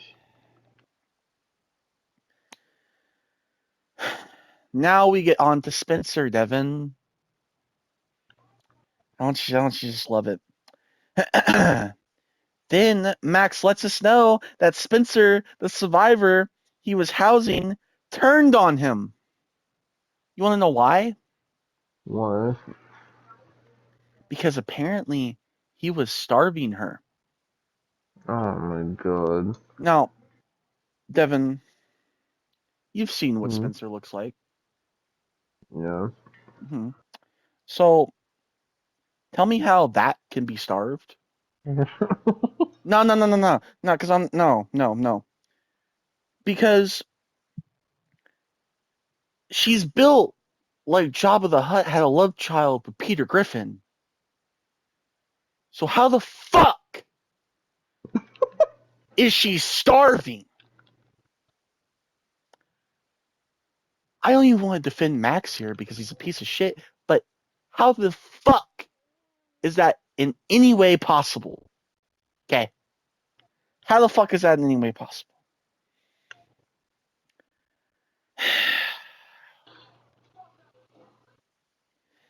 Then Max wants to make this boo-hoo story. Oh, me and Spencer got stalked. There's a reason you got stalked, because you did dumb shit on the internet. Dude, I have no remorse for you, Max. I have no remorse. When we get to later on in this video, Devin, you will see why I have no remorse, because I am genuinely so fucking frustrated, dude. So frustrated. Max then talks about Spencer. And then this is where I just get to the point where I'm like, okay, I put Max talks about Spencer. Go off on him, Future Austin. Oh my god. The whole reason he went on to talk about Spencer is because Spencer turned on him. Here's the thing. Spencer, he then also, she turned on him, but he still conceals her identity. And basically the whole point of this whole section, because this is like a 30-minute section, by the way, of the video, Oh my god. is basically him saying, oh, well, this person that I let in my home, that moved into my home so we can make this documentary and raise awareness and everything to this awful case. Yeah, she just used me for money and food and a place to stay and everything. No fucking duh. Like what do you mean? Dude, like, what is the point of you fucking sitting there? Do you not understand what was going on the entire time? Everybody saw this coming. There was either two situations here, Max. Either you were fucking her or she was using you. And either one is bad for you. I'm telling you right now, because she looks terrible. And number two, like, why the fuck? By the way, you want to know how long it took for her to move in? This is like across the U.S., by the way. It took her 2 weeks of knowing Max to move in. Jesus Christ. Across the U.S. Oh my god, dude. How dumb could you be? Like, I have seen some idiots in my day, but god damn, Max, you by far have taken the cake. You have taken the fucking cake, bro. I have never seen so much stupidity in my fucking life, bro. And he wants to throw a pity party. Oh, boo-hoo me. I got used by this supposed victim. And I still believe, by the way, he still believes Camden Gerard Davis case. I still believe that this vampire werewolf is sexually abusing young girls, and I still believe that there's a cult among us, and I still believe that I could make change in the world. I hope you kill yourself, bro. Genuinely. Like, I am so fucking frustrated. Then he goes on a tangent about Charlie because Devin, when he contacted Charlie, Devin, about this whole situation, Charlie claimed he had COVID. And you want to know his big evidence for the reason that Charlie didn't have COVID?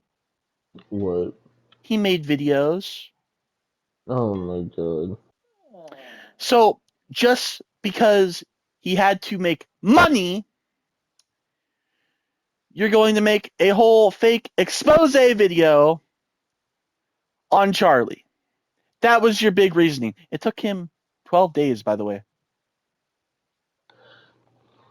12 days to make that assumption.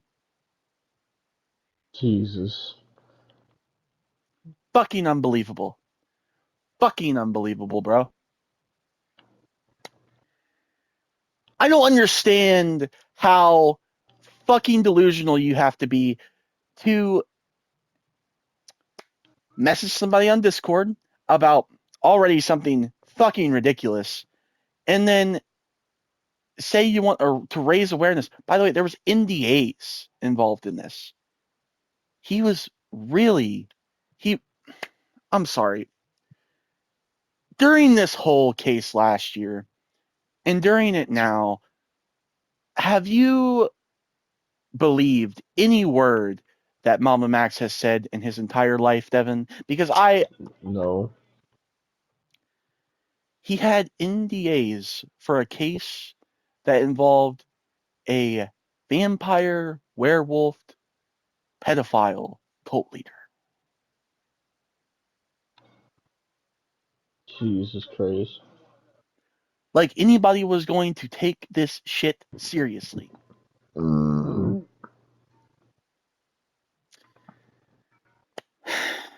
Especially after fucking Spencer decided to use your ass. You really think anybody's going to still take this seriously? Oh, by the way, he still believes that this is going to be some big mainstream thing. Oh, it's going to go be on Netflix one day. He legit says this. Oh my god. He legit says I don't know why, bro. I don't know fucking why, because there's absolutely fucking no way. There's just absolutely fucking no way, bro. Then Max talks about a dog for 15 minutes. I'm not joking. Oh my god. So, I guess this dog was a dog that he got for Spencer, and then Spencer tried to take it away, and he got it back, and it was supposed to be this triumphant moment. In any other video, I would say cool, cute, nice. But in a video where you are trying to respond to serious allegations made by you, I don't think it's, in great taste to talk about a dog for 15 fucking minutes. The last 15 fucking minutes of your goddamn video. Oh my god.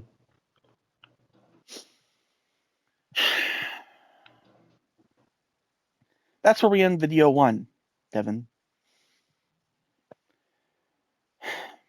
Video 2 was just Nexpo's response. Nexpo responded with basically saying that Max is the one who started the gym harassment. So, and he orchestrated the whole thing. So, yeah. Now we get on to his Muda hit piece, which I have. Oh my god. I have 13 audio messages. They average Jesus about Christ. 1.5 to 2 minutes long each. So we're gonna listen How to them. many? 13. Okay. So here's the first one. Alright, so I'm just gonna start fucking sending audio files and putting in this fucking note doc of what I fucking think, because I'm starting to get fucking pissed, and I know my voice is fucking already gonna be fucked up, fucking reading all the fuck shit that I've already wrote, okay?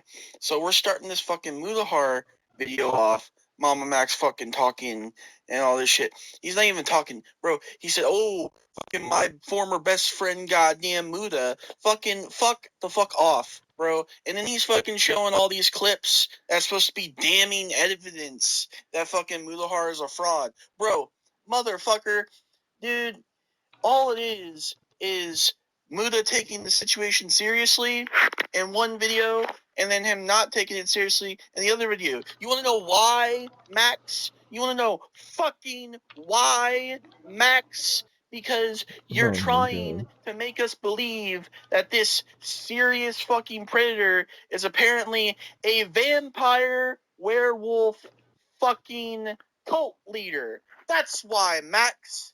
Why do you think we're supposed to take this completely fucking seriously? If there's actually fucking victims besides one fucking fat ass, then please tell me. Like, show me the victims and don't fucking censor them like a fucking piece of shit. Fuck you, Max. I'm getting fucking pissed with this bullshit. That was one. Jesus Christ. Here's number two. This motherfucker, bro. Oh my god, dude. He legitimately just said, I'm only 10 minutes into this fucking Muda video. He legitimately fucking said, bro, that Mudahar fucking, fucking sat there and goddamn backstabbed a person who looked up to him just because he made a few mistakes. You didn't make a few mistakes, Max. Here's what you did. Here's what you fucking did. What you haven't fucking responded to, by the way. You fucking lied about a fucking 9-year-old that was goddamn raped and murdered. You lied about that. You fabricated it. That's something you done. You fucking took this case. You took this case that you thought was the biggest fucking case in the goddamn world, Max. You took it and you fucking sat there and didn't go to the police at all whatsoever. And then you want to fucking blame Nexpo and Muda and all these fucking people and even fucking the goddamn survivor you want to blame, because it's not you, Max, is it? It's not you. You're a fucking piece of shit. I swear to God, dude. I'm getting to the point. Max, if I ever fucking see you in real life, dude, I'm not playing right now. I am not playing right now. This is bullshit. Straight up bullshit, dude. Straight up bullshit. What the fuck are we doing?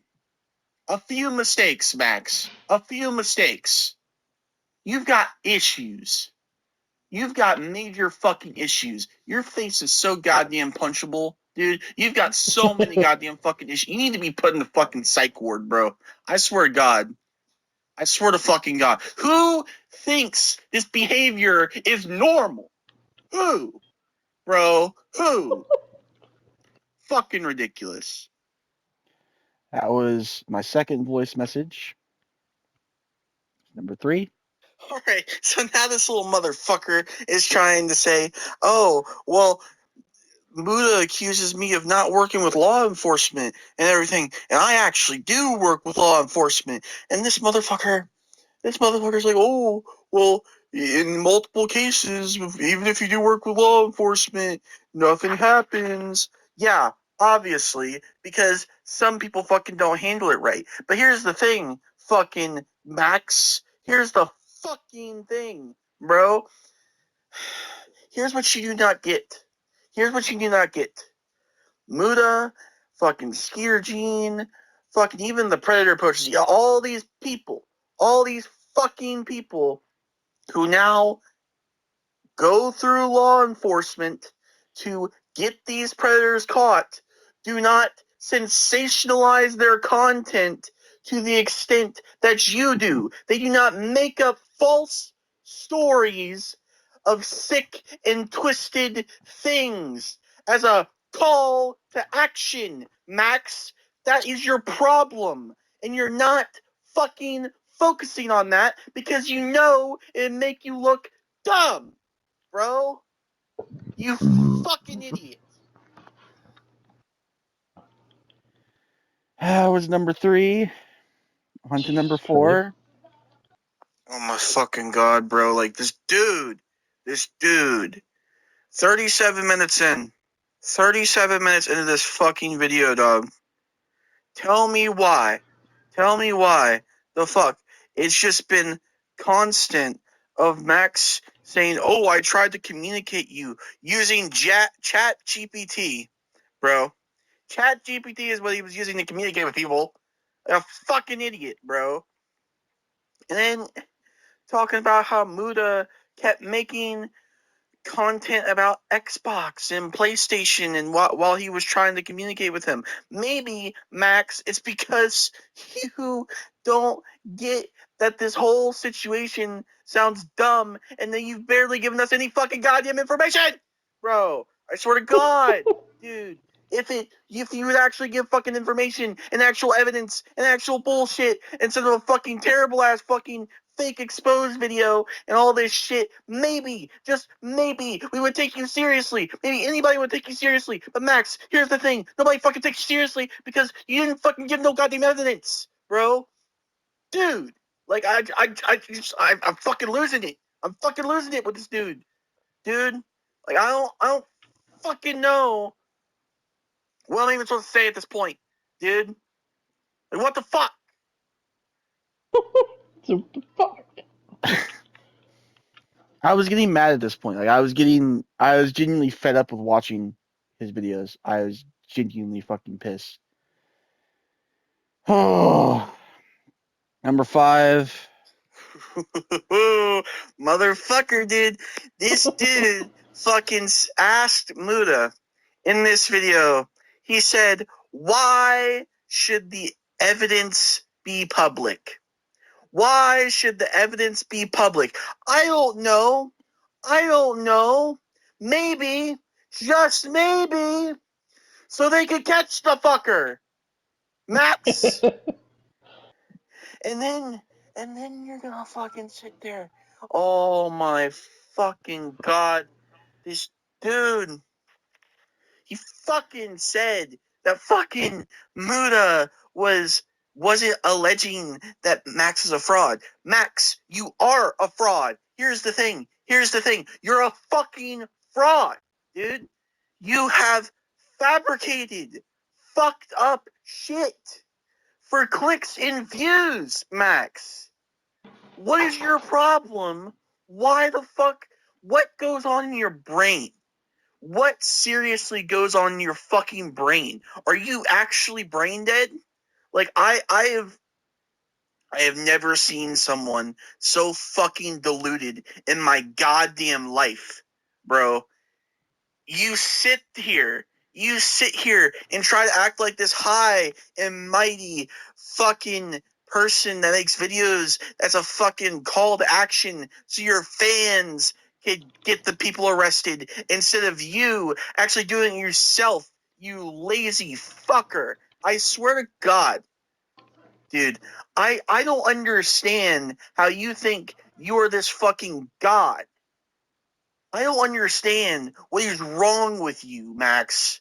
I don't fucking get it. There's something sick and twisted that you've had to fucking sit there and goddamn make up stories about abuse and sick and twisted shit just to fucking get clicks and make people think you're this righteous fucking hero. Go fuck yourself, Max. And you're going to talk about how you're not a fraud. You are most definitely a goddamn fraud, Max.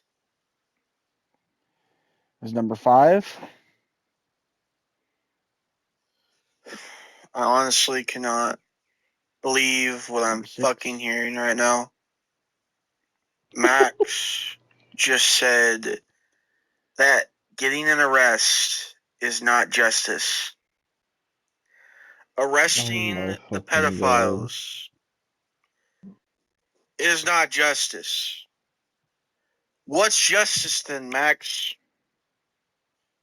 Letting them roam free, fabricating stories.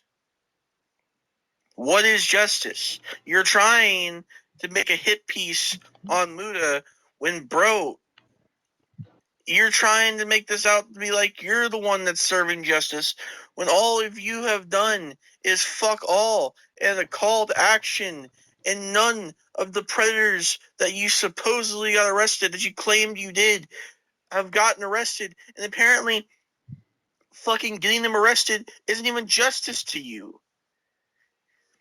Like, how deluded are you? I cannot believe what I am. I don't fucking get it. Like, what are we doing? What are we doing, dude? Like, how is that fucking not justice? How is getting a fucking criminal arrested not justice? I don't understand. Like, what is wrong with you? That was number 6. On to number 7. Oh, Max is just an hour and 24 minutes in this video. Max is just trying to explain why he changed his fucking channel name to God Cult, and he's talking about all this biblical shit.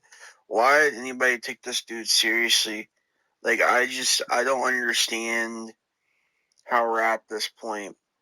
I mean, he's trying to say, oh, Muda, you haven't fucking goddamn sat there and explained how I'm a fraud. I'm not a fraud. You haven't explained how I'm a fraud. And this motherfucker is just pulling shit out of his ass because everything that Muda is saying is exposing him to be a fraud. This is just unbelievable at this point. This is Jesus, bro. Just fuck. As you can see, this is where I'm getting depressed. This is where I'm just getting depressed. On to number 8. Alright, bro.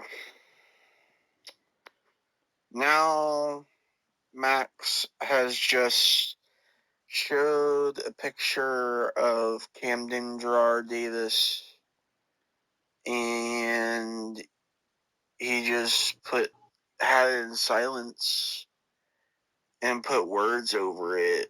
It says, we will hunt you, and shit.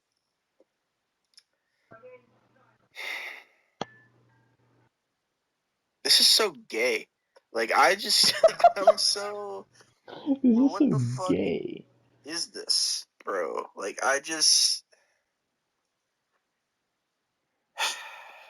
come on, bro. On to number 9.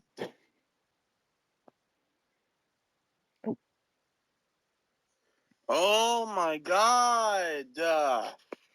Fucking this dude is talking to Mudahar, and he's just like, why? Why do the predators need to be arrested to substantiate my videos of existing? What do you mean, bro? What do you mean? The whole point of catching predators is to get them arrested. Are you dumb? Dude. Unfucking believable. Unfucking believable. I have not seen somebody so fucking deluded since Chris fucking Jericho, bro. Oh my god. I have not seen somebody more fucking deluded.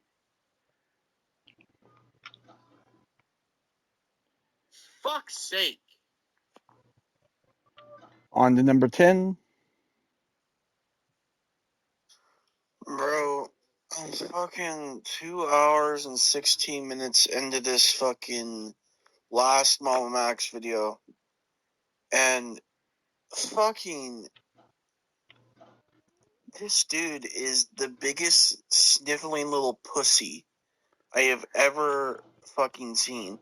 He's talking about Charlie now. I thought this video was going to be about Mudhar. We've gotten 2 hours in and he was talking about Mudhar. Now he's talking about Charlie. Bro, what the fuck, bro? And he's talking about how, Charlie didn't have COVID during the time that I contacted him. And I'm just like, bro, his reasoning is because Charlie was still fucking doing videos and still fucking streaming while having COVID. He's still got to make money, bro. He might not want to fucking take a look at a fucking goddamn cult investigation, dude. Like, I don't fucking understand. How could you be this stupid? And he's making this, he's just,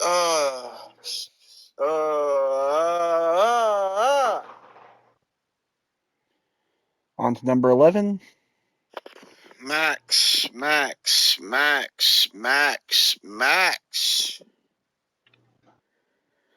I have to say this with the extreme urgency. If your only evidence is a 5-hour-long testimony from one individual, that is not solid evidence, dude. I don't understand why you don't get this. You fucking... Oh my god. Unbelievable, bro. I cannot believe it. Fuck, bro. Like, what in the fuck is wrong with these people, bro?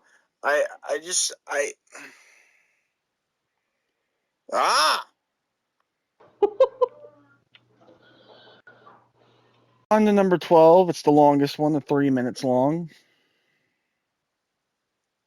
Great, bro. Just great.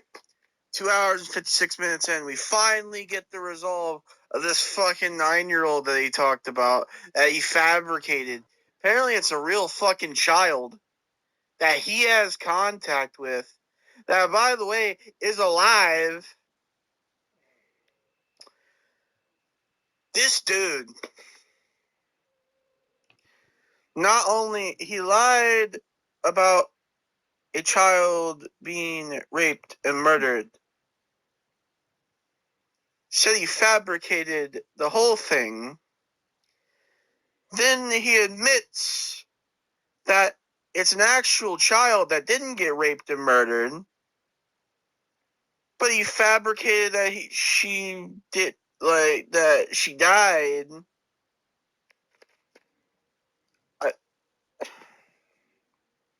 Unbelievable.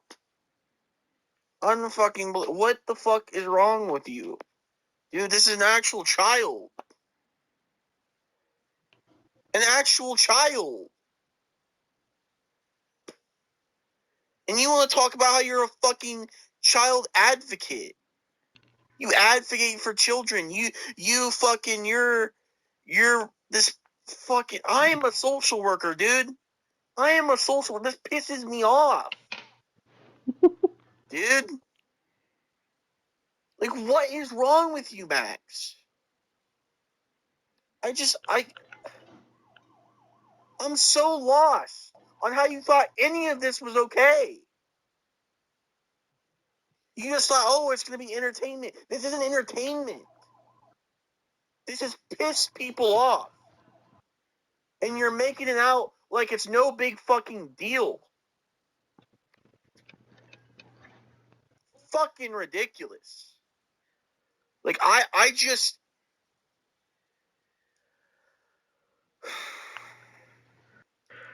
I cannot believe how much of a piece of shit you are, Max. You have got to be the worst person I have ever talked about on this podcast. And that's saying a lot. You are a pitiful human being. Genuinely. You don't need to breathe. You need to die. Like, I don't think you should live for what you have done. You're fucking with a child's life, and you call yourself an activist. Fucking kill yourself. Genuinely. And on to lucky number 13. Finally done watching that fucking video. In conclusion,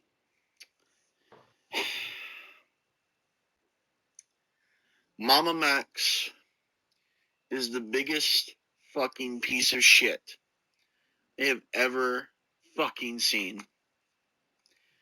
And the worst part about it is he said at the end of that little last part of the fucking video that he's not done.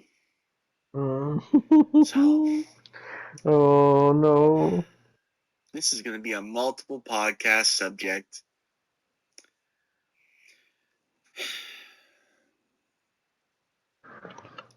I want to die. Fuck you, Max Striker.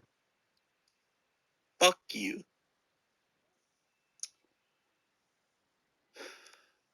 Jesus fucking Christ. I'm talking about this. You heard that right. He's not done. He's not done. He's not done. He's not done. Yep. 6 hours. 6, almost 7 hours. Oh, he's not even done. Torture. It's actual torture. You don't understand. It's actual torture. Like, honestly, bro, you think fucking you think, bro, God, that it would be fucking done after so much, bro, so much. You would think it would be done. You would think no, man. And I can only imagine who he's going to fucking talk about next. Is it going to be Turkey Tom? Is it going to be fucking Nicholas Diorio? Is it going to be fucking goddamn fucking Night Docs? Is it going to be Nick Crowley? Is it going to be fucking a whole video on Spencer, for Christ's sake? I don't. Is it going to be Papa Gut? Is it going to be fucking all these people? I don't fucking know. Hell, bro. Hell. Straight up hell is what this has put me through. You don't fucking understand. Devin might have thought that Idubbbz shit was bad. No. And that might not have been a lot of fucking notes as much as I fucking was saying. But you know what? It was still painful. Damn it. Oh, I'm so tired of talking about Camden Gerard Davis and his fucking vampire werewolf pedophile cult. That doesn't exist, bro. It doesn't. The matter of fact that Max tries to make it sound like it exists, it doesn't, bro. It's not gonna get a Netflix documentary, Max. It's not. Because it's not a real cult. It's not a real cult. I don't care, bro. I don't care. If it ends up being real, okay. But where's the evidence? Right now, there's none besides that testimony from one person. So, in my eyes, it's not fucking real.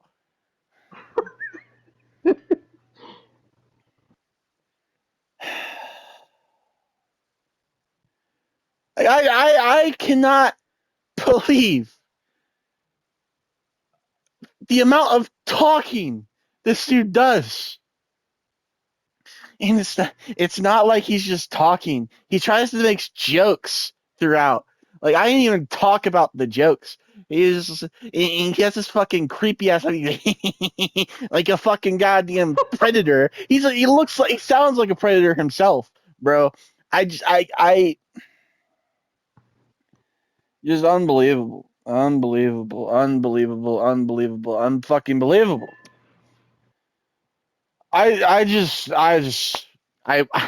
don't want to do more research, but I'm going to have to.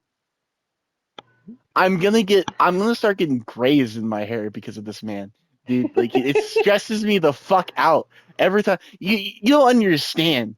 The first time he posted a video as his return, that first video, I was screaming, and Devin could testify. I was screaming, bro, about how much he can't fucking save himself. And by the way, spoiler alert, he didn't fucking save himself. And he wanted to cry and moan and bitch because he got kicked off a volunteer program that he was at because of all this shit. Because he fucking tried to make everybody leave about a fucking goddamn vampire werewolf cult, dude. Like, there have been wilder things I've seen on the internet. But this dude's delusions has got to be the wildest, bro.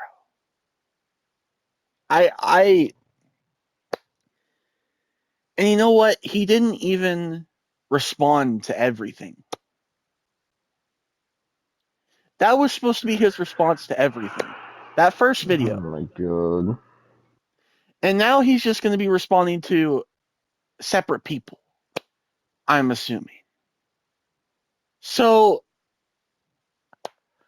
I just, as a response, I don't understand how he thinks that's good. He stops the response abruptly to talk about a dog, bro.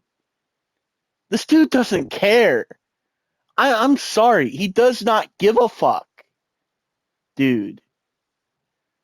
And it's evident that he doesn't give a fuck. It's completely fucking evident. Like, I've seen some fucking things in my time, bro.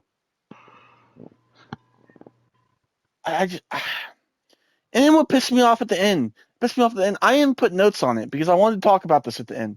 Motherfucker, he was responding to comments on that one video that came out like 8 months ago where he was getting the fake tomato thrown at him and shit. That's why he made that video, so he could make this video fucking months after. Fucking dipshit. But somebody asked him, why are you so weird? And then this motherfucker said, oh, if you want to know why I'm weird more personally, it's because of the autism. Oh my god. So he's autistic? If he is, cool. That's fine. I don't care. But blaming this whole situation on that pisses me off.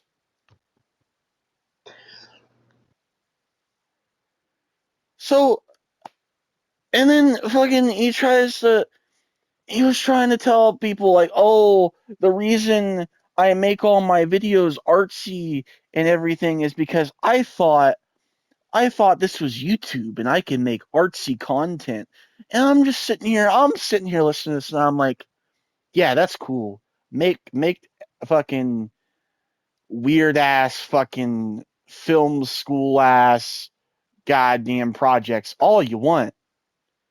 But don't involve actual fucking predator catches with it. take it seriously. Like,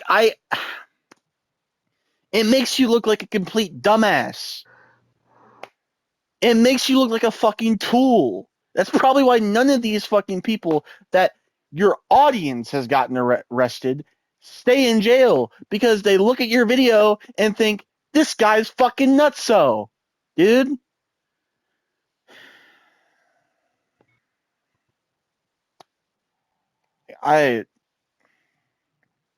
What are your thoughts? Because I can't be bothered to talk about this anymore, dude.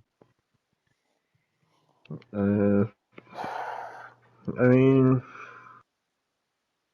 fucking, I don't got much thoughts. Like, it's all fucking fucked up. All the fucking lies and everything he's fucking, all the bullshit he's making up and all the fake stories and everything like that, and all the delusions and everything is just fucked up, and trying to fucking victim blame on everyone instead of fucking taking responsibility himself. He was supposed to blame it on everyone else and fucking sit there and go after Charlie and go after Mudahar and make up the story about a girl getting raped or a kid getting raped and murdered or whatever. Like, just dude has to have some serious, like, mental fucking issues to be that fucking deluded, bro. Well, he thinks it's all activism, Devin. It's all activism, and it's all for the greater good. There's two sides to every story, apparently.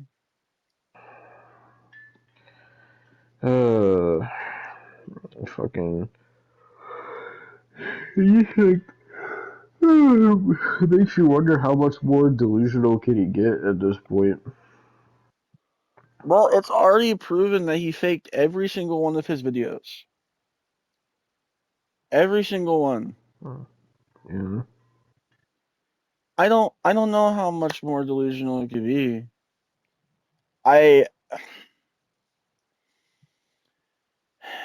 He was trying to make us boo-hoo on the fact that he got, like, cyber stalked, which basically the cyber stalking was all the fucking people, the commentary channels. It wasn't actual stalking, Devin. And he wanted us to boo-hoo because the Spencer chick got bullied off the internet. I wonder why, dude. Like, the fact that he still believes, after he was used by the quote-unquote victim, after all the stuff he went through and everything, he still believes that this vampire werewolf pedophile cult exists.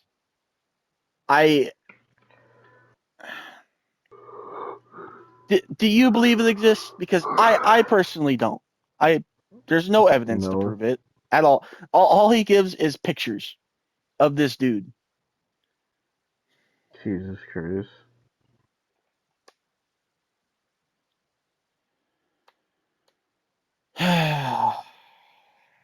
Fuck's sake, bro.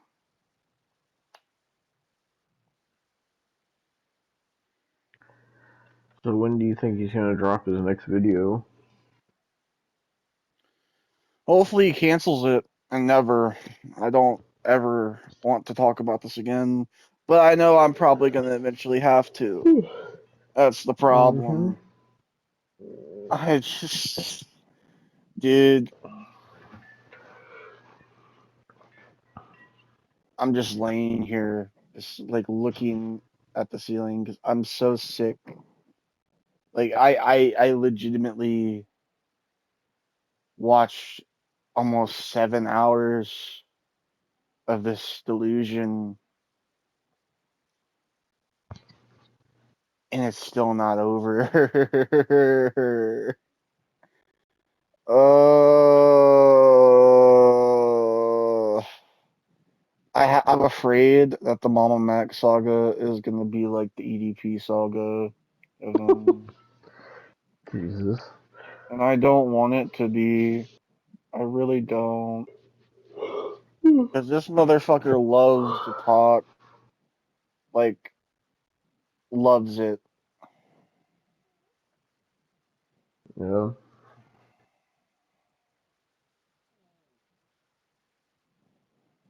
Bro.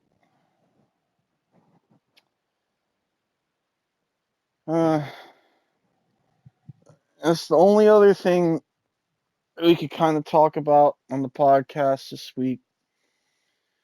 Because I'm done talking about Mamamax. I can't be bothered. Only other thing that we should probably mention is our condolences to Sabu's family. Sabu has passed away. So, our condolences. And fuck GCW. And, or is it fuck Joji now? I don't know what the fuck it's on. Fucking, yeah, that was the What the Fuck podcast, episode number 85. I hope you fuckers are happy, because I'm not. You got any closing thoughts, Devin? Not really. It's 4:36 a.m. I'm so tired. Fuck goddamn Idubbbz and fuck Anisa and fuck Mamamax and fuck Mercedes Monet and fuck Ricochet and every goddamn thing else and fucking fucking rest in peace Sabu. I'm sorry Sabu. I'm fucking so tired. But fucking that's really all I got to say is fucking the last episode was so fucking bad and then I remember like man like at least this will be like the only episode where we have to do research and talk about long topics and all this fuck shit happened in the past goddamn fucking 2 weeks and then it's just I want to just be like the next episode 86 is just gonna be like back to talking about normal topics. Something tells me that some of the fucking long ass bullshit is gonna happen in the next like 2 fucking weeks or some shit, dude. I'll be shocked if nothing fucking happens. But if something does happen, we'll be fucking talking about it. So, but yeah, that's really all I got to say. This is episode 85 of the podcast. I feel like I'm 85 years old right now. I'm so fucking tired. And fucking goddamn fuck you, Mamamax, and fuck you, Idubbbz, and goddamn fuck you, Anisa. Fuck you, goddamn Denims. Fuck you, Froggy Tonic. Fuck you, Frogan. Fuck you, goddamn Hassan. Fuck you, Mercedes Monet. Fuck you, Ricochet. Goddamn motherfucking. Fuck all of you. Fuck all of you. I'm fucking tired. Fuck you all. I'm done. Yeah, I'm done too. Fuck's sake, bro. We'll see you for episode 86. Kill yourself. I'm just gonna die. Ready, they not ready, they hard heavy. Once I hit 'em with the attack,